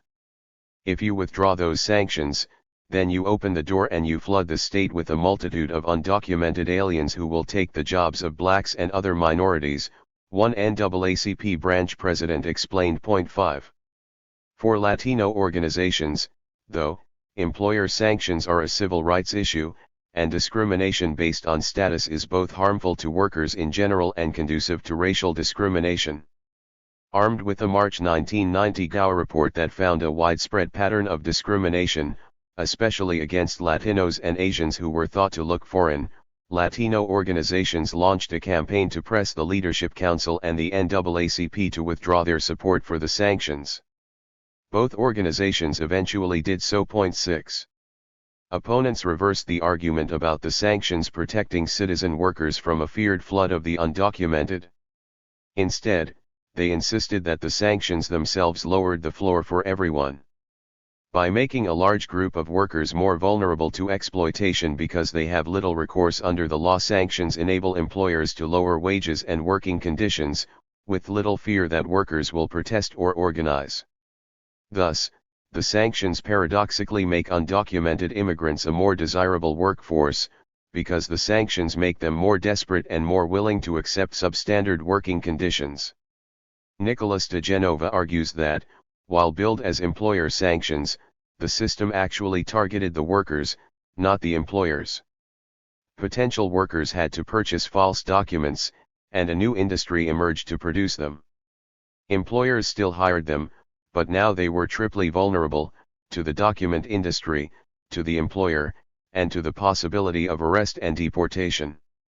Rather than punishing employers who were routinely given warnings prior to inspections of their hiring records or subject to token fines, at most the law instead placed new burdens and new penalties on the workers. 7. During the Bush administration, workplace raids became the major public face of immigration enforcement.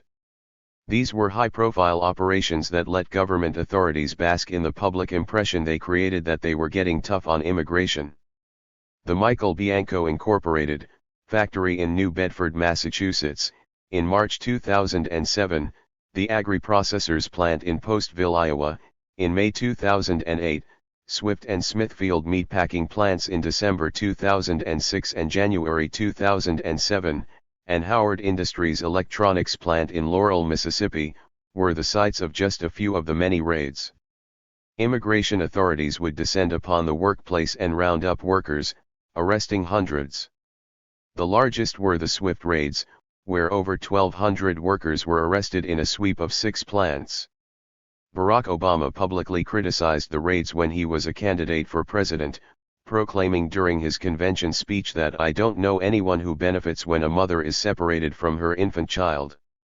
But he also defended enforcement of sanctions, continuing to decry the effects when an employer undercuts American wages by hiring illegal workers. 8. As a senator, he pressed for E-Verify, a federal program designed to electronically detect fraudulent documents and prevent the hiring of the undocumented. As president, Obama pursued a policy during his first term that some have termed silent raids. Instead of descending on the workplace and making arrests, the new policy used audits. ICE would require a business to turn over employment eligibility forms for all of its workers. Since January 2009, the Wall Street Journal reported in May 2012, the Obama administration has audited at least 7,533 employers suspected of hiring illegal labor and imposed about $100 million in administrative and criminal fines, more audits and penalties than were imposed during the entire George W. Bush administration. 9. With the audits, workers are not deported. But they do lose their jobs. Undocumented jobs. Most undocumented people work in 3 specific types of jobs, all of which tend to be low wage and low status, offer few if any benefits, have difficult or unstable schedules, and offer little job security. They may be seasonal or involve night shifts. The work is generally heavy, unpleasant, dirty, and even dangerous. Agricultural jobs, especially in plantation and other large-scale enterprises, have always occupied a special low status and employed many legally excluded workers.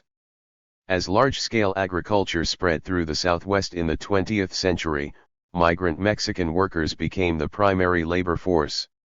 Today, 42% of agricultural workers work as migrants, that is, they follow the crops. 75% of farm workers were born in Mexico, with 2% born in Central America and 23% in the United States. 10 Only about 4% of undocumented immigrants work in agriculture, but they make up somewhere between 25% and 90% of all agricultural workers. 11 The National Agricultural Worker Survey conducted by the U.S. Department of Labor has consistently found approximately 50% of agricultural workers as undocumented over the past 20 years. 12 Some analysts, such as Rob Williams of the Migrant Farm Worker Justice Project, believe that the percentage is even higher, up to 90% or more, since many people when interviewed will not admit to being undocumented. 13 The seasonal and back-breaking nature of farm work, along with dangerous, often unregulated conditions and low pay, make these jobs unattractive to potential workers who have the advantage of citizenship. Most farm workers only find work for about 30 weeks of the year and earn $12,500 to $15,000 annually. 14. Second, undocumented people work at jobs that have been insourced or relocated within the United States, as companies attempt to resurrect the kinds of conditions they enjoyed before unionization and government regulation began to cut into their profits. A major example is the meatpacking industry, which closed down unionized plants in major urban areas to relocate in the rural Midwest. As these jobs became more unattractive because they were relocated to areas where workers did not want to move and because they downgraded working conditions and pay, the plants too began to recruit heavily among undocumented immigrants. Many of these insourced jobs differ from agricultural work because they are year-round instead of seasonal. Their rise coincides with a growing long-term, not seasonal migration of undocumented workers and a growing shift from the historic seasonal migration areas of California and the Southwest into the Midwest and especially the South. Despite poor wages and working conditions, many immigrants consider these jobs a step up from agriculture. 15. Another type of insourcing has occurred in the construction industry, which employs almost 1 in 5 undocumented immigrants, about 1 million in the first decade of the 21st century. 16 During the long construction boom between 1970 and 2006, total employment more than doubled to 7.7 million before declining sharply in the housing-led recession. 17 The thriving construction industry in urban centers like Nevada and post-Katrina New Orleans attracted large numbers of undocumented immigrants. Third, new job categories in the service sector have emerged in recent decades.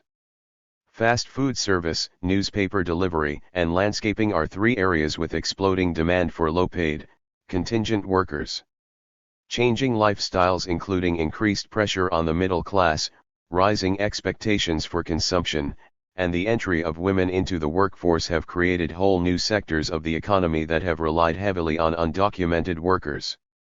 Steve Striffeler notes, Latinos are becoming virtually synonymous with food preparation and cleanup in our nation's restaurants. To find a meal that has not at some point passed through the hands of Mexican immigrants is a difficult task. 18 Chicken, for example, boomed in popularity in the 1980s and 90s, as it was transformed from a low-profit farm product that was generally sold whole or in parts to a highly processed and highly profitable manufactured commodity in forms like nuggets and fingers. And who does the processing in the new plants that have created our contemporary incarnation of chicken? In large numbers, and across the country, it is Mexican and Central American workers, many of them undocumented. Agriculture. As fruit and vegetable agriculture spread in California at the end of the 19th century, farmers sought a labor force that would be as tractable and exploitable as African slaves had been in the South, or even better, one that would be there only when needed for the labor-intensive seasons. A California farm spokesman in 1872 observed that hiring seasonal Chinese workers who housed themselves and then melted away when they were not needed made them more efficient than Negro labor in the South. It is only employed when actually needed, and is, therefore, less expensive than slavery. 19. When the Chinese Exclusion Act of 1882 eliminated that option a decade later, agriculturalists turned to Mexicans. Seasonal farm labor increased rapidly over the course of the century as farming centralized. Worker mobility, writes Don Mitchell, was built into the system.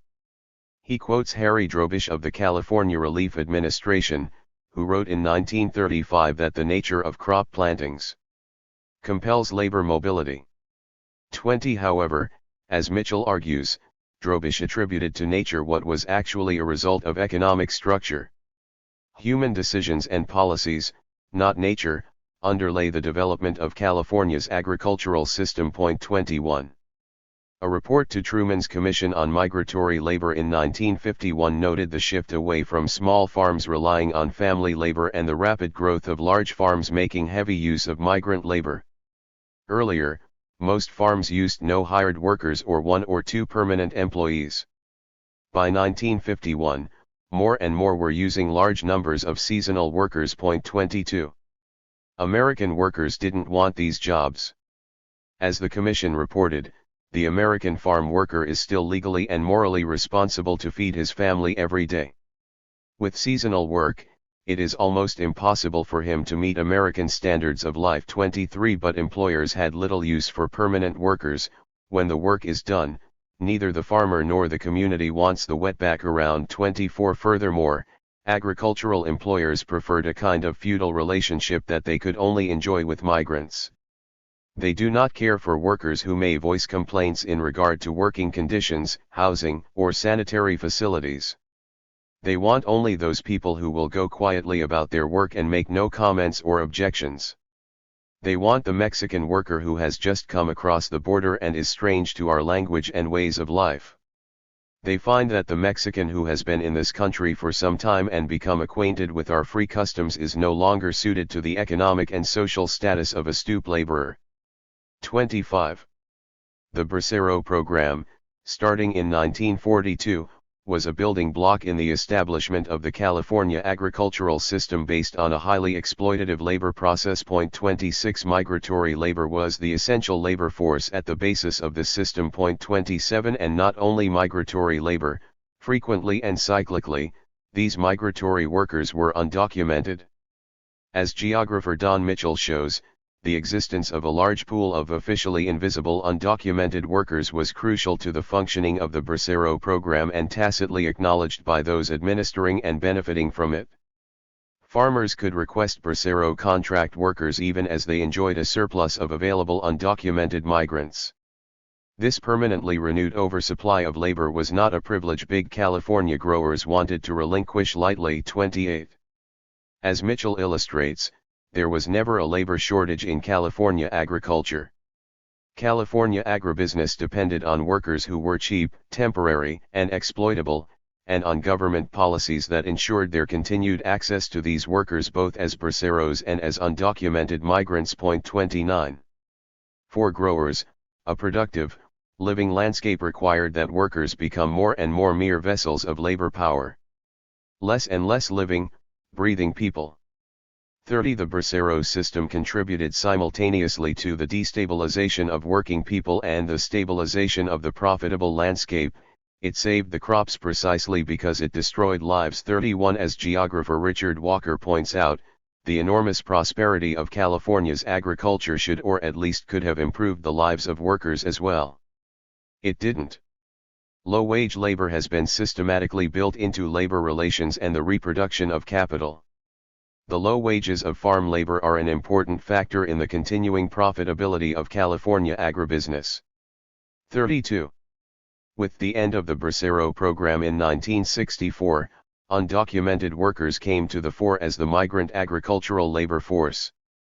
The program was phased out gradually between 1965 and 1967, so that it ended completely just as the limit of 120,000 immigrants per year from the Western Hemisphere, the first numerical limit ever, went into effect. 33 As described in Chapter 2, by 1965 the program was no longer necessary because the flow of undocumented workers was large enough to fulfill the needs of agribusiness. 34 Seasonal migration continued unabated, except that now even former braceros migrated without documents. 35 Some scholars termed the post-1965 system of undocumented migration a de facto guest worker program. 36 The special provisions for farm workers in the Immigration Reform and Control Act of 1986 highlighted the special need for undocumented illegal workers in agriculture.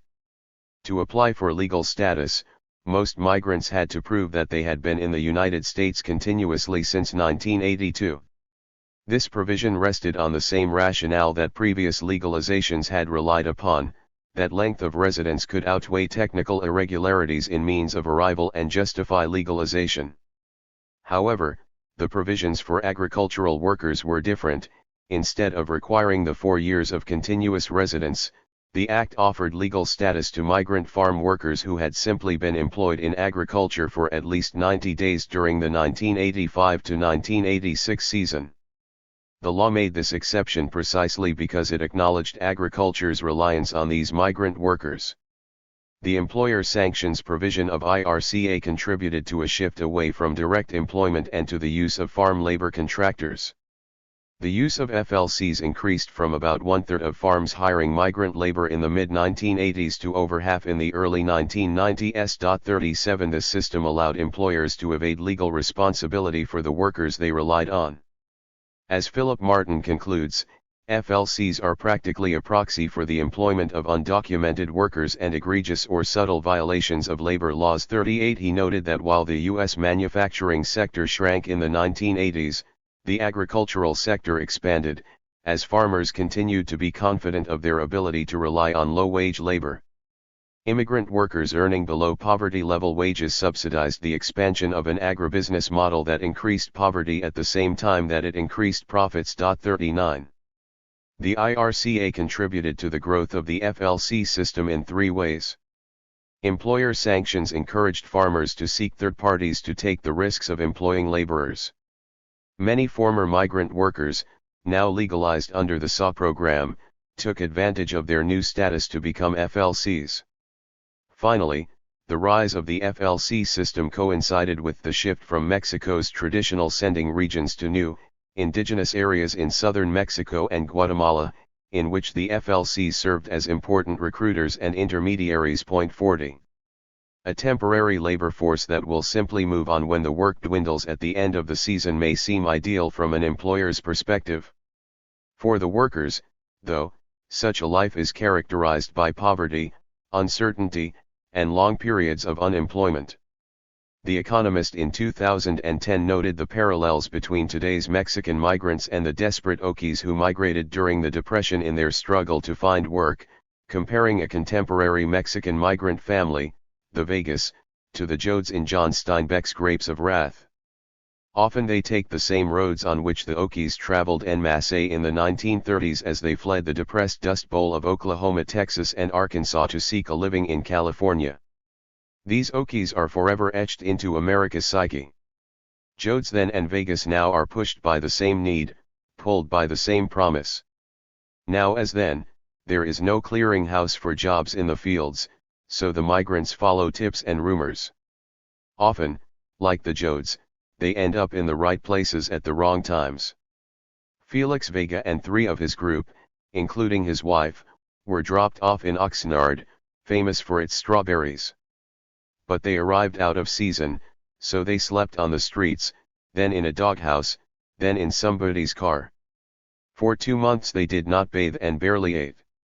Finally, they found jobs picking strawberries and made their first money in America. 41 In the summer of 2010, the United Farm Workers decided to confront the myth that they take our jobs directly.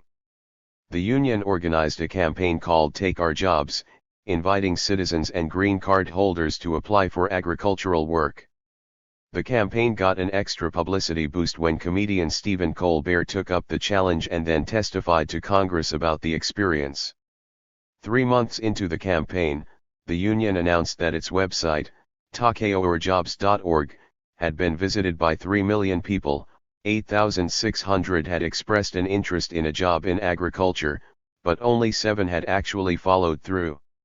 These numbers demonstrate that there are more politicians and finger-pointers interested in blaming undocumented farm workers for America's unemployment crisis than there are unemployed Americans who are willing to harvest and cultivate America's food, the farm workers concluded. 42. In 2010, the U.S. Department of Agriculture published an analysis of the probable impact of increased immigration enforcement on the U.S. agricultural sector.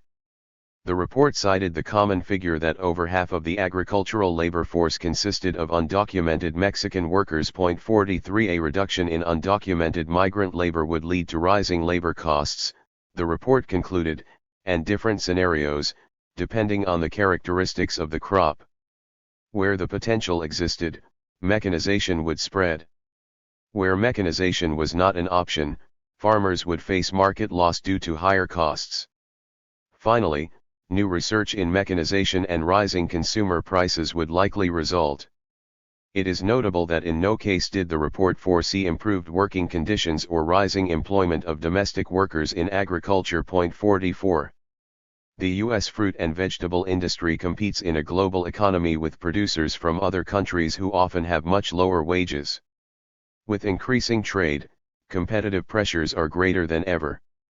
In summer 2009, the federal minimum wage was $7.25 per hour and the minimum wage in California was $8 per hour, while the minimum wage in Mexico ranged from $3.49 to $4.16 per day, depending on the region, the report explained. 45. It's no surprise that so many of the fruits and vegetables we find in the supermarket are labeled product of Mexico.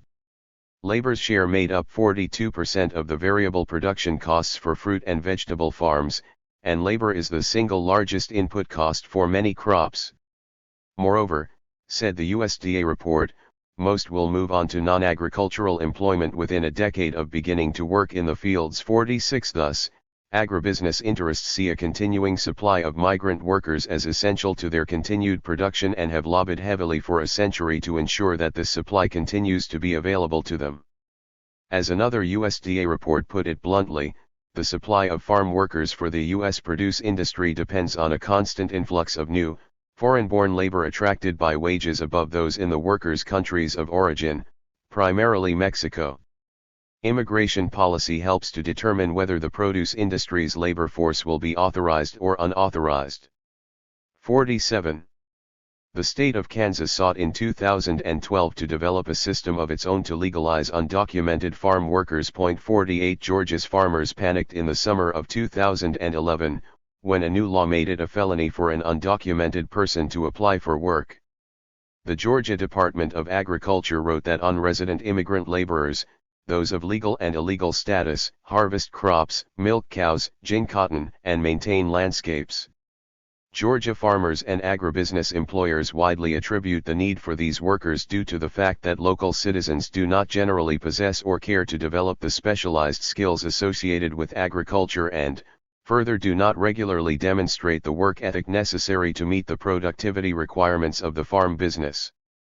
49. A majority of Georgia farm employers hired laborers for a limited period of 1 to 3 months, another reason that citizen workers are reluctant to take these jobs. 50. One season after the passage of Georgia's new law, 26% of farmers answered that they had lost income because of the lack of available labor for their farms. For some specialty crops like labor-intensive fruits and vegetables, over 50% were in that situation. 51. 56% said they had trouble finding qualified workers. 52. A major response theme for this question was that the work is too physically demanding and difficult for U.S. citizens. Respondents believe that only immigrant workers are willing to do the tasks needed in their operations. 53. Productivity was also an issue. Producers expressed great concern with the quality of work from domestic workers. According to data provided by one onion producer, a migrant worker was twice as productive as a non-migrant worker in planting Vidalia onions. 54. As one Georgia farmer remarked, American workers are not interested in getting dirty, bloody, sweaty, working weekends and holidays, getting to work at 4 a.m. 2 mornings a week and at 6 a.m. 5 mornings a week. 55. Experiments with criminal offenders who are out on probation and required to work as a condition of their probation backed up the farmer's opinion. One crew leader put the probationers to the test, assigning them to fill one truck and a Latino crew to a second truck. The Latinos picked 6 truckloads of cucumbers compared to 1 truckload and 4 bins for the probationers. "It's not going to work," said.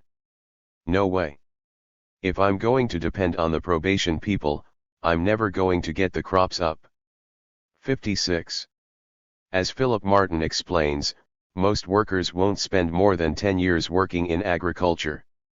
As it is currently structured, fruit and vegetable agriculture requires a constant inflow of workers from abroad who are willing to accept seasonal farm jobs. 57. Farm labor is so marginal, strenuous, and low-paid, that if workers achieve legal status, they quickly move into other sectors. Thus farmers and their political allies oppose simply legalizing unauthorized workers, which would enable them to get non-farm jobs. Instead, farmers agree to legalization only in exchange for large guest worker programs that give employers considerable control of foreign workers. 58. 60 years ago the folk singer, songwriter Woody Guthrie asked somewhat rhetorically, "Is this the best way we can grow our big orchards? Is this the best way we can grow our good fruit?" In the ensuing half-century, the United States has only deepened its modern agricultural dilemma. It has devised a vast and multifaceted agricultural system that depends upon desperate workers for its survival. True, for many Mexicans from the bracero days to the present low-wage, temporary, migrant labor in the United States offers a viable or even hopeful alternative to poverty at home. But this merely means that the U.S. agricultural system depends upon the existence of a lot of extremely poor people in Mexico. 59. While modern large-scale agricultural systems produce vast amounts of food, they have also created large-scale problems, high capital costs, environmental deterioration of farmland through erosion, salinization, compaction, and chemical overload, pesticide and chemical fertilizer pollution of lakes, streams, and groundwater, unhealthy working conditions for farm workers, farmers, and farm families, dependence on an extremely narrow and destabilizing genetic base in major crops, dependence on non-renewable mineral and energy resources, the destruction of rural communities, and the increasingly concentrated control of the nation's food supply. 60 other critiques examine the consumption side, the increasing reliance on over-processed, high-sugar, and fatty foods, fast food, and junk food, and the lifestyle diseases like heart disease and diabetes that have resulted. 61. As we in the United States confront the problems in our agricultural and food production system, the problem of labor scarcity and continued reliance on impoverished, undocumented workers has to be central to the discussion. Given the way the agricultural system currently works, farm labor is so precarious and so harsh that only displaced migrants, the majority of them rendered illegal by U.S. laws, are willing and able to carry it out. Paradoxically, most of these migrants were in fact displaced from centuries-old systems of subsistence agriculture in Mexico by precisely the same agricultural modernization that now demands their labor elsewhere. A truly comprehensive approach to immigration reform would look at these interlocking economic and structural systems, not merely make more narrow changes in immigration law. We must recognize the basic irrationality, immorality, and unsustainability of the food production system. Farmers overwhelmingly oppose the harsh state-level immigration laws that make it more difficult for them to find the seasonal workers they need. In the short term, simply making it legal for immigrants to work in agriculture would address the needs of both farmers and immigrant farm workers who are undocumented. The larger problems await a longer-term and more profound reform of the global agricultural system. We can begin by acknowledging that our access to relatively cheap and abundant food in the United States exists because of the hard labor of poor Mexicans, in their country and in our own. Chapter 6. Working. If the U.S. agricultural system has relied on Mexican labor as it developed over many decades, meat processing and construction are two industries that shifted to heavy use of Mexican and Central American and, in particular, undocumented immigrants at the end of the 20th century. This shift coincided with the trend of outsourcing, when manufacturing plants began to shift their labor-intensive production abroad. Manufacturing employment declined from a high of 20 million in 1979 to 11 million in 2012. Meatpacking and construction couldn't exactly be moved abroad. But meatpacking could be moved out of heavily unionized urban centers like Chicago into the rural Midwest. Construction boomed in new regions, with employment doubling between 1970 and 2006 to a high of 7.7 million. Both industries increasingly employed immigrant and undocumented workers. Construction. While the manufacturing sector was shrinking in the last decades of the 20th century, construction was expanding. But this industry was also changing profoundly. Unionization plummeted, from 40% in the 1970s to only 14% in 2011. Unions lost ground especially in the high-growth area of residential construction, which was being buoyed by low interest rates and subprime loans through the first decade of the new century. But as employment rose, working conditions and wages deteriorated. Immigrants and especially undocumented workers increased their presence in the workforce. 3 The low wages of undocumented workers helped contribute to the housing bubble by making building costs artificially cheap. 4 In Las Vegas, the population doubled to almost 2 million between 1990 and 2007, and the share of immigrants in the city's population also doubled during the same time span from 9% to 19%. Many of the newcomers worked in hotel construction and tourism-related services in the booming city. Half of the state's construction workers were Latino immigrants. By 2008, Nevada had the largest percentage of undocumented workers of any state, 12%. Houston's 1970s oil boom likewise spurred a jump in construction. The record-breaking construction of office buildings, shopping centers, storage facilities, apartment projects, and suburban homes in the 1970s and early 1980s created an insatiable demand for Mexican immigrant labor. Undocumented workers from rural and urban Mexico became a preferred labor force, especially among construction employers who paid low wages and offered poor working conditions. 6 The Greater Houston Partnership estimated that 14% of Houston's construction workforce was undocumented in 2008, more than any other job category. 7 In Texas as a whole, 1 in 13 workers, about a million total, labored in the construction industry as of 2013. Half of them are undocumented. A study by the Workers' Defense Project in Austin showed that 41% of Texas construction workers are subject to payroll fraud, including being illegally classified as independent contractors instead of employees. Employers use this method to evade their legal responsibilities for payroll taxes, minimum wages, working conditions, and benefits. Working conditions are so dangerous that 1 in 5 construction workers in the state will require hospitalization for job-related injuries.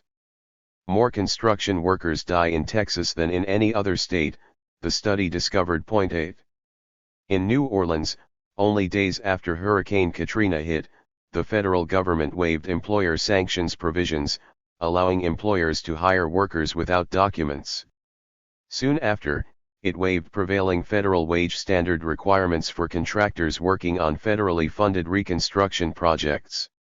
These exemptions set the stage for an influx of low-paid, undocumented workers. 9 U.S. Census figures showed that some 100,000 Hispanics moved into the Gulf Coast after Katrina.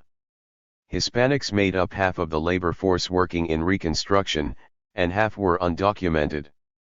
Undocumented workers formed the backbone of post-Hurricane Katrina reconstruction, reported USA Today. 10 Curiously, while the workers remained undocumented, it was ostensibly not illegal for them to work, at least during the first month and a half, because of the employer sanctions waiver.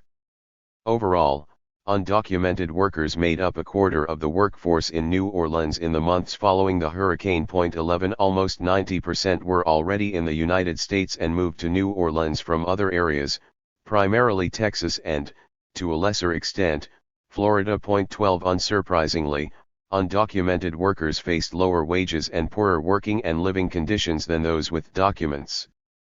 When Hurricane Ike hit southeastern Texas in 2008, undocumented immigrants performed a significant portion of the cleanup work. All across southeast Texas, roofs need repair, debris must be discarded, and towns hope to rebuild. Hurricane Ike's destruction is sparking one of the largest rebuilding efforts the state has seen in decades, but at the same time is highlighting a thorny facet of the region's labor force. A lot of the recovery work will be done by illegal immigrants, reported the Houston Chronicle. 13. When the housing boom went bust after 2008, strangely, statistics showed that construction wages began to rise. What was actually happening was that the lower-paid newcomers were the first to lose their jobs, so that the rise in wages was more apparent than real. Individual workers weren't receiving better wages, there were just fewer construction workers employed overall. 14. Meatpacking. Like construction, meatpacking is an industry that is very difficult to outsource. In some ways, the work process in meatpacking more resembles that of other large manufacturing plants than it does construction, in which most workers are employed by small companies and contractors. But while industries like textiles or electronics can transport the raw materials and the finished products over long distances to save on the costs of production, this strategy is not practical for dealing with a perishable, bulky, and sometimes cantankerous product. So like construction, meatpacking has relied on bringing immigrant workers to the point of production, rather than sending production to countries where it is cheaper. Lance Compass summarizes how insourcing happened in Nebraska, in a process repeated throughout the Midwest. From its founding as a territory in 1854 until the late 20th century, Nebraska was mostly populated by white Americans of European origin, joined by a minority of African Americans. Omaha was always an important meatpacking center because of its proximity to livestock and feedlots. Immigrant workers from Southern and Eastern Europe made up most of the meatpacking labor force in the early 20th century. In the 1940s and 50s, the children of these immigrants, along with African American co-workers in key roles, formed strong local unions of the United Packing House Workers. As happened in the industry generally, in the 1980s and 1990s, many meatpacking businesses closed plants that provided good wages and benefits. Following closures, company owners often relocated plants to rural areas. In Omaha, some companies later reopened closed factories employing low-wage, new immigrant workforces without trade union representation. 15. Wages in meatpacking fell 45% between 1980 and 2007. The downgrading of meatpacking jobs proved devastating to the standard of living for workers in an industry that once sustained a blue-collar middle class. 16 As both wages and working conditions deteriorated, immigrant workers became the mainstay of the labor force. By the late 1990s, fully a quarter of meatpacking workers were estimated to be undocumented. 17. In the climate of heightened calls for immigration enforcement, the meatpacking industry attracted attention. In 1999, the INS launched Operation Vanguard in Nebraska, subpoenaing the employment records of every meatpacker in the state. After reviewing all 24,000 employee records received, the agency identified 4,700 cases in which the employee's legal status was in doubt. It presented employers with the list and required all of the suspects to appear for interviews with the agency. It seemed clear to the meatpackers that INS's intention was not to apprehend potentially unauthorized employees, but to chase off those workers who were present in illegal status. 18. In chasing them off, the operation succeeded. Only 1,000 of the workers dared to appear for their interviews. The others simply left their jobs. Overnight, the state's meatpacking industry lost 13% of its workforce. Meanwhile, of the 1,000 interviewed, 34 were determined to be unauthorized to work and were arrested and deported. Meatpacking company officials believe that a substantial number of these employees were authorized to work but chose not to appear because of the intimidation inherent in any such interview. The Nebraska Cattlemen's Association estimated that its members lost $5 million and the state economy as a whole lost $20 million as the result of the Operation .19. Operation Vanguard ended in 2000, but in 2006 a new enforcement effort began, focused on workplace raids. On December 12, 2006, ICE agents descended on 6 Swift meatpacking plants in Iowa, Minnesota, Nebraska, Texas, Colorado, and Utah, arresting 1,300 of the company's 7,000 day-shift workers. Swift was also part of the industry pattern of shifting from urban to rural, and employing large numbers of new Latin American immigrants, many of them undocumented. In several Swift plants, researchers drew a direct connection to the Bracero program. 2 small communities in the Mexican states of Michoacán, Villachueto, and La Huacana, which had begun to send recruits northward as braceros, had now become major sources of migrants to Swift plants. These workers were later joined by Central Americans. In Swift's Cactus, Texas, plant, most of the workers were Mayaquiche Guatemalans, many of them undocumented. 20. In an eerie replay of previous roundups and deportations of Mexicans like Operation Wetback, ICE agents relied on appearance to determine who to detain. One American citizen of Mexican origin at Swift's Nebraska plant recounted that when they said all the U.S. citizens come over to this place, I went up there and I stood right by my boss. My boss showed his driver's license and then he was free to go. I showed my driver's license and my voting registration card and that was not enough. He said, no, you need either your passport or citizenship certificate. 21 Most of those arrested in the raids were charged not with the civil violation of unauthorized presence in the country, but with criminal charges of fraudulent use of social security numbers and or identity theft. The raids affected more than just those arrested, as family members and others were afraid to show up to work in the aftermath. The Center for Immigration Studies looked at what happened in the devastated plants over the following months. All managed to replace the hundreds of workers who were arrested, but none improved working conditions or wages, and none shifted back to employing U.S. citizens. The companies scoured the United States for workers willing to accept the jobs, and most of the lost workers were eventually replaced by immigrants from Burma and different parts of Africa who held refugee status and thus had legal authorization to work. 22. The Postville Raid. Another devastating raid took place at the agri-processors plant in Postville, Iowa, in May 2008. Agri-processors represented a cross between insourcing and a new industry.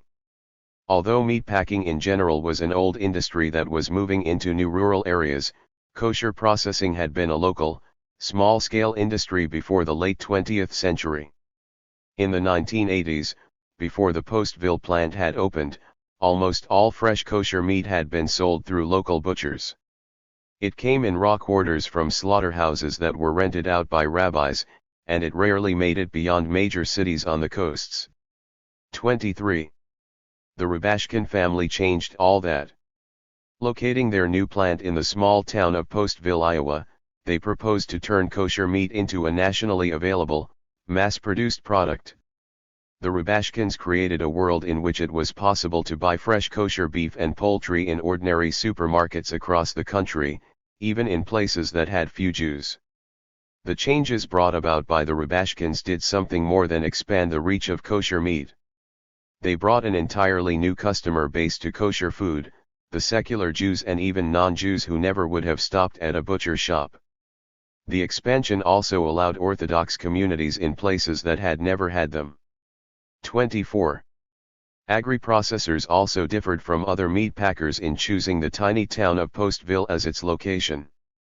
Most meat packers moved to medium-sized towns of 30,000 to 60,000 when they left the urban centers. Postville, with a population of 1,400, was a town with no stoplights, no fast food restaurants and a weekly newspaper that for years featured the yard of the week. 25. Most of the workers were recruited from two small villages in Guatemala. Over 75% of the workers were undocumented, and some were minors. 26 Working conditions at the plant were abysmal. One of those workers, a woman who agreed to be identified by the pseudonym Juana, came to this rural corner of Iowa a year ago from Guatemala, said one newspaper account. Since then, she has worked 10 to 12-hour night shifts, 6 nights a week. Her cutting hand is swollen and deformed, but she has no health insurance to have it checked. She works for wages, starting at $6.25 an hour and stopping at $7, that several industry experts described as the lowest of any slaughterhouse in the nation. 27. In May 2008, ICE agents descended on the plant and arrested 389 of its 900 workers, most of them Guatemalan. As their lengthy saga of incarceration and deportation began, the rest of the town's immigrant population panicked. Within weeks, roughly 1,000 Mexican and Guatemalan residents, about a third of the town, vanished. It was as if a natural disaster had swept through, leaving no physical evidence of destruction, just silence behind it. 28.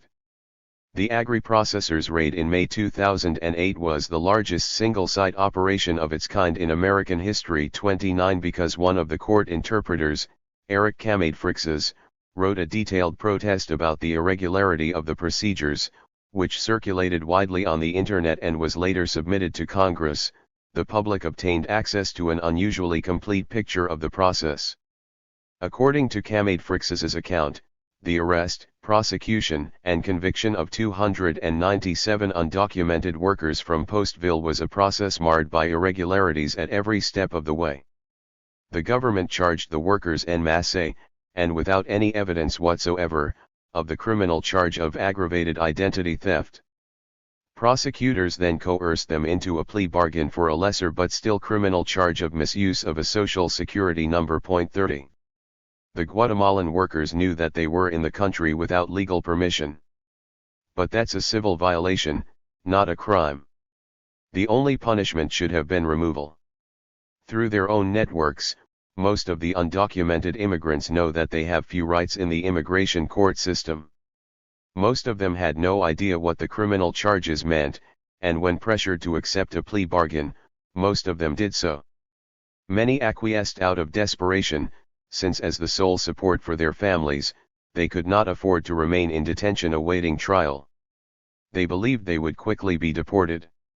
Instead, they had signed up for a 5-month prison sentence. Frixas described the heart-wrenching scenes as court-appointed lawyers tried to explain the criminal charges and advise those arrested. One conversation illustrates the utter disconnect between the world of the workers and the legal system they were caught in. The client, a Guatemalan peasant afraid for his family, spent most of that time weeping at our table, in a corner of the crowded jailhouse visiting room. How did he come here from Guatemala? I walked. What? I walked for a month and 10 days until I crossed the river. I just wanted to work a year or two, save, and then go back to my family, but it was not to be. The good Lord knows I was just working and not doing anyone any harm. This man, like many others, was in fact not guilty. Knowingly and intent are necessary elements of the charges, but most of the clients we interviewed did not even know what a social security number was or what purpose it served. This worker simply had the papers filled out for him at the plant, since he could not read or write Spanish, let alone English. But the lawyer still had to advise him that pleading guilty was in his best interest. He was unable to make a decision. "You all do and undo," he said.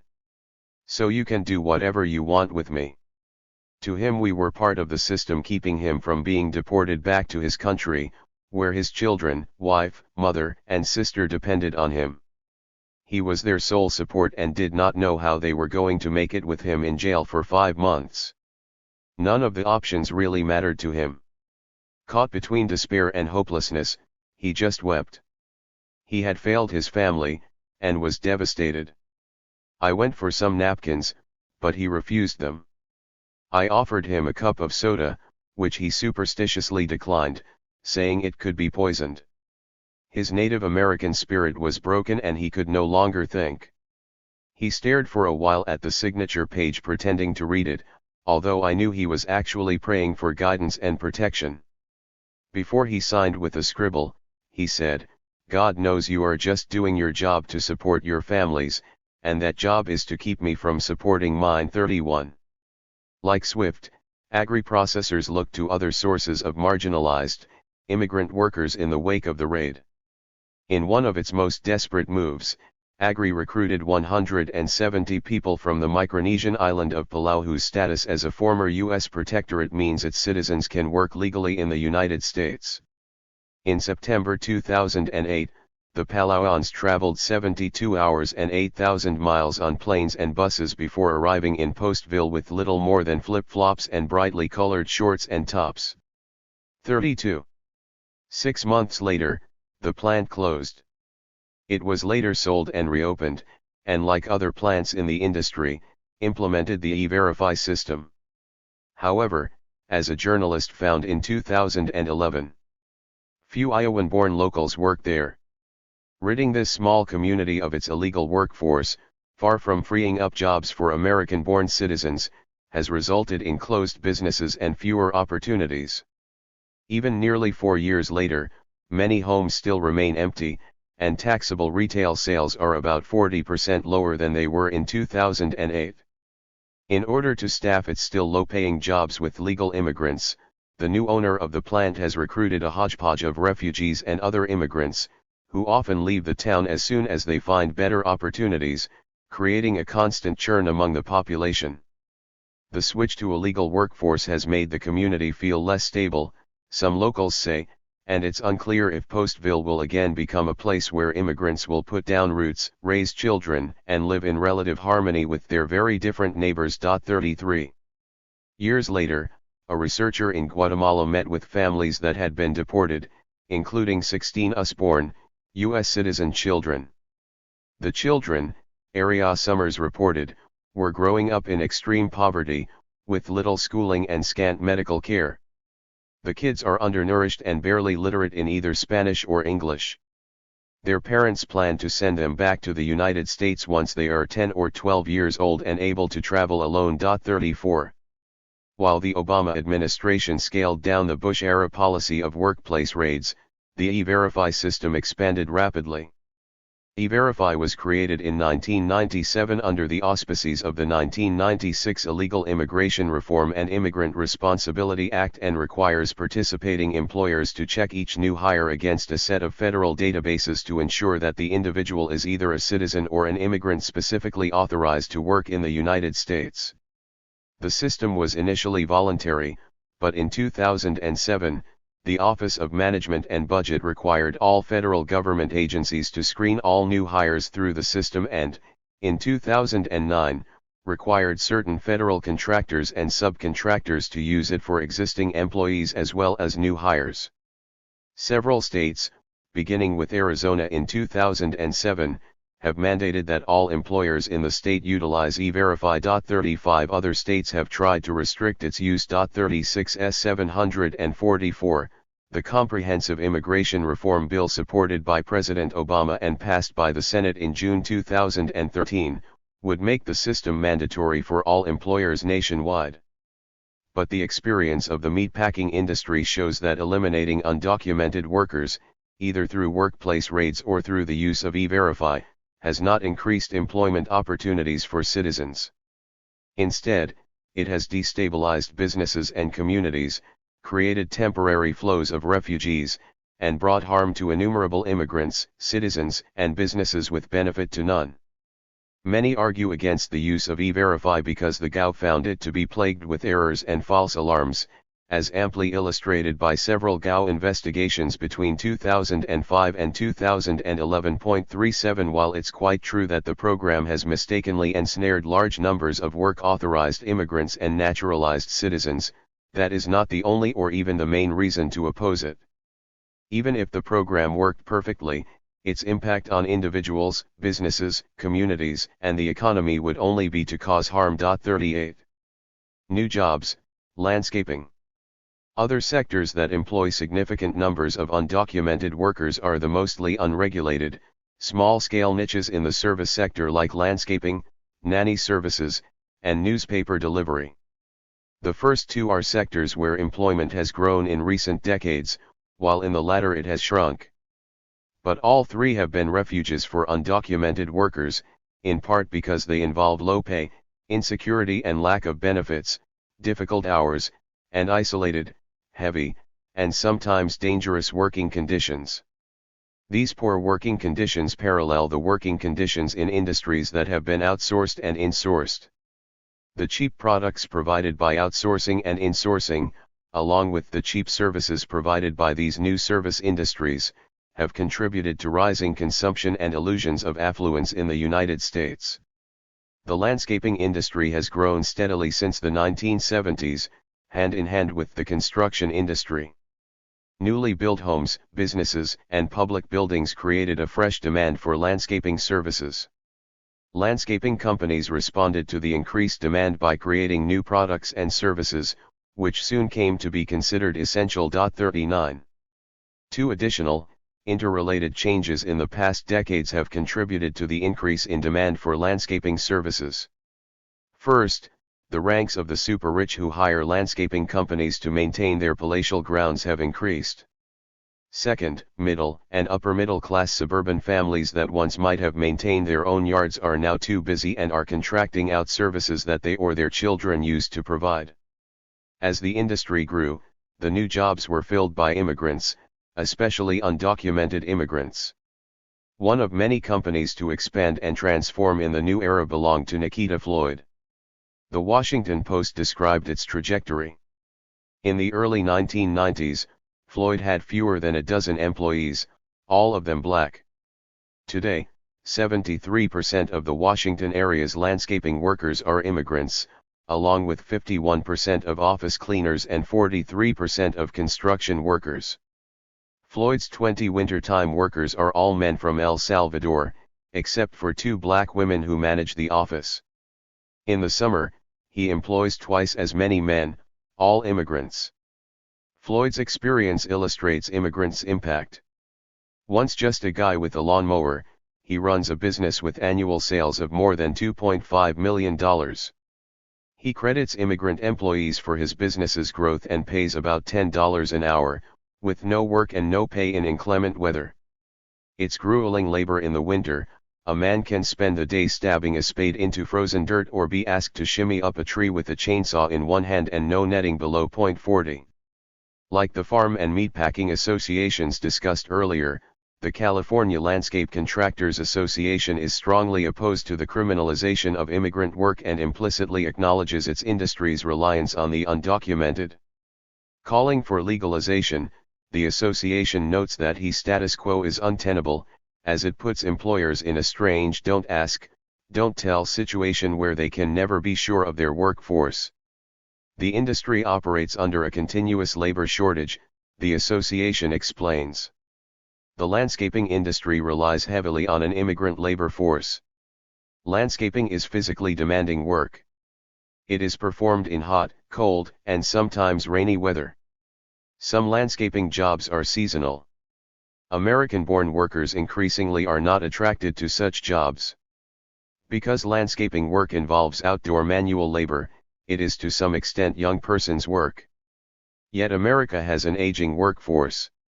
At the same time, the landscape industry is growing and therefore has a need for more workers, partly because the same aging population tends to enlarge the market for landscaping services.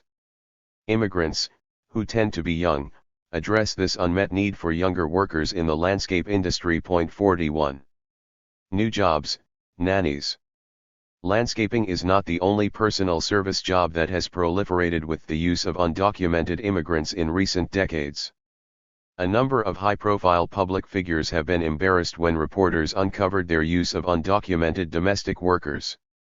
Lawyer Zoe Baird, who had worked for the Carter administration and the Department of Justice, was withdrawn as President Bill Clinton's nominee for Attorney General when it was revealed that she had employed undocumented workers as chauffeur and nanny.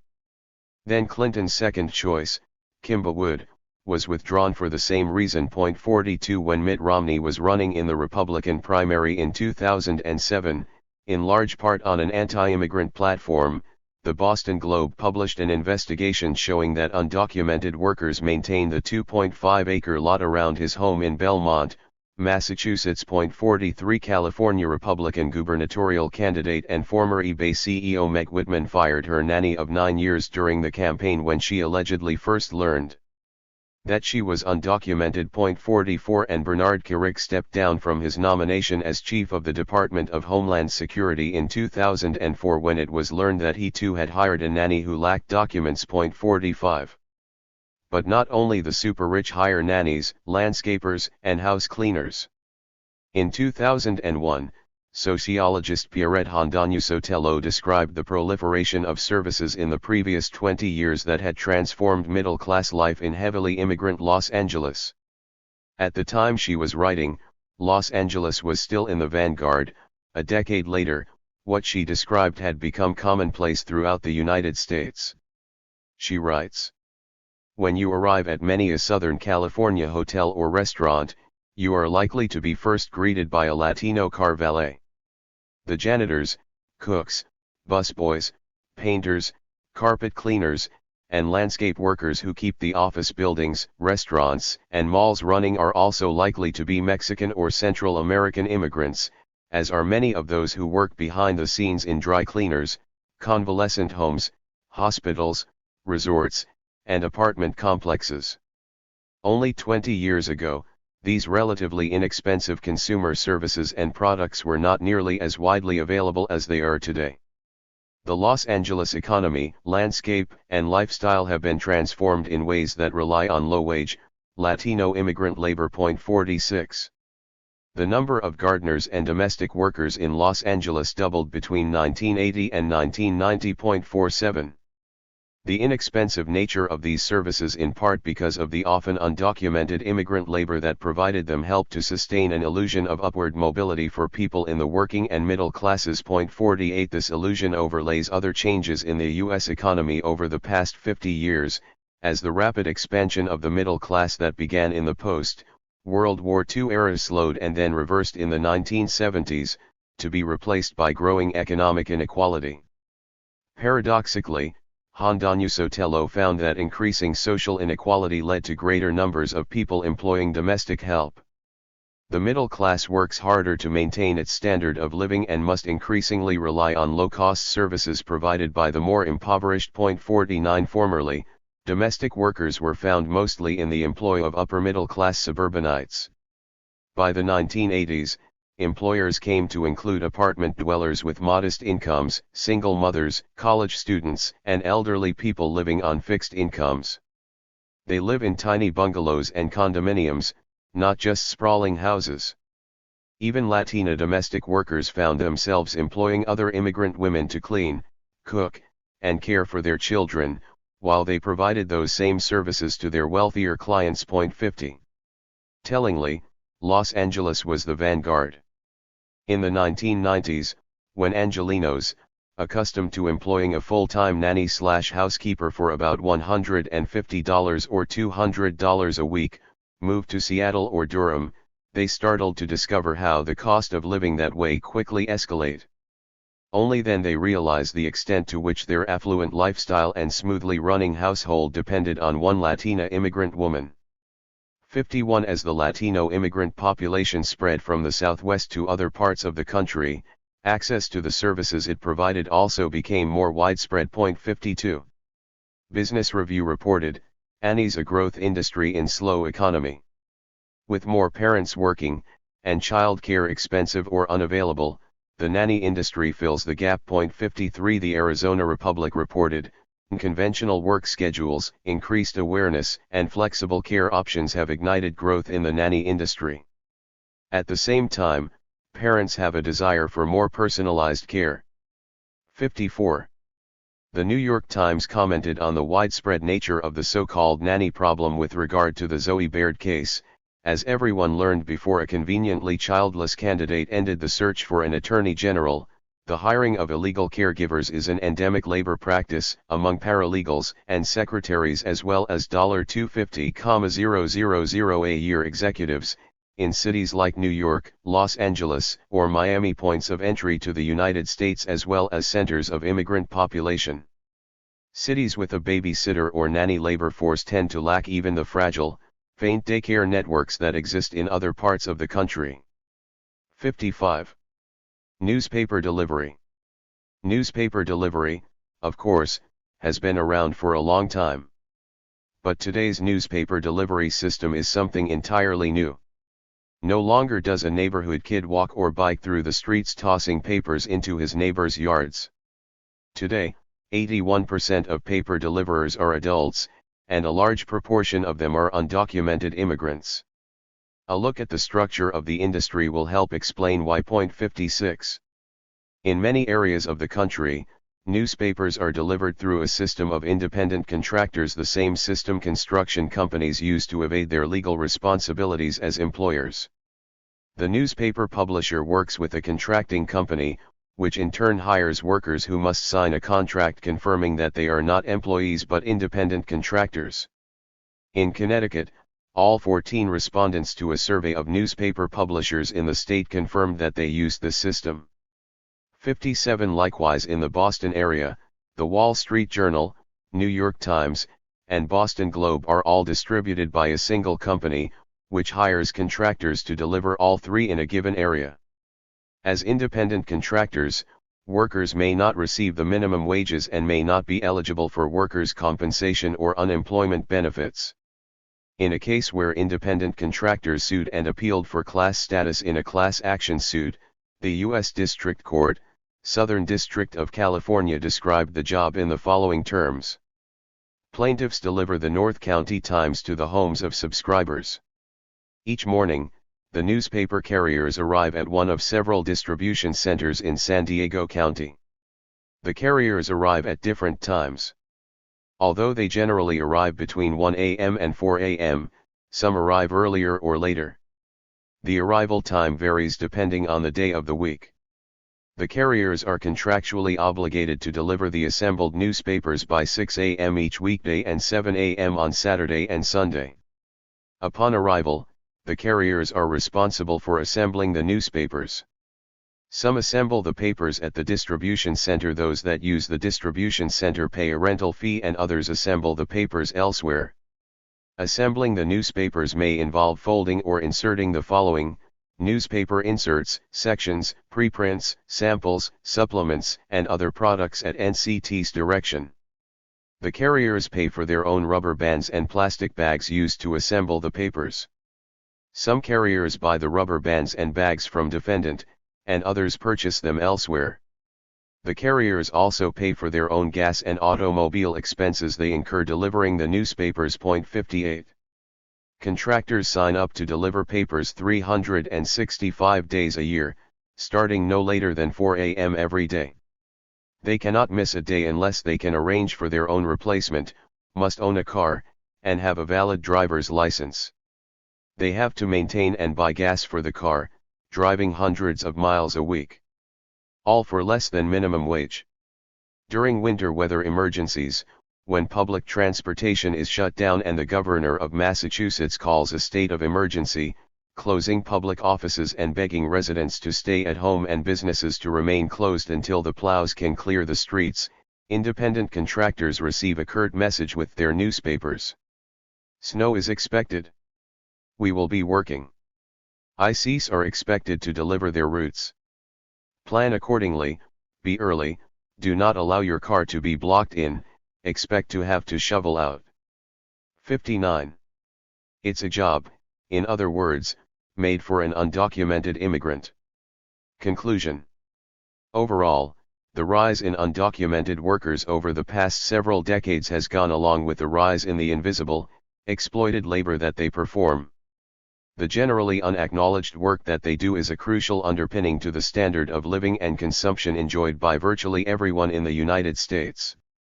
But, clearly, an economic system that keeps a lot of people unemployed and another group trapped in a legal status that restricts them to the worst kinds of jobs does not really benefit everyone. Some have argued that the influx of undocumented workers depresses the labor market, lowers wages for less educated workers, and creates more competition for jobs at the lower end of the pay scale. Labor economist George Borjas has made this argument most persuasively, and many commentators who argue that we should restrict immigration base their arguments on his work. 60. Other economists, however, have found that the low-wage labor of undocumented immigrants actually increases the wages and employment of even low-paid citizen workers. By increasing productivity, low-paid undocumented workers can increase capital available for investment, hiring, and wages. Because undocumented workers add to the population, their consumption stimulates the economy. 61. One recent study tried to document the expected economic impact of deportation versus legalization of the undocumented population of Arizona. The study found that legalization would be far more beneficial and deportation far more costly for American citizens. Undocumented immigrants don't simply fill jobs, they create jobs. Through the work they perform, the money they spend, and the taxes they pay, undocumented immigrants sustain the jobs of many other workers in the U.S. economy, immigrants and native-born alike. Were undocumented immigrants to suddenly vanish, the jobs of many Americans would vanish as well. In contrast, were undocumented immigrants to acquire legal status, their wages and productivity would increase, they would spend more in our economy and pay more in taxes, and new jobs would be created. 62. Two recent films, one a feature film and one a documentary, demonstrate this effect. A Day Without a Mexican imagines that California awakens one morning to a strange fog, which has caused everyone of Mexican origin to vanish. Non-Mexicans stumble through their lives trying to fill in the gaps and realizing along the way how utterly dependent their economy and daily lives are on Mexican immigrants. In a moving scene at the end, after the fog lifts and the Mexicans reappear, the Border Patrol comes across a group in the wilderness at night. Flashing their lights, a patrolman asks, "Are you guys Mexican?" When the migrants confirm, the patrollers break into welcoming applause. The film 9500 Liberty looks at a case in which the fantasy of a day without a Mexican became a reality. In Prince William County, Virginia, a local ordinance in 2007 required police to stop and question anyone they suspected of being undocumented. Although the ordinance was eventually repealed, the acrimonious anti-immigrant mobilization surrounding it as well as fear of its implementation caused many immigrants to leave.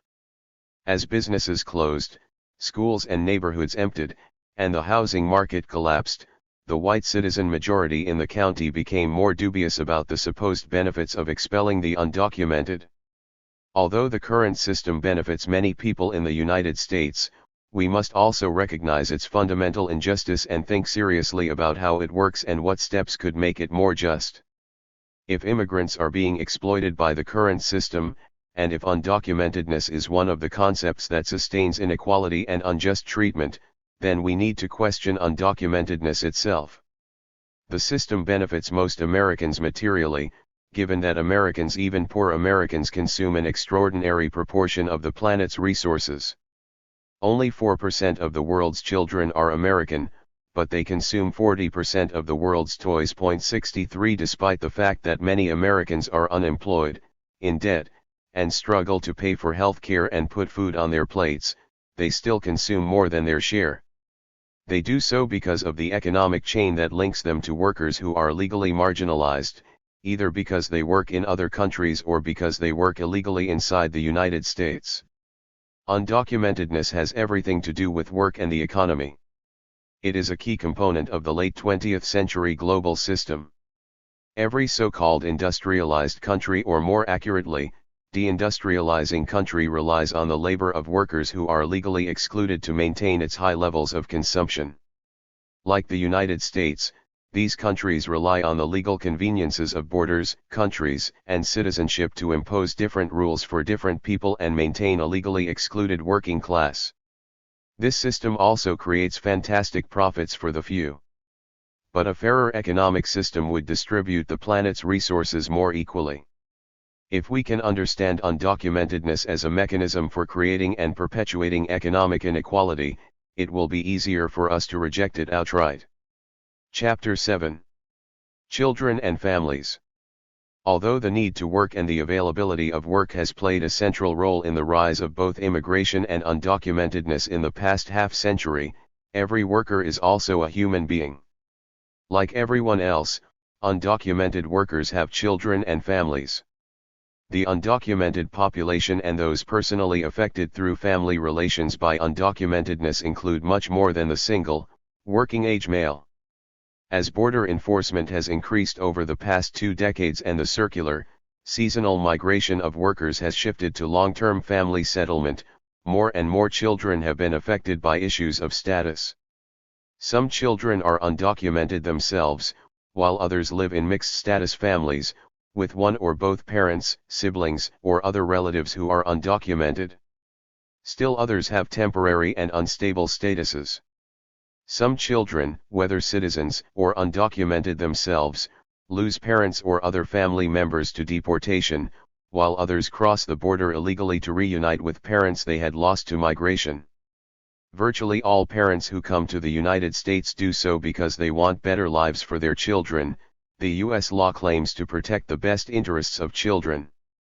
But immigration law makes these children's lives tenuous and unpredictable. About 17% of all Hispanics and 22% of all Hispanic youth ages 16 to 25 are unauthorized immigrants, according to Pew Hispanic Center estimates in 2009. These percentages refer to all Hispanics, whether native-born or immigrant.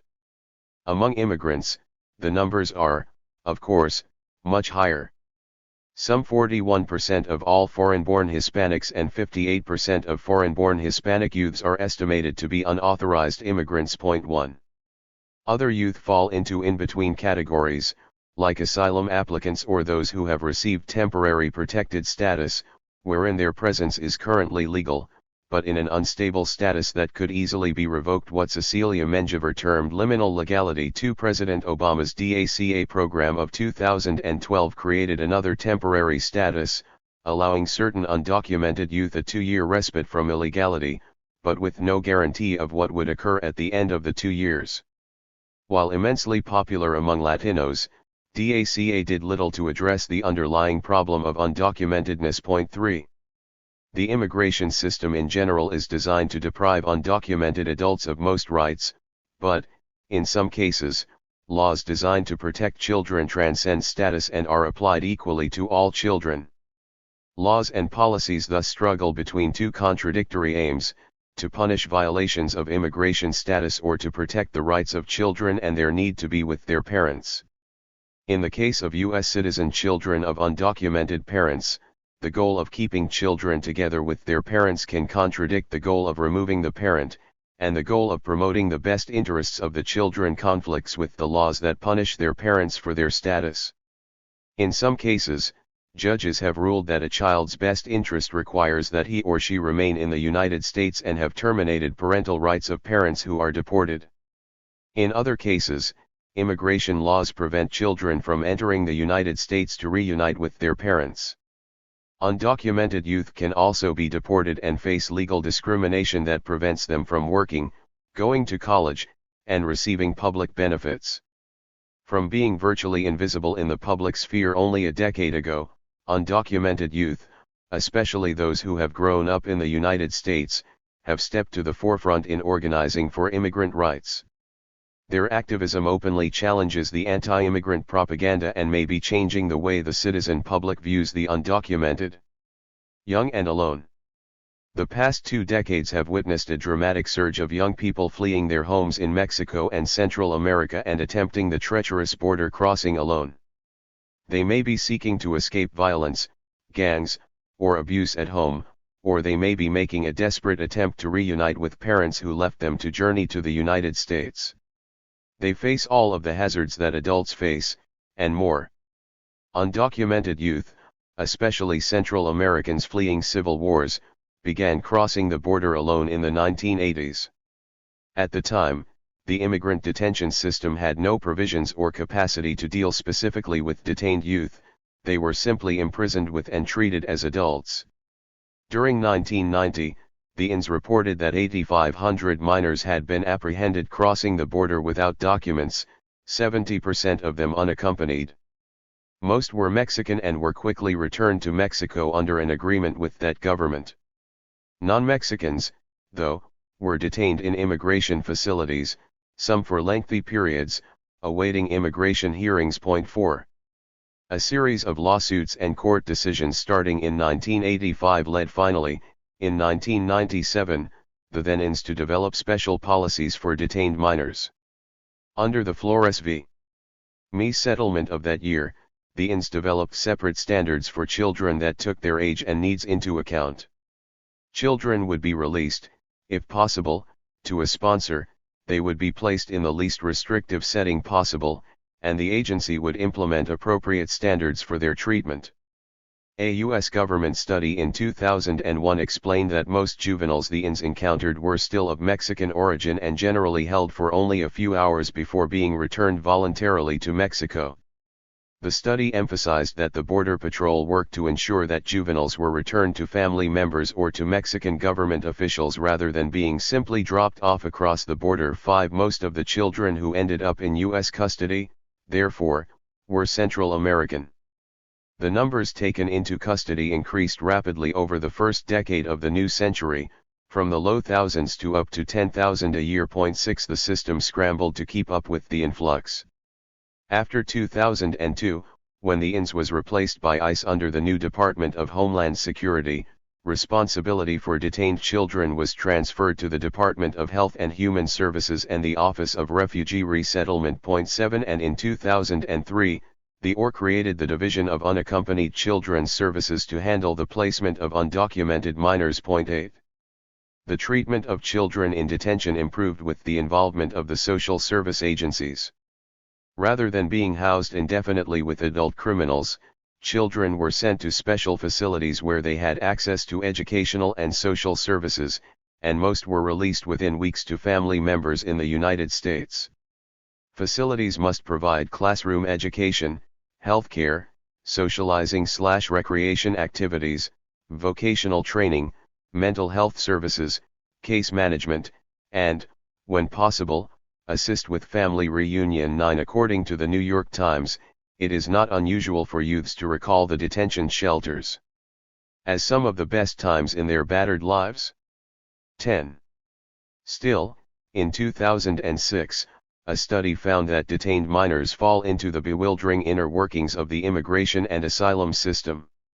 Despite the changes in detention provisions, immigration law did not distinguish between children and adults, and until 2004, the court simply treated any child, no matter how young, as an adult. 11. In 2012, yet another study found that children who are detained for immigration violations enter a disjointed, labyrinthine system in which they may interact with numerous agencies within several federal government departments, as well as with a host of government contractors. 12. The automatic repatriation of Mexican children was challenged in 2008 when Congress passed the William Wilberforce Trafficking Victims Protection and Reauthorization Act. The act responded to concerns that U.S. deportation policies were contributing to the exploitation and abuse of children. It stated that a child could not be repatriated if he or she was victim of human trafficking or had a viable asylum claim and did not voluntarily agree to be repatriated. This meant that rather than immediately returning Mexican children, ICE was supposed to evaluate each case individually. 13. Still, in 2009, 70% of children in OR custody came from Central America, primarily El Salvador, Guatemala, and Honduras, as most Mexican children were still simply deported. 14. The number of Mexican children crossing the border alone has remained steady or fallen over the past few years, along with crossings by Mexican adults. The number of young unaccompanied minors from Central America, in contrast, has risen dramatically, doubling from 2011 to 2012.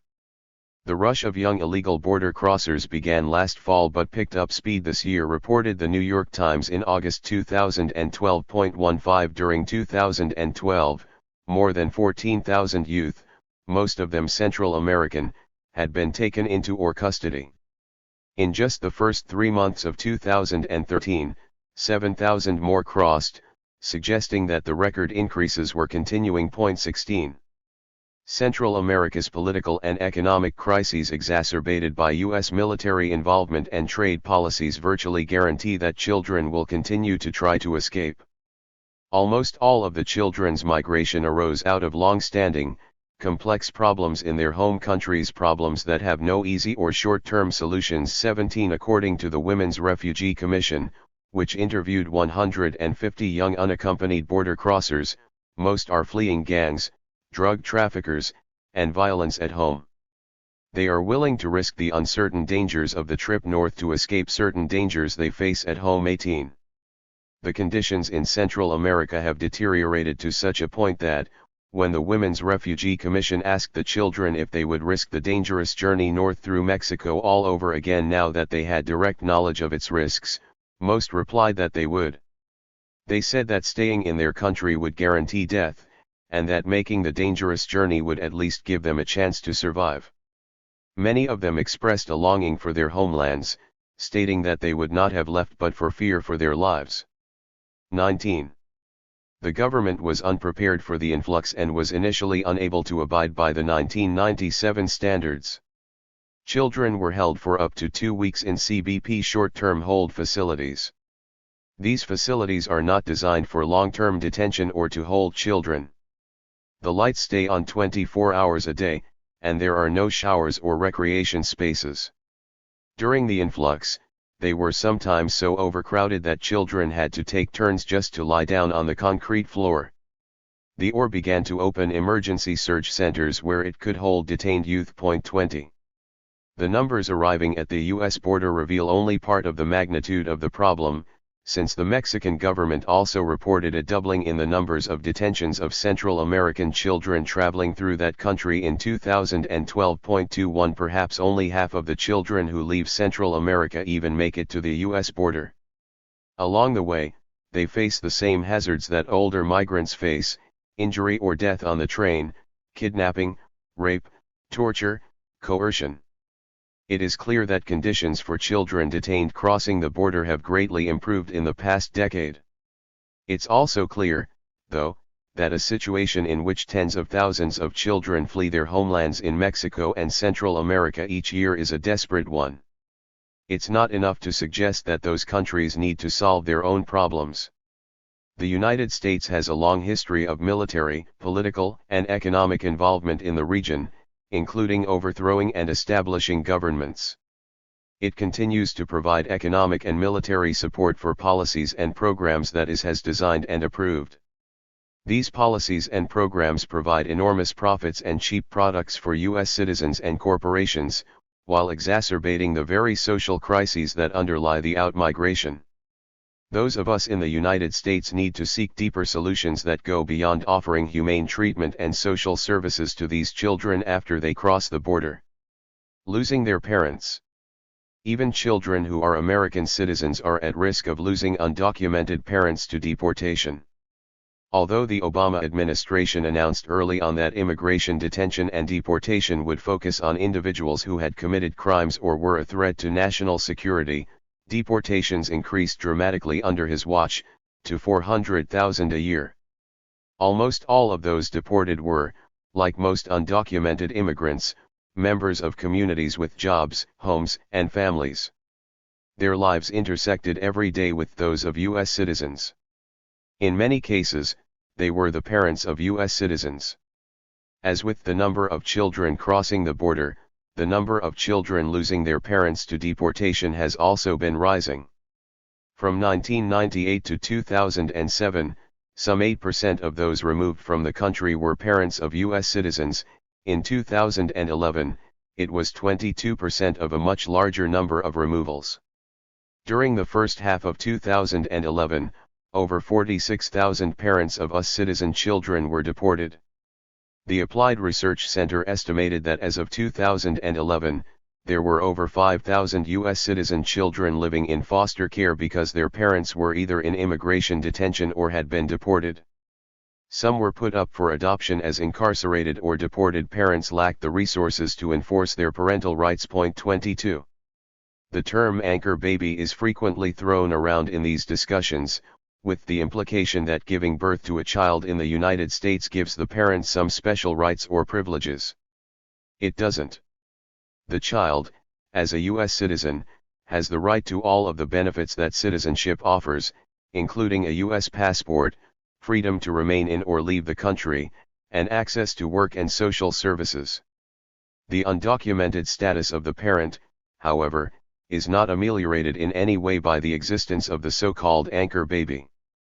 Parents of citizens can be, and are, deported on a regular basis. The Obama administration's 2010 and 2011 Morton memos on prosecutorial discretion, issued by ICE Director John Morton to revise agency policy, acknowledged the hardships caused for children when their parents were detained or deported. The first memo suggested that ICE should not expend detention resources on aliens who are known to be suffering from serious physical or mental illness, or who are disabled, elderly, pregnant, or nursing, or demonstrate that they are primary caretakers of children or an infirm person. Unfortunately, the new guidelines did not significantly reduce the numbers of parents separated from their children by ICE. Point 23. The 2011 memo went somewhat further, specifically mentioning that one factor that ICE should take into consideration when deciding whether to prosecute a case was the immigrant's relationship to U.S. citizens. Still, this was one on a list of suggestions rather than a specific mandate. Point 24. Behind the statistics are the stories: a crying baby taken from her mother's arms and handed to social workers as the mother is handcuffed and taken away, her parental rights terminated by a U.S. judge, teenage children watching as parents are dragged from the family home, immigrant parents disappearing into a maze-like detention system where they are routinely locked up hundreds of miles from their homes, separated from their families for months and denied contact with the welfare agencies. Deciding their children's fate. Point 25. Consider the case of Sandra Molina, an undocumented immigrant from Guatemala. She married an immigrant with legal status, who became a citizen in 2009. They had 2 children, both U.S. citizens. When her husband became a citizen, they decided that Sandra should return to Guatemala so that he could sponsor her to come legally to the United States. Even in the case of the spouse of a U.S. citizen, however, there is no guarantee that legal permission will be granted.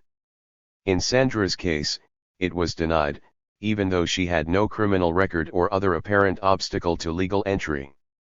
She then attempted to cross the border illegally to reunite with her family, but was caught and returned to Guatemala. Now, legal entry became even more complicated.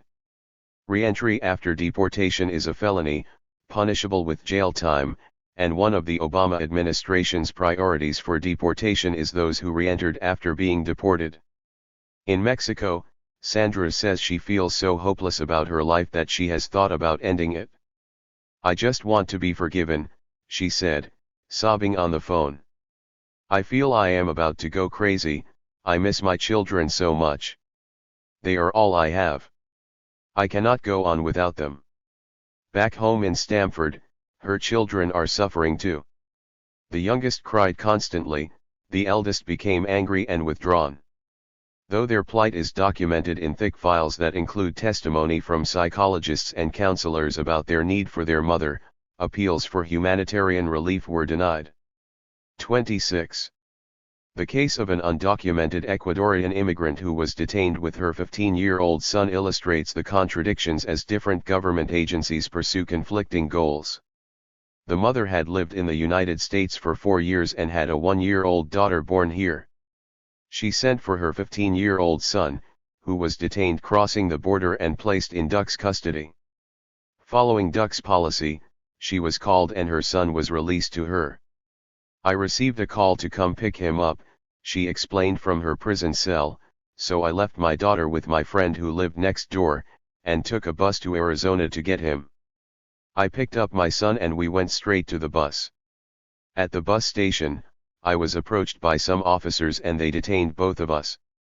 I have been here for 9 months without seeing my baby girl. She was only 1 year old when I left her with my friend. I don't know what is happening with her. 27. When parents disappear into the immigration system like this, they run the risk of losing custody of their children. 28 Courts may terminate parental rights after parents are deported or detained. In the criminal justice system, prisoners have guaranteed certain rights and access to services. Immigrant detainees, though, fall into a sort of constitutional and legal netherworld. The circumstances of their detention often make it impossible for them to comply with requirements for retaining custody of their children. Relatives who could care for a child in the parent's absence may be afraid to identify themselves because they too are undocumented. From the perspective of child welfare services, the system of detention and deportation can create insuperable obstacles to the goal of enabling parents to care for their children. 29 In the child welfare system, immigrant parents are at risk of losing their children without the same constitutional due process protections in place that other parents receive. 30 An unknown number of those children are being put up for adoption against the wishes of their parents, who, once deported, are often helpless to fight when a U.S. judge decides that their children are better off here. In a 2007 case, an undocumented Guatemalan woman was arrested during a raid at the chicken plant where she worked in Missouri. While she was in detention, her 6-month-old son was taken from her custody and put up for adoption.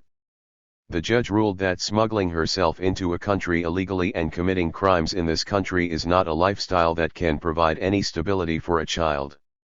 Her parental rights were terminated and the infant was adopted. Although the Missouri Supreme Court overturned the judge's decision in 2011, that ruling was in turn overturned by a judge who ruled that she had effectively abandoned her son. The mother was deported, leaving the child with his adoptive parents in Missouri. 31. Learning to be undocumented. Other undocumented children, some of the most politically active today, were brought or sent here by their parents at a young age. The United States is now raising a generation of children without documents, and the legal proposals to address their status, ranging from in-state tuition to the DREAM Act, reveal the discomfort that their existence poses.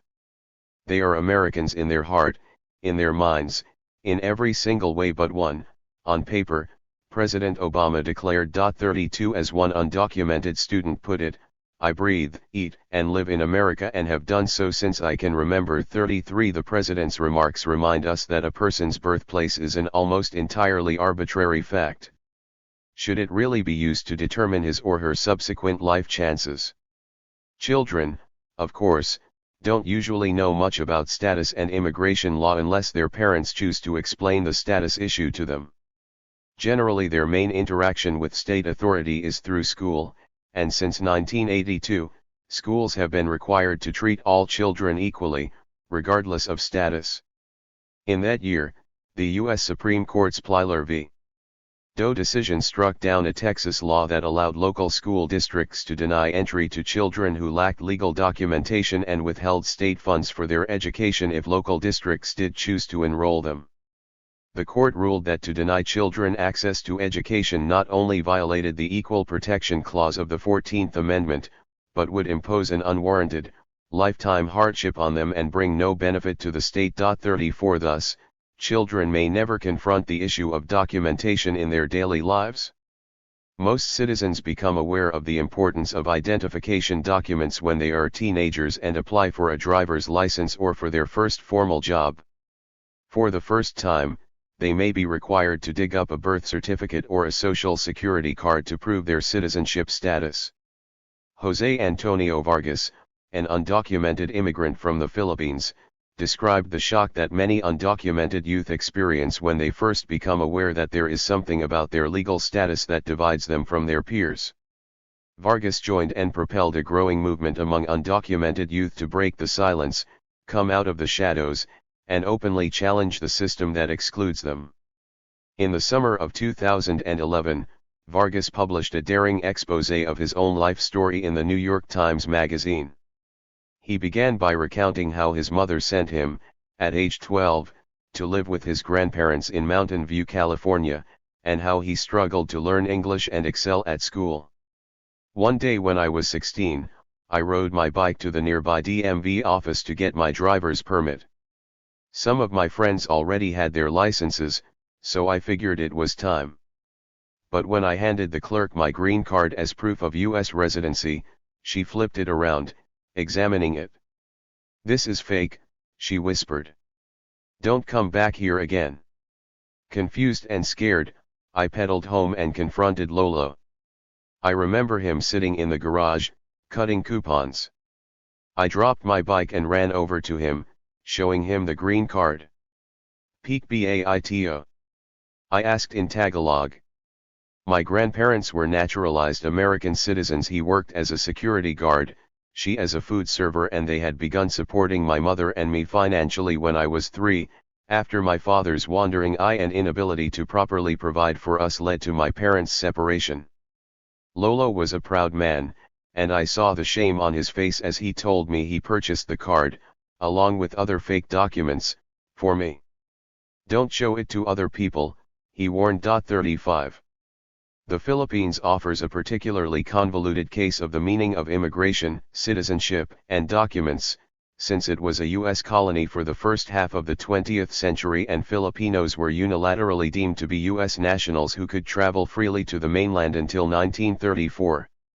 Tens of thousands of Filipinos were recruited legally to the United States through nursing and military exchange programs after that, while the United States maintained an enormous military presence there.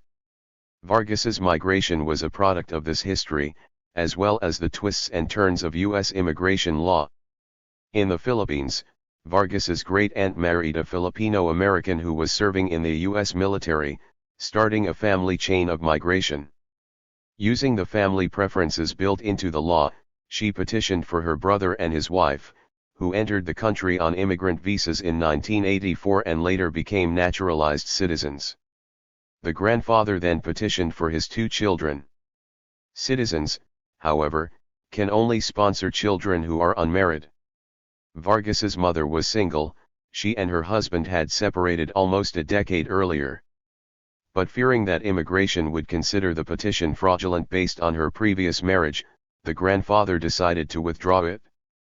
Then the family entered the netherworld of false documents, obtaining a doctored passport and green card and sending 12-year-old Jose with a coyote who, he was told, was his uncle to live with his grandparents in 1993. The boy never knew of the extra-legal nature of these arrangements or that there was anything unauthorized about his presence in the United States.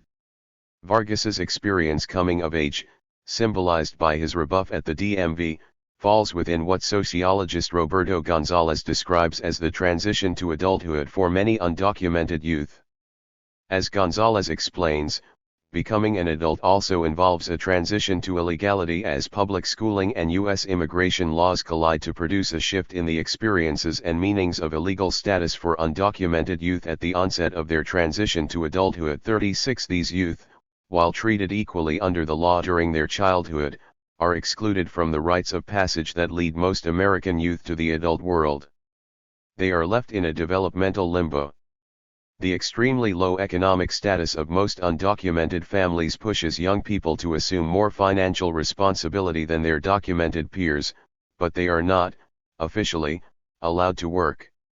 At the same time, they are cut off from other stages in the transition to majority like learning to drive, registering to vote, undertaking post-secondary education, or opening a bank account. 37 It comes as a shock that the society that nurtured them suddenly closes its doors.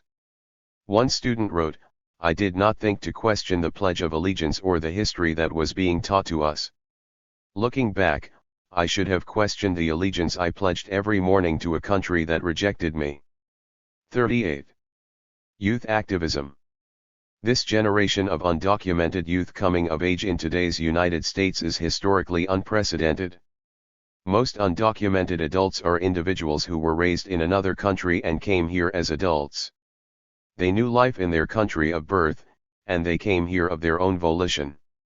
Their experience of life in the United States is that of being undocumented. Their children, who may be undocumented as well, have a completely different life experience.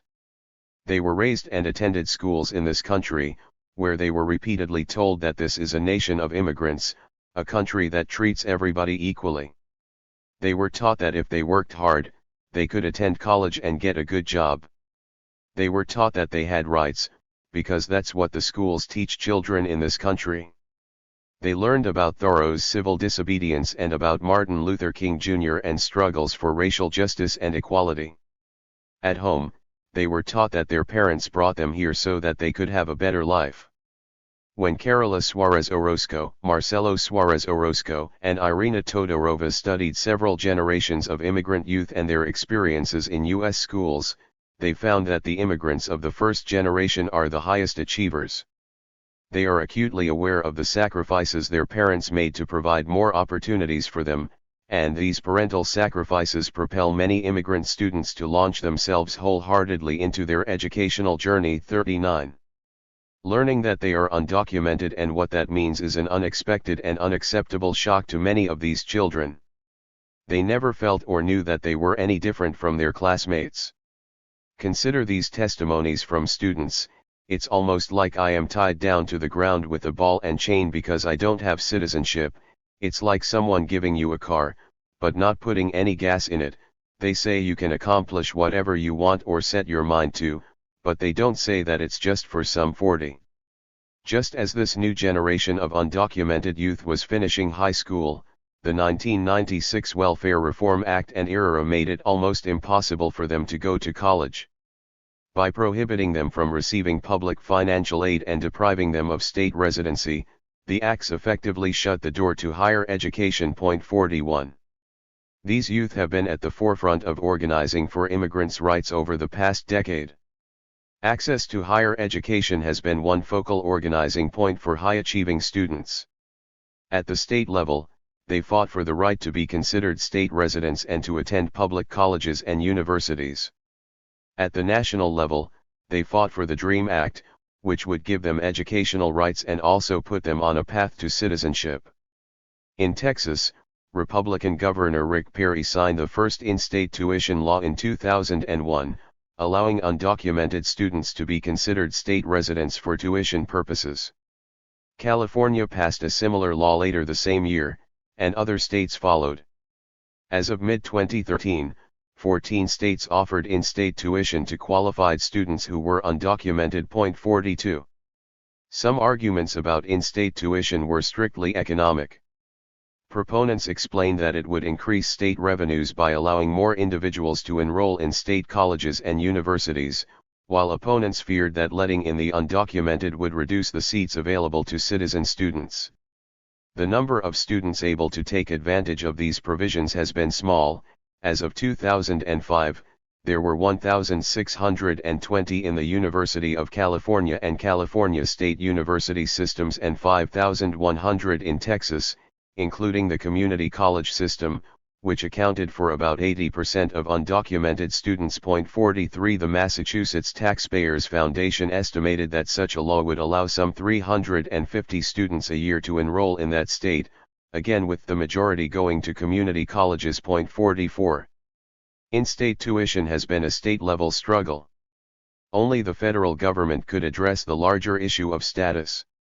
The DREAM Act, proposed and defeated or abandoned numerous times at the federal level, would create a path to citizenship for certain undocumented youth.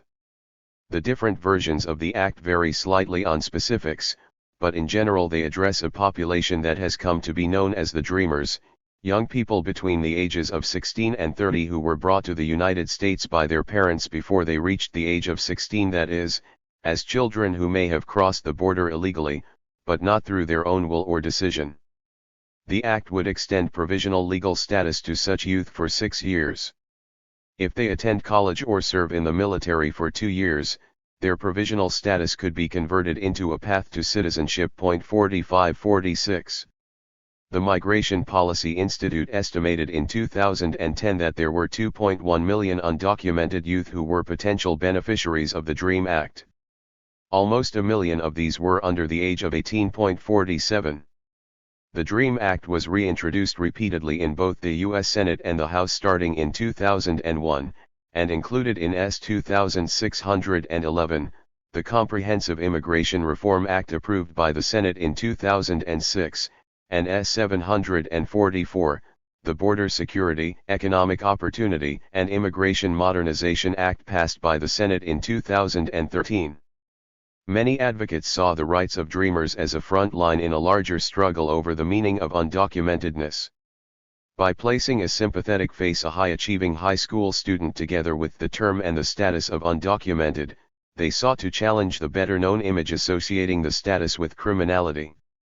Still, there was significant debate in the movement over this tactic. By emphasizing the innocence of students who were brought to the United States as young children with no choice in the matter, did the campaign tacitly accept the guilt of these students' parents, who had made the decision? Were the students being held up as exceptional, deserving, undocumented individuals, thus implying that other undocumented people were not deserving? While some were wary of the way the DREAM Act seemed to skim off and privilege the most publicly acceptable portion of the undocumented population, most organizations believed that it was an opening to challenge the very concept of undocumentedness. Undocumented youth who grew up in the United States do not fit the profile that many citizens hold of the illegal immigrant. Many of these youth feel motivated to take advantage of their relative privilege as English-speaking, assimilated, and educated members of U.S. society to fight publicly against anti-immigrant and anti-undocumented sentiment. The DREAM Act both responded to and created an outlet for a huge upsurge in organizing by undocumented youth. Claudia Anguiano, who studied the history of undocumented student activism in depth, outlined 3 phases. From 2001 to 2007, self-identification strategies were used to create a collective group identity that countered the negative dehumanizing typecast of illegal aliens by identifying Dreamers as exceptional students. During the following 2 years, self-representation strategies worked to unite undocumented youth through the creation of national coalitional organizations and through self-identification as undocumented and unafraid. Finally, during 2010, activists utilized strategies of self-reliance and self-identified as unapologetic Dreamers. The strategies of intervention included the use of civil disobedience tactics to petition for the legislation. 48. In 2009, Dreamers founded the organization United We Dream to coordinate nationally and use the tactic of coming out or telling their own stories as a political weapon. Leaders realized that encouraging young people to recount the stories of their lives in hiding and of their thwarted aspirations could be liberating for them, and also compelling for skeptical Americans. 49. Taking inspiration from the gay rights movement, many have themselves and encouraged others to come out and hold public coming out ceremonies. Jose Antonio Vargas suggested, in his defiantly titled essay Not Legal, Not Leaving, that we are living in the golden age of coming out. 50. Coming out can be a personal liberation, but it is also part of a larger project to insist on social and legal acceptance, which means fundamentally changing the legal structures of belonging in the country and challenging the beliefs that underlie and justify anti-immigrant sentiment. DREAM activist Gabby Pacheco accompanied much of this process. Pacheco, like Jose Antonio Vargas and so many others, learned that she was undocumented when she went to apply for her learner's permit. She had come from Ecuador to Miami with her parents when she was about to start 3rd grade. She began to organize for the rights of undocumented students in 2004, founding Students for Immigrant Rights in Florida and working with the Florida Immigrant Coalition and Presentee.org. From 4 of us that used to meet to try to pass the DREAM Act, we now have 16 chapters throughout Florida. Students Working for Equal Rights is part of the United We Dream network, which is led by students and represents 26 states, she explained. 51. In January 2010, Pacheco joined 3 other immigrant Florida students for a 1,500-mile march to Washington, D.C., part of the ongoing and increasingly public campaign to press for the rights of the undocumented. They said they had concluded that the exposure to immigration agents on the walk was not much greater than what they faced in their daily lives. We are aware of the risk, said. We are risking our future because our present is unbearable. ICE declined to comment on the issue. 52. Coming out didn't endanger me, it had protected me, wrote Vargas. A Philippine-born, college-educated, outspoken mainstream journalist is not the face the government wants to put on its deportation program. He also wanted to use his case to publicize the arbitrary nature of immigration enforcement. Who flies under the radar, and who becomes one of those unfortunate 396,906? Who stays, who goes, and who decides? 53. A year after coming out, he recounted his attempt to find out what ICE planned to do about him. After months of waiting for something to happen, I decided that I would confront immigration officials myself. Since I live in New York City, I called the local ICE office. The phone operators I first reached were taken aback when I explained the reason for my call. Finally, I was connected to an ICE officer. "Are you planning on deporting me?" I asked. I quickly found out that even though I publicly came out about my undocumented status, I still do not exist in the eyes of ICE. Like most undocumented immigrants, I've never been arrested. Therefore, I've never been in contact with ICE. After checking the appropriate ICE databases, the agency has no records of ever encountering Mr. Vargas.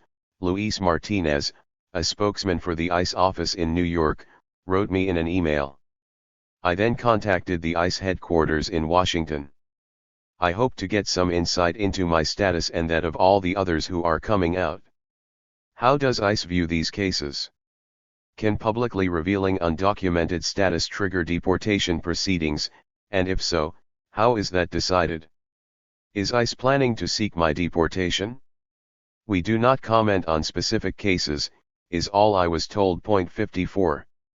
Amid increasingly visible activism and sympathetic media coverage, Congress took up the DREAM Act again at the end of 2010.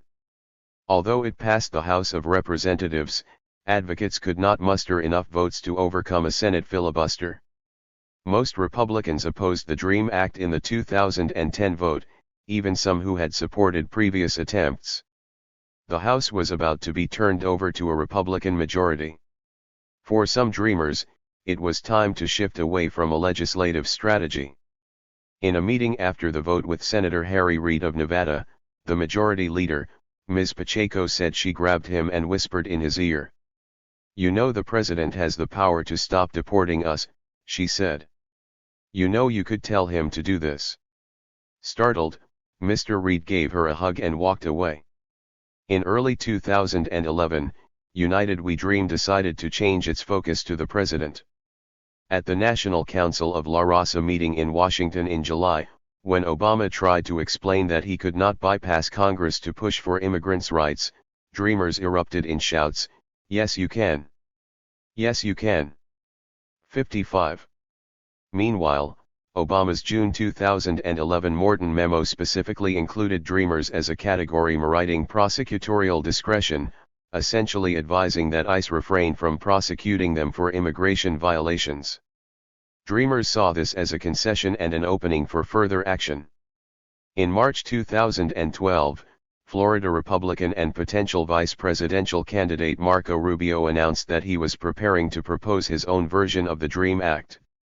While reluctant to address specifics, Rubio emphasized that unlike previous versions of the act, his would not open a path to citizenship for undocumented youth.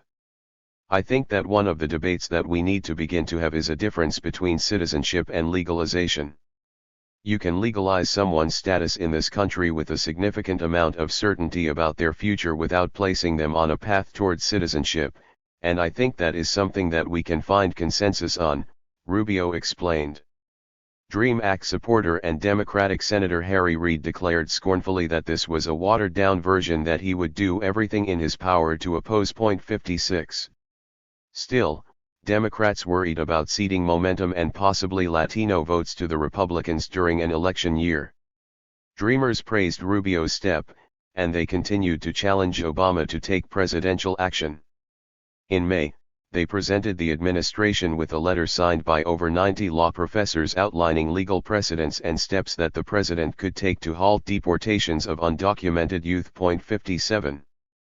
Plan puts Obama in a box, The Washington Post reported.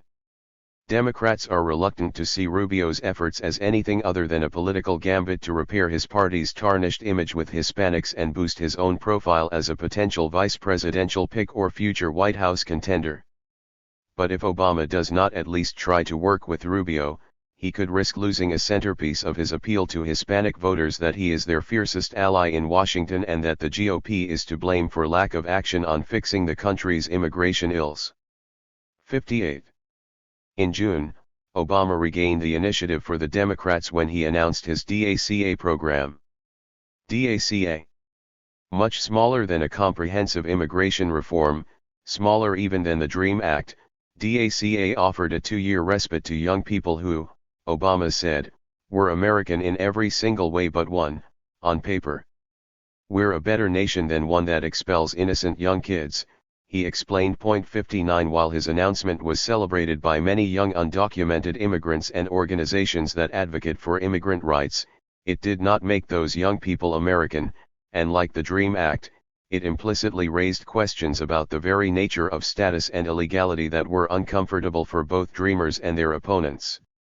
DACA followed the DREAM Act in addressing people 30 and under who had arrived in the United States before age 16 and had lived here continuously since 2007 and were in school, high school graduates, or veterans. Unlike the DREAM Act, however, DACA did not open up a path to citizenship.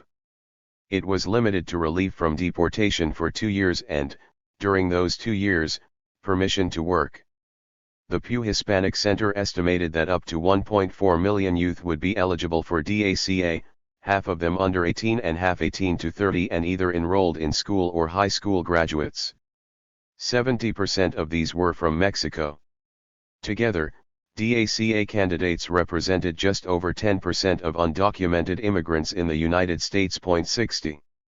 During the first month, U.S. Citizen and Immigration Services received 82,361 applications. 61 A month later, the agency announced that 179,794 DACA applications had been received, and 4,591 approved. 62 By April 2013, the USCIS reported a total 488,782 received, and 472,004 approved. The vast majority of applicants were from Mexico, followed by El Salvador, Honduras, and Guatemala. 63. Grace Meng from Human Rights Watch pointed out that DACA was aimed at only a certain sector of immigrant youth. The program's idea of American is unlikely to include the children who picked the oranges for your juice or the tomatoes on your hamburgers, she explained. The children of migrant farm workers, she points out, are more likely to be out of school. They drop out at 4 times the national average and less likely to have the documentation of continuous presence required to qualify for DACA. It is clear, Meng writes, that the program of deferred action was not designed for child farm workers who, like many immigrants throughout U.S. history, live very different lives than middle-class, suburban kids. It's not surprising that the Obama administration designed a program for the best and the brightest immigrant children. But the fact that deferred action will probably exclude many farm worker children underscores how much immigration law is out of sync with the reality of an economy that depends on unauthorized immigrants. 64. By proposing an immigration reform, whether one as far-reaching as the DREAM Act or one as limited as DACA for this restricted group of people, policymakers and advocates suggested that this group and, implicitly but inevitably, not other groups deserved access to some sort of legal status. By recognizing these young people as American, the implication was that other undocumented people were not American, but rather irredeemably foreign. If these young people were defined as innocent because they were brought to the United States by their parents before they were old enough to make an independent decision, then their parents, who made the decision and brought them, were by implication guilty.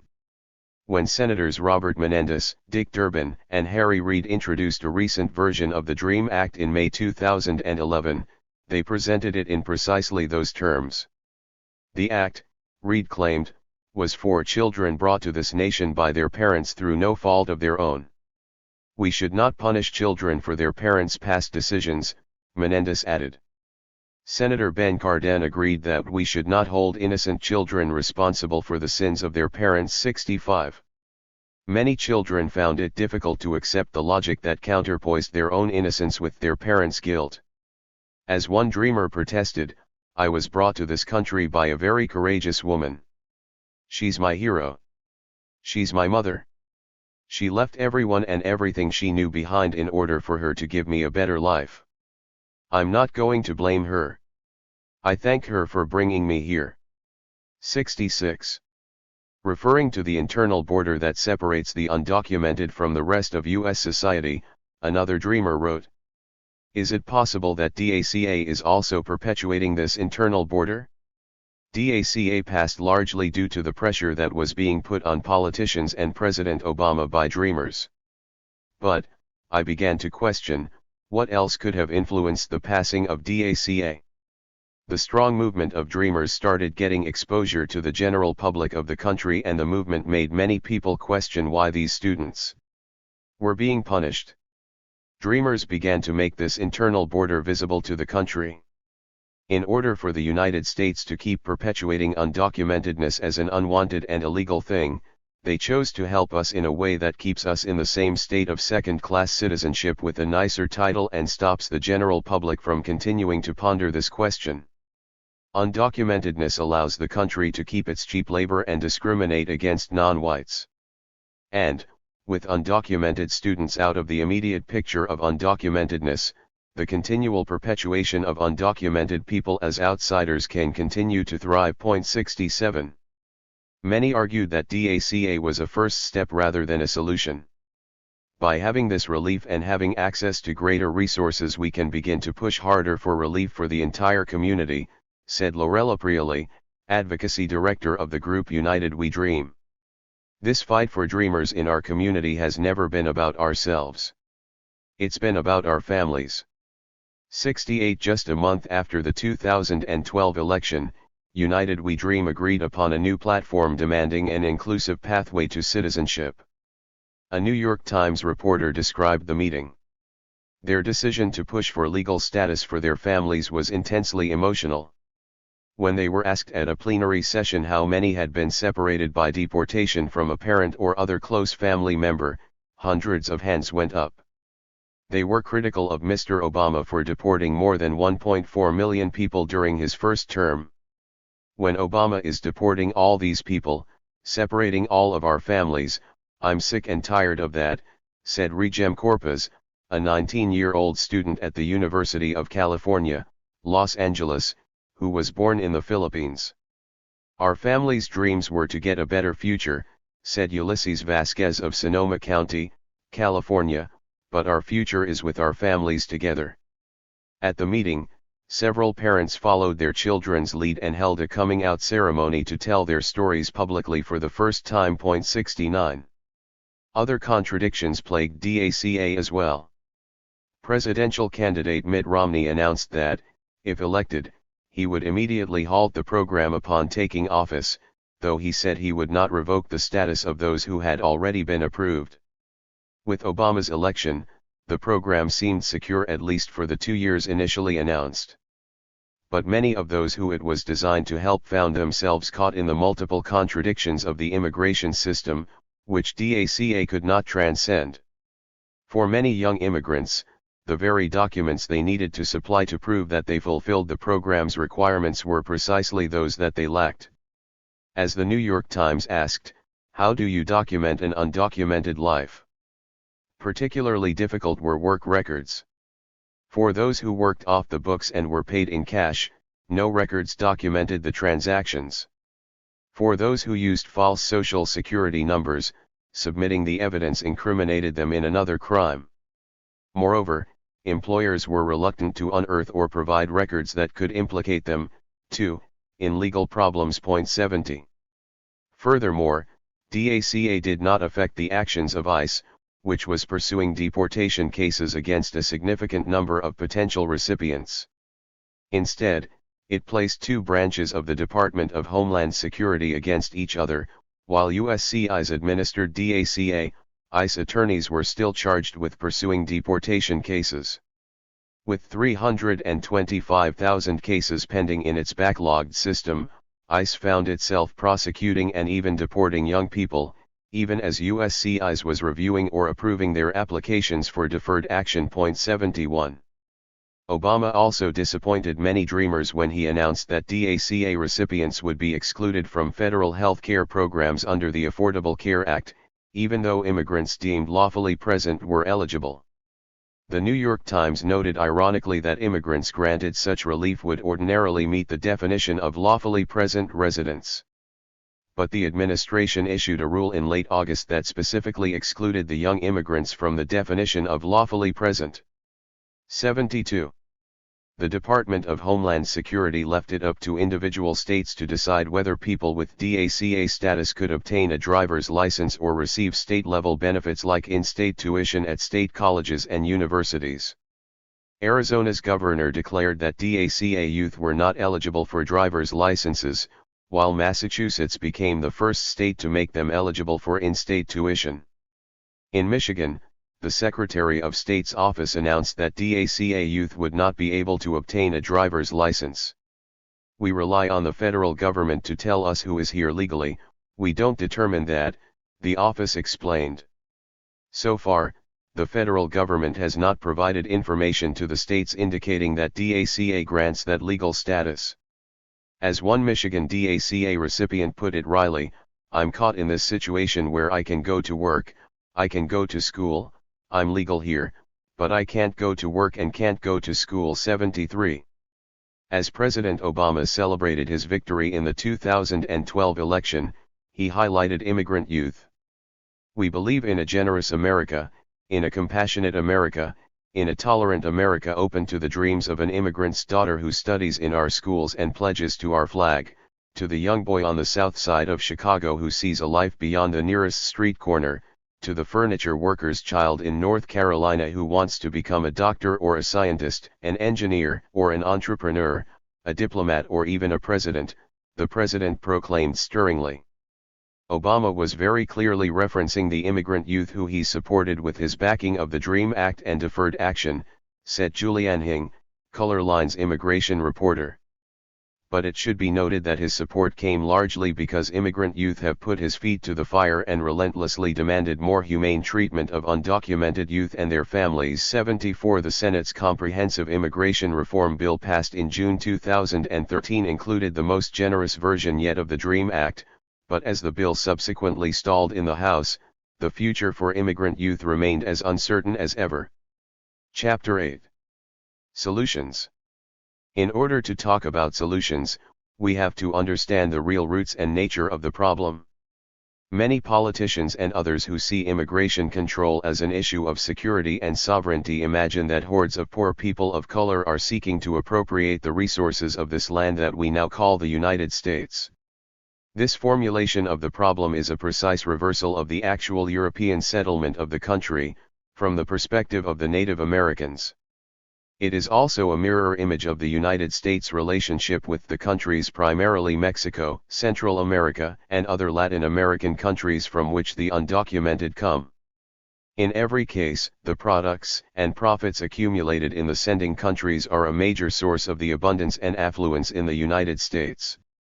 A quick review of any supermarket or clothing or electronics store reveals the third world and often Latin American origins of many of the products we consume. More invisible are the mines, oil wells, multinationals, and profits behind the products. But the flow of resources is undeniable. The history that is drummed into the heads of U.S. school children insists that the country of immigrants was founded and built by Europeans. The invisible underside of this narrative is the imperial narrative of conquest and dispossession that continued until the end of the 19th century and upon which the new country of immigrants was built. The country of immigrants narrative is very much a narrative of race. Immigrants were conceived as white Europeans, and their presence and comfort depended upon the labor of people who were legally excluded from the polity.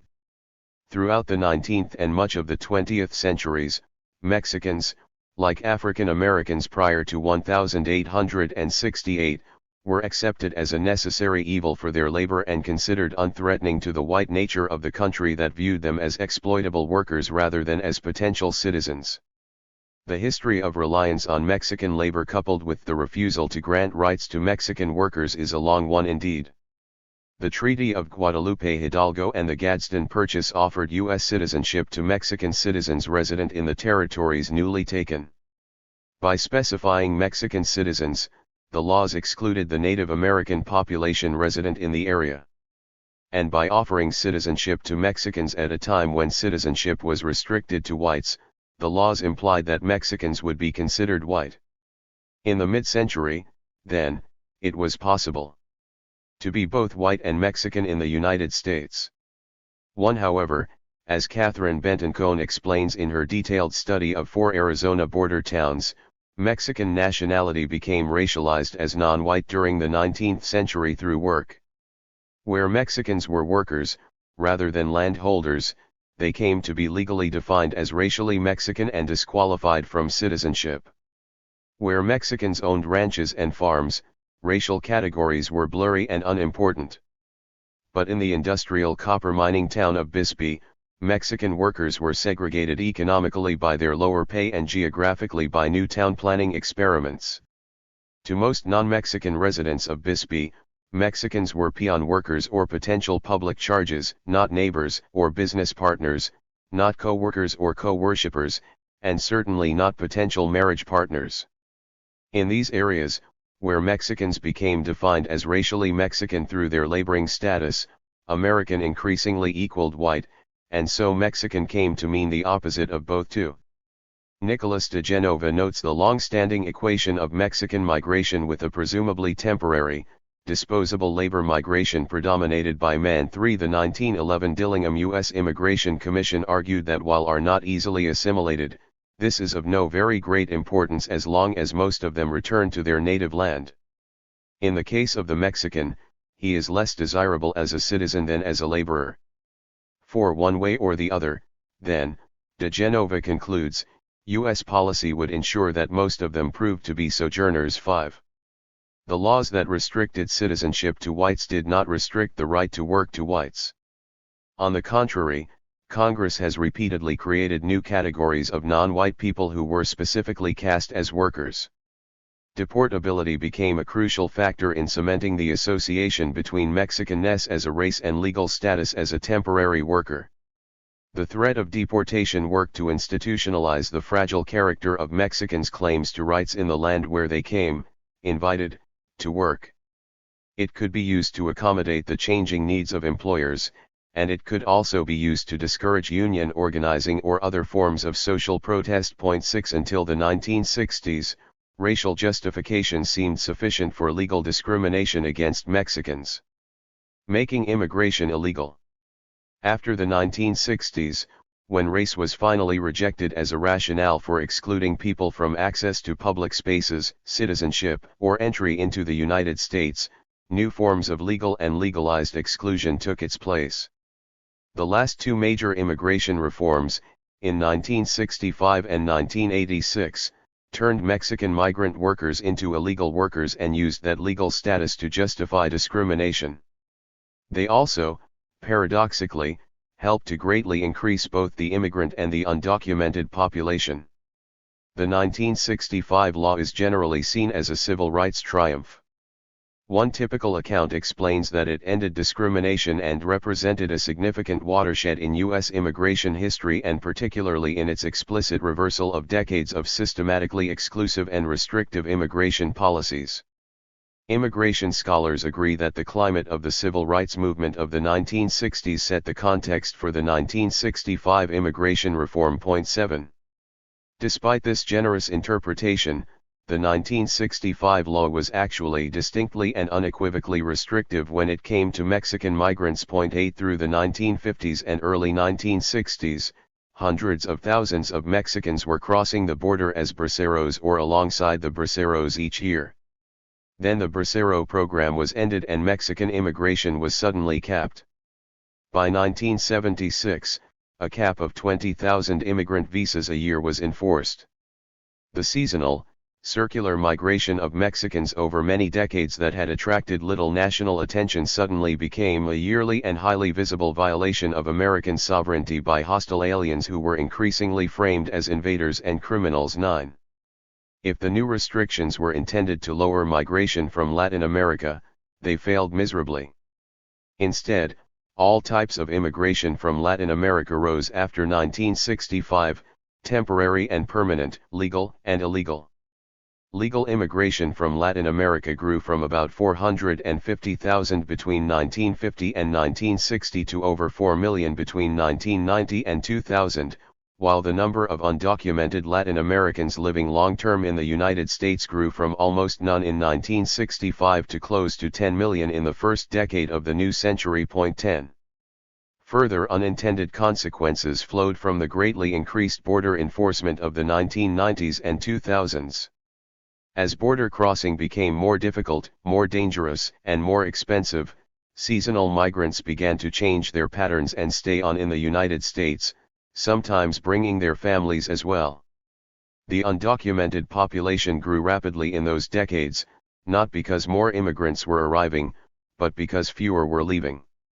It was thus a sharp decline in the outflow of undocumented migrants, not an increase in the inflow of undocumented migrants, that was responsible for the acceleration of undocumented population growth during the 1990s and early 2000s, and this decline in return migration was to a great extent a product of U.S. enforcement efforts. 11. Starting in 1990, a series of laws made life even more difficult for non-citizens, including green card holders. Family reunification privileges favored citizens over legal permanent residents. In 1996, legal permanent residents were barred from receiving most social services, while the Anti-Terrorism and Effective Death Penalty Act made non-citizens deportable for a wide range of crimes, even if they had been committed in a distant past.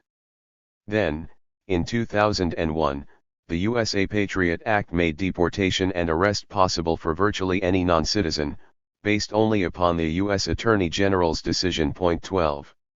In response to the increasingly punitive climate for non-citizens, more immigrants chose to naturalize. As new citizens, they were now able to take advantage of the family preferences created by the 1965 law and petition for their family members, thus contributing to an increase in overall immigration. 13. Structural causes of increased migration. While U.S. legislative changes played a large role in increasing both documented and undocumented immigration, the enormous political and economic convulsions that racked Latin America in the post-1965 era and the shifts in the global economy were also important. Political movements for social change were crushed as a wave of extraordinarily repressive right-wing dictatorships spread through the continent. Supply-side economics and structural adjustment programs tore apart social safety networks and spurred export-oriented extraction and production. The new policies disrupted traditional economies while creating expectations and hopes that couldn't be fulfilled at home. Meanwhile, both consumption and inequality shot up in the United States, creating massive demand for cheap immigrant workers. Globalizing technologies and migration chains transformed the possibility of migration from remote to realistic. The forces behind the rise in Latin American, especially Mexican and Central American, migration were multiple indeed. Even as U.S. politicians railed about illegal immigration and border control, they pursued policies that served to increase migrant flows. Policies imposed on Latin America that destroy subsistence farming and degrade agricultural work, and limit employment opportunities and social services, set the stage for outmigration. Policies at home that create demand for low-wage, immigrant workers and establish recruitment networks structure the destinations of migrant flows. These are precisely the policies that the United States has implemented. Over the past century, the United States has consistently promoted export-oriented economies in Latin America based on foreign investment. It has opposed and overthrown Latin American governments that have tried to take control of or redistribute their country's resources. During recent decades, U.S. policies promoting neoliberal austerity measures and market fundamentalism have had noxious effects on Latin American society. They undermine subsistence agriculture, employment, and the social safety network, while increasing structural and individual violence in Latin America. The United States has used international institutions, military interventions, trade agreements, and corporate privilege to arrive at a situation in which it, with 4% of the world's population, consumes between 25% and 50% of the planet's major resources, while simultaneously creating an enormous demand for low-wage, informal, and seasonal labor. Thus, the United States continues to set the stage for large migrations from Latin America. 14. Perhaps the advocates of border control believe that while the open border worked in the past, these structural changes have made it untenable in today's world. A focus on securing, or more accurately, militarizing the border, though, only serves to reinforce the structural conditions behind migration. As Jacqueline Stevens argues, illegitimate regimes benefit from the restrictive immigration policies of their neighbors. In most countries run by tyrants, emigration is not curtailed by the regimes themselves, which often lack the resources to police wide swaths of their borders. Rather, neighboring countries fearing the incursion of political and economic refugees take care of this. 15. In the case of the United States and Latin America, Stevens's argument must be refined. It is not pure coincidence that poor and violent countries in Latin America coexist alongside the overconsuming United States. Deliberate U.S. policies, from invasions and occupations to military aid to loans and investments, have created the Latin American polities and economies and the disparities that are now the roots of today's migrations. Attempts to seal the border only reinforce the very inequalities that contribute to migration. Challenging discrimination. The campaigns to strengthen immigration law and make it harsher are fairly well known and have been related to the successive punitive measures against undocumented immigrants since the 1980s. But organizations that defended the rights of immigrants and, in particular, the undocumented also grew in the last decades of the 20th century. 16. While nativism has been part of U.S. society and culture since the country was founded, specifically anti-undocumented sentiment and movements date to the post-1965 and especially the post-1986 period. The Republican Party first mentioned immigration enforcement in its 1980 national platform and in 1984 first affirmed the right of the United States to control its boundaries and voiced concern about illegal immigration. The Democratic Party first mentioned illegal immigration in its 1996 platform. 17 Popular movements for the defense of the rights of the undocumented also grew this period. Mexican-American rights organizations like LULAC have taken mixed stances on the undocumented and even on immigrants in general over the course of the 20th century. Mexican Americans sought to claim their rights by demonstrating their patriotism and distancing themselves from new arrivals, even as their communities, friends, and families included both documented and undocumented new immigrants. 18 Even the United Farm Workers Union, made up primarily of immigrants, was hesitant to defend the rights of the undocumented. However, Mexican-American rights, immigrant rights, and the rights of the undocumented have also been intertwined. The Chicano movement of the 1960s and 70s rejected the emphasis on patriotism and assimilation of earlier generations, and insisted on a cultural nationalism that united people of Mexican origin, regardless of status. Chicano families became the new Underground Railroad, explained Alma Martinez evocatively, referring to the ties that bound us born Chicanos to new, including undocumented, immigrants. 19 Even as politicians and the media raised their voices against the undocumented, networks and organizations grew to defend their rights. In the 1980s, growing numbers of Central American refugees joined the ranks of what had previously been primarily a Mexican phenomenon. The Sanctuary Movement, growing primarily out of Central American refugee organizations and Anglo-religious congregations, sought to aid Salvadoran and Guatemalan refugees in the United States without legal status. Some organizations were made up of refugees themselves, like the Central American Refugee Center, founded in 1983. These and other organizations concerned with the rights of Salvadoran refugees were the first to bring the question of the rights of the undocumented into the public sphere. They also emphasized how U.S. intervention was behind much of the violence that was causing people to flee Central America. A series of lawsuits focused specifically on the right to asylum, reflecting these organizations' concern with the situation of Central American refugees. Orantes Hernandez v. Mies and Perez Funes v. District Director both required the INS to strengthen Central Americans' right to seek and obtain asylum in the mid-1980s. Finally, in 1990, American Baptist Church v. Thornburg required the INS to reopen asylum cases that had been unfairly denied. The organizations pushing the lawsuits also worked to end U.S. military aid to El Salvador. Their focus was on the Central American crisis and its victims, more than on the issue of undocumentedness per se. The first comprehensive reform. The 1986 Immigration Reform and Control Act was comprehensive in the same way that 21st-century proposals for comprehensive reform were. It combined enforcement in the form of employer sanctions and increased border security with legalization or amnesty.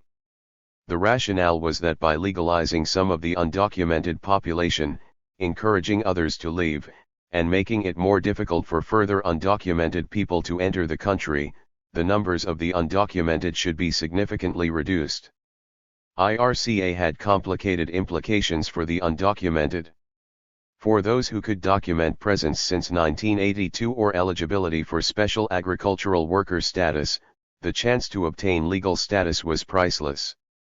The employer sanctions provisions of the law, however, created a new system for marginalizing and discriminating against the undocumented.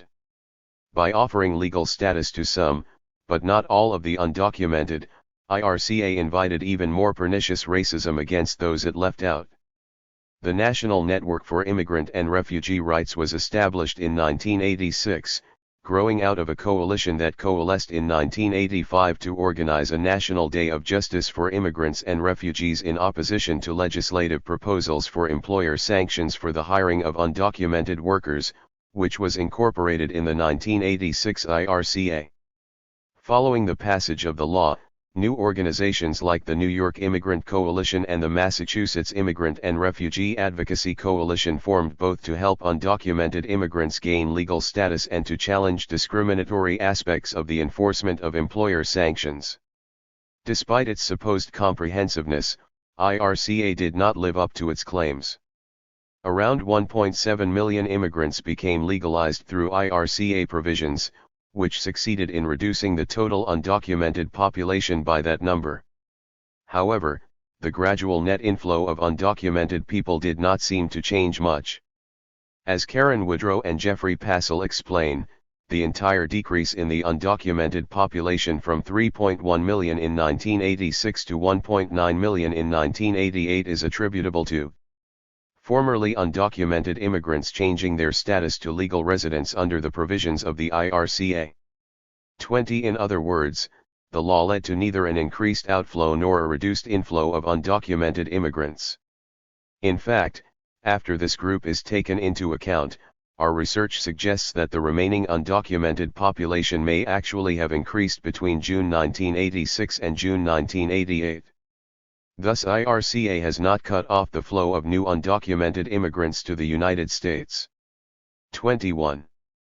The AFL-CIO supported employer sanctions in 1986.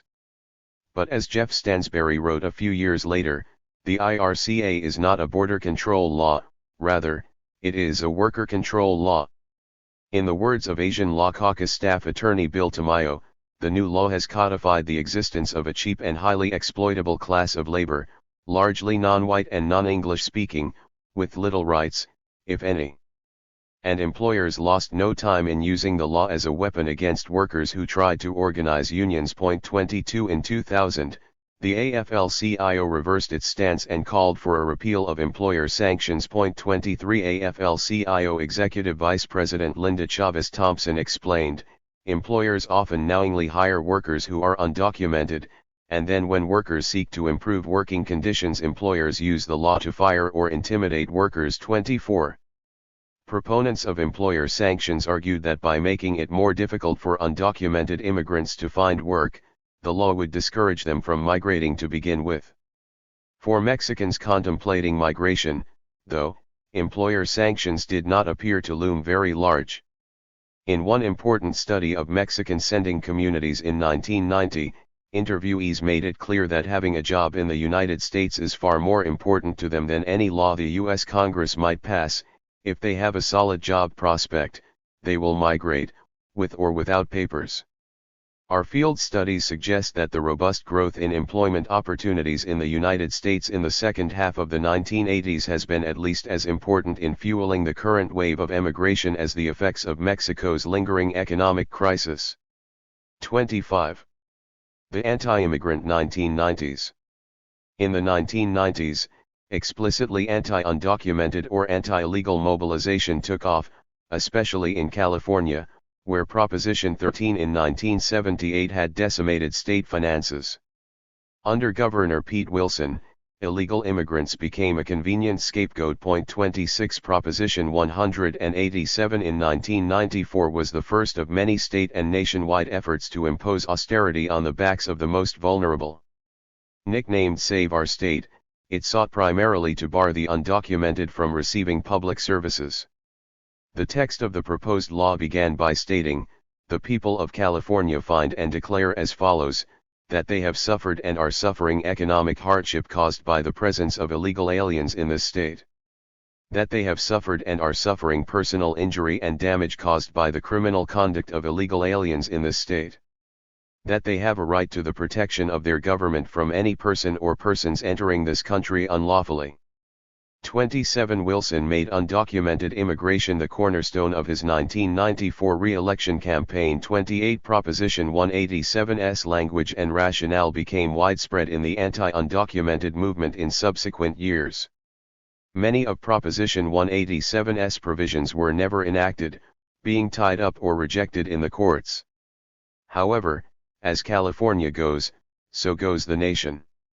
After the Democrat Bill Clinton became president in 1993, Wilson connected anti-immigrant with anti-Washington bombast, claiming that the federal government had failed to protect the country's borders.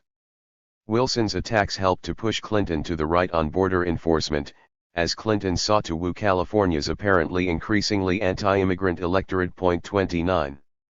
Anti-illegal rhetoric mirrored and intertwined with a growing anti-black, anti-civil rights backlash in multiple ways. It replaced explicitly racialized language with a two-pronged attack against people of color.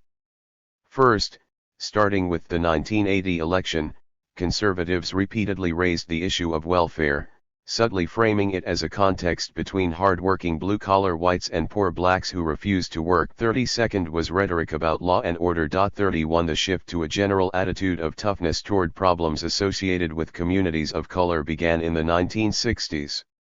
By the late 1980s, however, not only conservatives played leading roles in the Get Tough movement, spouting the rhetoric once associated only with segregationists. Democratic politicians and policymakers were now attempting to wrest control of the crime and drug issues from Republicans by advocating stricter anti-crime and anti-drug laws, all in an effort to win back the so-called swing voters who were defecting to the Republican Party. 32. By the end of 1993, politicians began tripping over one another to take a tough stance on boundary enforcement and unauthorized migration. 33 In 1994, President Clinton implemented Operation Gatekeeper to bring the border under control and undercut Pete Wilson's protagonism by taking the lead on border enforcement as the elections approached. 34 In 1996, Clinton pressed for punitive welfare reform and immigration reform laws that enacted federally much of what California had tried to do at the state level. With these laws, Clinton made both welfare reform and law and order centerpieces of the Democratic Party program, and linked the anti-black and the anti-immigrant aspects of these policies. In the panic following the 9/11 attacks, the USA Patriot Act of 2001 and the subsequent creation of the Department of Homeland Security in 2003 strengthened both institutional controls against potential and current immigrants, as well as the ideological climate of anti-immigrant sentiment. Joseph Nevins argues that the government's increasing attention to border enforcement in the 1990s actually served to create the supposed immigration crisis. Through its sensationalist rhetoric and justifications, as well as its ostentatious enforcement policies, the state helped to convince the population that such a crisis indeed existed. 35. Republicans were torn between their traditional allies in the business community who had little incentive to join the anti-illegal hysteria and the new right-wing populism. Texas went the opposite direction from California in the 1990s. In Texas, the economy was booming, the suburbs of Dallas, Houston, Austin, and San Antonio were exploding, and thousands of illegal immigrants sat astride 2x4s, nail guns in hand, building those neighborhoods. So, then Governor Bush and his man Karl Rove crafted a different strategy from their California colleagues, Hispanic-friendly. The result? In 1998, George W. Bush crushed his Democratic opponent, getting nearly half the Hispanic vote, a triumph that placed him on the path to the presidency 1 year later.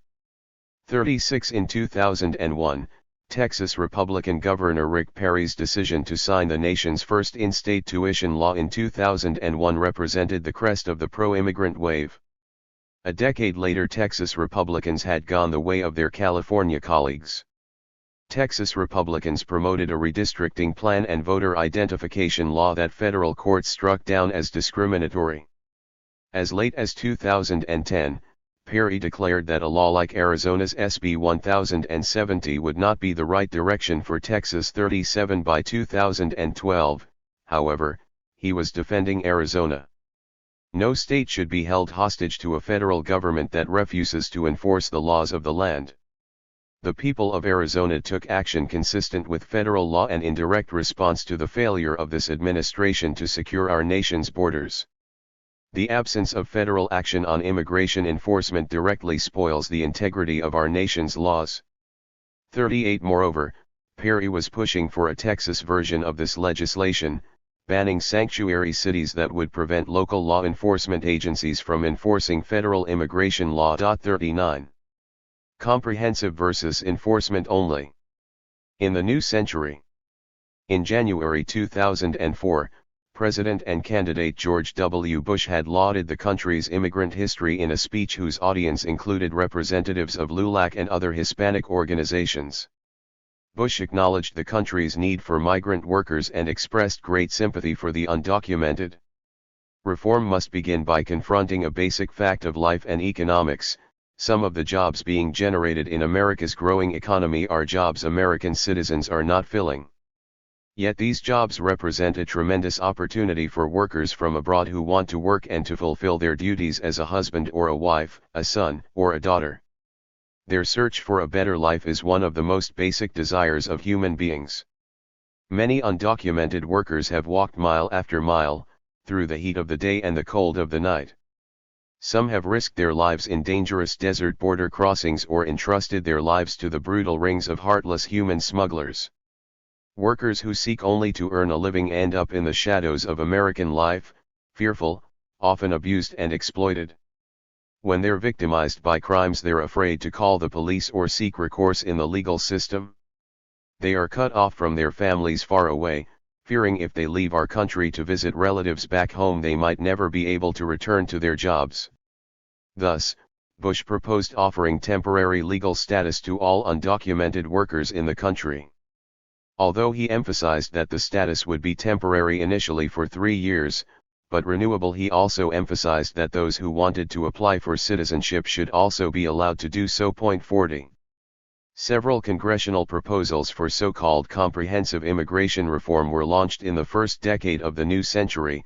John McCain and Ted Kennedy's Secure America and Orderly Immigration Act in 2005, John Cornyn and John Keel's Comprehensive Enforcement and Immigration Reform Act, also in 2005, Arlen Specter's Comprehensive Immigration Reform Act, which passed the Senate in 2006, and finally the Comprehensive Immigration Reform Act or Secure Borders, Economic Opportunity and Immigration Reform Act of 2007, which drew on the earlier three and was promoted by Senators McCain, Kennedy, and Keel, as well as then-President Bush. The right-wing reaction against the concept they termed amnesty gained political traction and contributed to the failure of these measures, even though all of them incorporated strong anti-immigrant measures euphemistically called enforcement components. Rarely was it pointed out that the combination of legalization and enforcement pioneered in 1986 had been followed by a huge increase in the size of the undocumented population. The proposals were generally critiqued from the right rather than from the left. Comprehensive reform, willy-nilly, had become the rallying cry of political liberals and supporters of immigrant rights.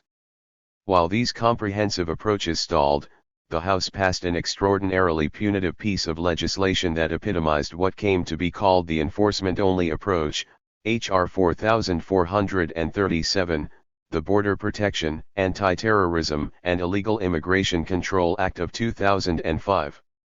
This vote became a catalyst for a new level of immigrant rights mobilization, the huge demonstrations in the spring and especially on May 1, 2006. New protests in the new century. The major academic study of the 2006 demonstrations points out that they dwarfed even the largest protest movements in the country's history, which only occasionally reached 500,000 protesters. In a short span of 12 weeks between mid-February and early May 2006, an estimated 3.7 million to 5 million people took to the streets in over 160 cities across the United States to rally for immigrant rights. 41 The protests were also unique in being carried out within the political system but primarily by people legally excluded from the polity, the undocumented. Local activist organizations, hometown associations, and unions as well as Spanish media and the Catholic Church played important roles in disseminating publicity and motivating participants. Radio show hosts and DJs on popular Spanish-language radio stations across the country endorsed the marches and encouraged listeners to attend. In addition, the two main Spanish-language networks, Univision and Telemundo, promoted it through public service announcements broadcast during popular evening newscasts, regular reporting on the preparations for the marches and interviews with march organizers during newscasts, and frequent informal banter during talk show and variety show formats, even incorporating the subject into the plot lines of their telenovelas, or soap operas. 42 national-level organizations took a backseat as different coalitions mobilized in different cities. 43 The culmination of these many protests was on May 1, when a coordinated day without an immigrant protest brought walkouts and business closings throughout the country to illustrate the importance of immigrants to the economy and their role in citizens' daily lives. Another thing the immigrant and undocumented communities had in their favor were the reformers in the labor movement who pushed for more pro-immigrant and pro-undocumented positions. In the fall of 2003, the AFL-CIO, Unite Here, and the SEU sponsored the first Immigrant Workers' Freedom Ride. Undocumented immigrant workers took off from 101 cities around the United States, headed for Washington, D.C., where they lobbied and demanded legislative change, and to New York, where they held public rallies. 44 One study suggests that the Immigrant Workers' Freedom Ride 3 years earlier helped bring groups together and lay the groundwork for the 2006 mobilizations. 45 To the extent that the protests aimed to prevent H.R. 4437 from becoming law, they succeeded. The Senate declined to consider the proposal and, in fact, passed its own, comprehensive reform bill later in May 2006. Some analysts believe that it was Bush's immigration agenda and the battles over comprehensive immigration reform that led to the Republican losses in Congress in 2006. After Obama's victory in 2008, backlash came in the form of the Tea Party movement, outflanking the Republicans to the libertarian and anti-immigrant right.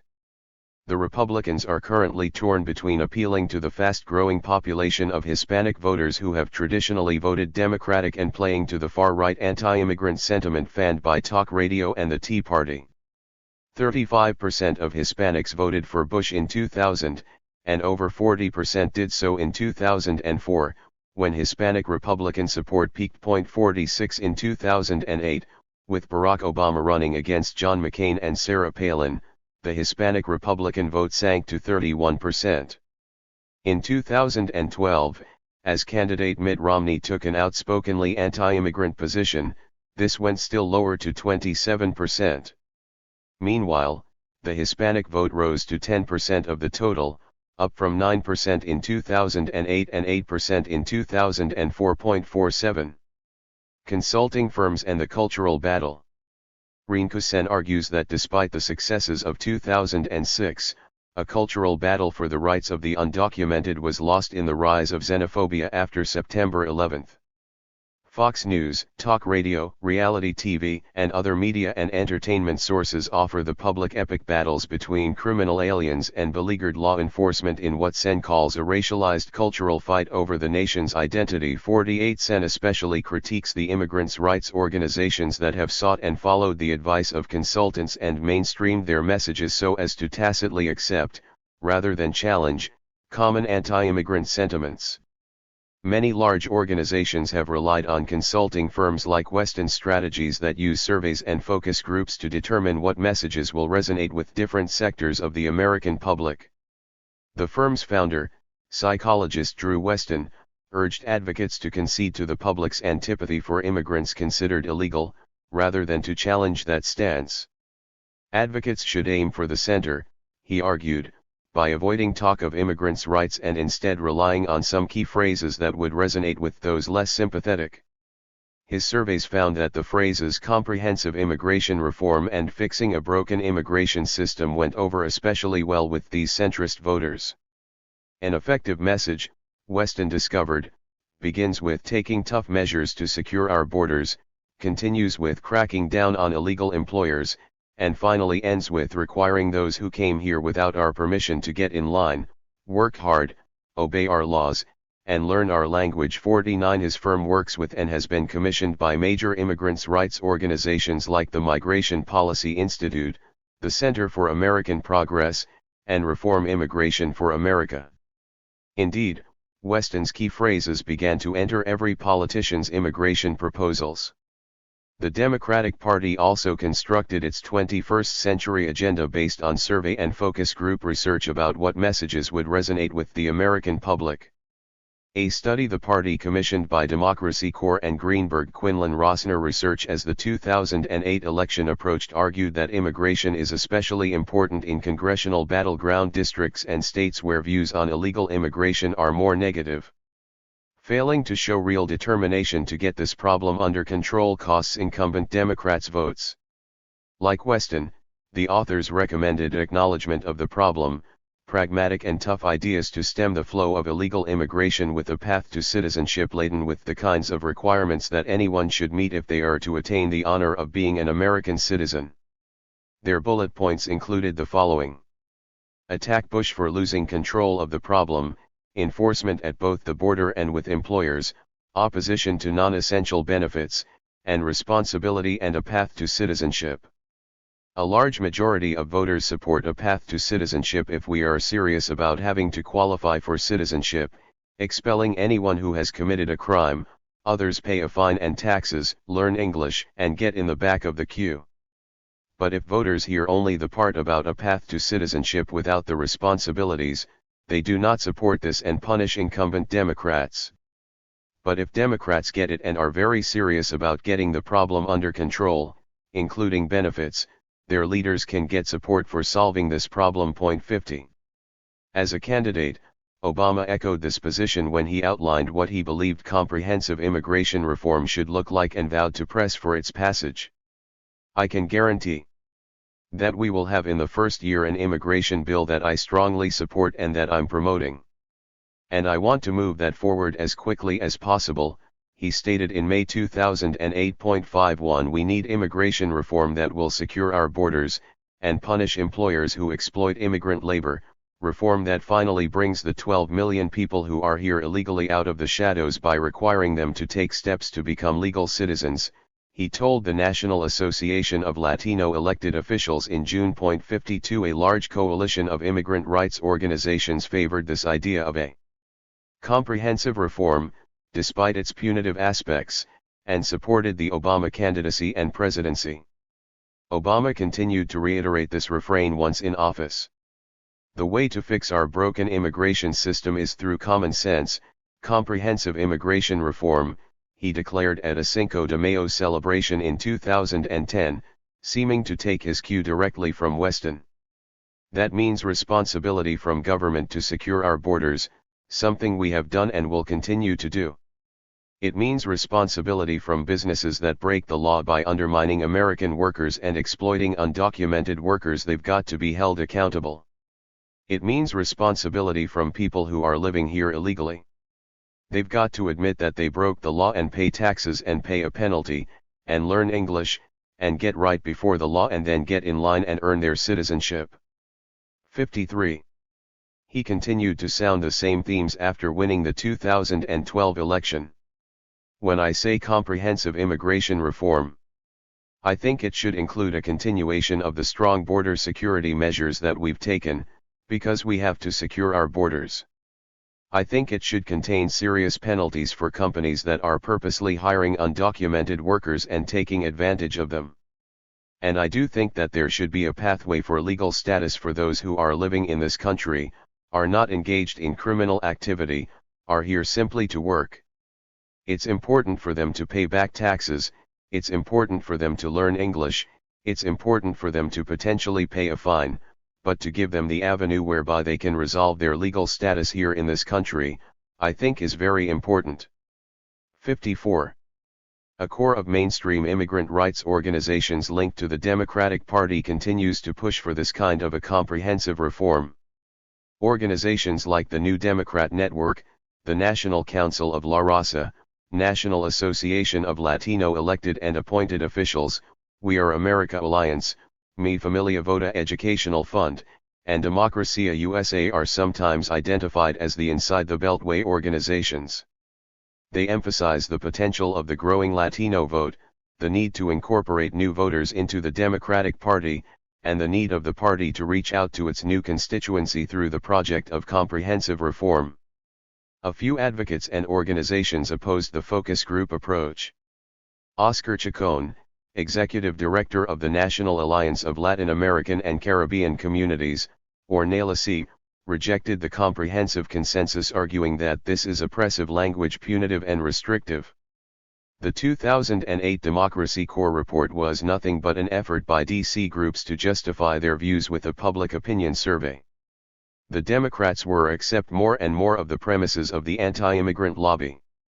We should be trying to change the way people think about the situation. Instead of finding a way to make anti-immigrant sentiments tolerable, Chacon urged. 55. Once Obama took office, the idea of a comprehensive reform died a quiet death.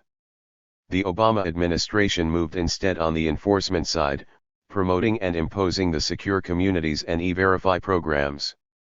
Secure Communities, a Bush-era program that empowered local police forces to share data on arrests with ICE, grew from a small, voluntary pilot program to one Obama insisted would be imposed nationwide by 2013. E-Verify likewise grew from a small-scale, voluntary program to one required for companies holding government contracts, about 170,000 of them, employing some 4 million workers and encouraged for all. 56. The immigrant rights organizations that had worked for Obama were disappointed when the first years of his presidency seemed to pander to the anti-immigrant right rather than pay them back for their support of his candidacy. Finally, in 2010, a crumb was thrown to immigrant rights supporters: prosecutorial discretion. Memoranda by Immigration Commissioner John Morton, in 2010 and 2011, instructed agents of ICE to exercise prosecutorial discretion with regard to immigration violations. The term refers to law enforcement agencies' right to choose which cases to pursue and when to allow violators relief from prosecution. Acknowledging that ICE could not possibly deport all of the millions of people in the United States without authorization, Morton instructed ICE to prioritize national security, border security, and public safety in selecting its targets. Immigrants who had committed no crimes beyond immigration violations, had U.S. citizens who were dependent upon them, and posed no risk to national security or public should, in general, be eligible for such discretion. 57. One complicating factor in this new set of priorities was that while entry without inspection is a civil immigration violation, re-entry after removal is defined as a felony. The new rules defined entry without inspection as a low-priority violation, but a second attempt to enter without inspection made a person a felon and thus a high priority for removal. In fact, of 391,953 aliens removed by ICE in 2011, over half had no criminal violations. Of the 188,382 who did have a criminal conviction, about 60% were guilty of either minor drug offenses, driving offenses, or immigration offenses. 58 For fiscal year 2012, ICE proudly announced that it had hit a new record with 409,849 removals. Slightly over half of those removed had been convicted of felonies or misdemeanors, though the vast majority of these, as usual, were for immigration or traffic offenses. Only about 7,000 were guilty of violent crimes. 59. Toward the end of 2011, ICE began a case-by-case review of over 300,000 pending removal cases in order to determine which ones merited dismissal under the new guidelines. As 2012 progressed, however, immigrant advocates became concerned at the small and diminishing numbers of cases that were determined to be eligible for dismissal. By the middle of 2012, only a few thousand of the tens of thousands of cases reviewed had been approved for dismissal. 60 Prosecutorial discretion seemed to be delivering much less than it had promised. With the 2012 campaign in full swing, Obama finally offered his signature DACA program. DACA opened some important doors, as discussed in Chapter 7, and may have contributed to the return of comprehensive immigration reform to the 2013 congressional agenda. The reforms being debated in 2013, though, continued to follow the consulting firm's emphasis on enforcement followed by a punitive path to citizenship or perhaps even something less than citizenship. Can we abandon enforcement? The more that U.S. authorities have tried to control or stop Mexican border crossing over the course of the 20th century, the more people have come. Absolute numbers have increased despite the illegalizing of many border crossings. Despite increasingly harsh measures aimed at reducing or eliminating illegal crossings, these too have increased and sometimes decreased, as with those by Mexicans in recent years, due to factors unrelated to measures aimed explicitly at border control. The past few decades have demonstrated that the more the United States tries to militarily control the border, the more out of control it gets. The huge growth in organized crime, drug smuggling, drug and smuggling cartels, kidnappings, and violent and unnecessary death at the border is the result of misguided policies attempting to impose control. Supporters of the idea of border control often argue that without draconian measures to deter migrants, floods of Mexicans and other Latin Americans would overwhelm the border and the country. They forget, perhaps, that during the many decades in which the border was relatively open, there were no floods. The number of undocumented immigrants in the United States began its precipitous rise after the country began to try to seal the border, in large part because instead of leaving after a season of work, migrants felt compelled to stay, since they realized that returning would be difficult. Recent trends demonstrate the extent to which structural factors still govern migrant flows. The slowing and even reversal of migration from Mexico and the concomitant rise in numbers migrating from Central America, particularly from Honduras, suggest that factors other than border policies are the ones that really affect migrant streams. Border policies can shape where people try to cross, how much it will cost, and how many will die in the process, but they seem to have little effect on the numbers of people crossing. Deeper questions. If the United States can't close the border, and if comprehensive immigration reform is such a flawed approach, what can we do? By now, we have become accustomed to the notion that controlling the border is a basic prerequisite for security, safety, and sovereignty. So accustomed, that we rarely question this idea. The drive for so-called enforcement through militarizing the border, criminalizing the undocumented, detention, deportation, and a punitive path to citizenship based on paying society back for some supposed wrong inflicted grows from some of the beliefs outlined in the first chapter of this book. The entire immigration apparatus is based on the presumption that we know where people belong and we need to legislate their mobility. It's also based on some unquestioned assumptions about countries. It is not okay for a public park, a town, a county, or a state to discriminate regarding who is allowed to enter its space. But it's okay for a country to do that. It's not okay to treat people differently based on their religion, race, gender, or many other characteristics. But it's okay to treat people differently based on where they were born or their nationality. U.S. immigration laws do just that, discriminate, on the basis of nationality, regarding who is allowed to be where. If we really want to address the problem of undocumentedness, or so-called illegal immigration, we need to look more in depth at why the United States made some immigration illegal to begin with. I hope that I have shown that the drive to illegalize immigration was wrong-headed from the start. It's just the latest stage in a centuries-long process of legislated inequality, a process both global and domestic. Rather than what currently passes for comprehensive reform, some organizations are pushing for what they call a cultural strategy that challenges the nationalist and racist underpinnings of popular views of immigrants. The new generation of undocumented youth, the Dreamers discussed in Chapter 7, has taken this approach. Rinkusen emphasizes that their goal goes beyond gaining their own access to citizenship. The bigger aim is to challenge the anti-immigrant culture. Young, savvy with social media, and artistically inclined, Dreamers have compensated for their lack of political power by telling their stories in many forms and venues. With their stories, they sought to reframe the entire debate. Point 61. The Applied Research Center launched its Drop the I Word campaign in 2010 in another attempt to challenge the terms of the mainstream debate about immigration that directly contradicted Weston's advice. Arguing that the very term illegal opens the door to racial profiling and violence and prevents truthful, respectful debate on immigration, and that no human being is illegal, supporters challenged politicians, the media, and others to stop using it. Point 62. By 2013, numerous mainstream news outlets had shifted their usage.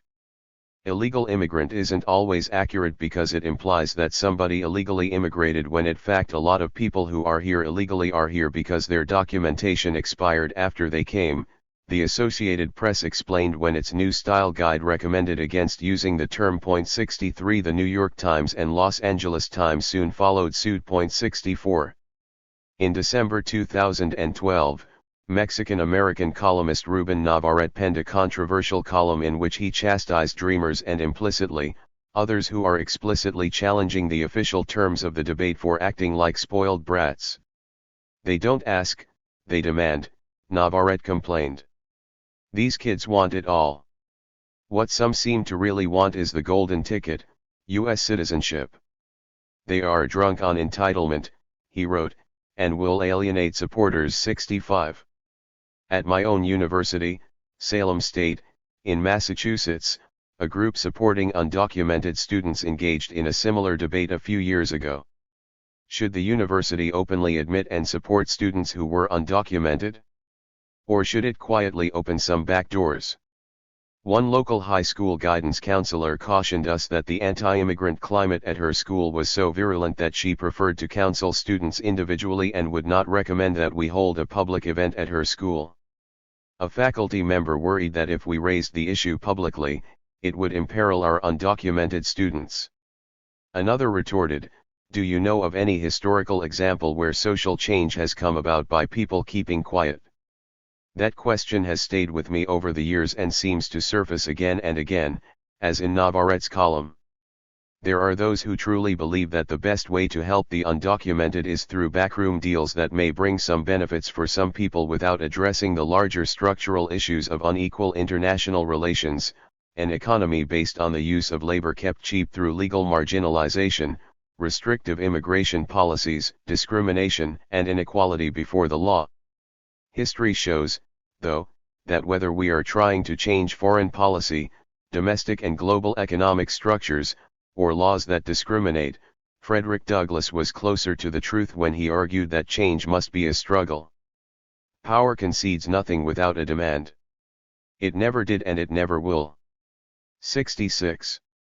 Although the cultural strategy is a very important way to raise awareness and open a real debate about immigration policy, We also need to address the root global and economic factors that have contributed to today's problems. In the most immediate terms, we as a society created illegal immigration by making immigration illegal.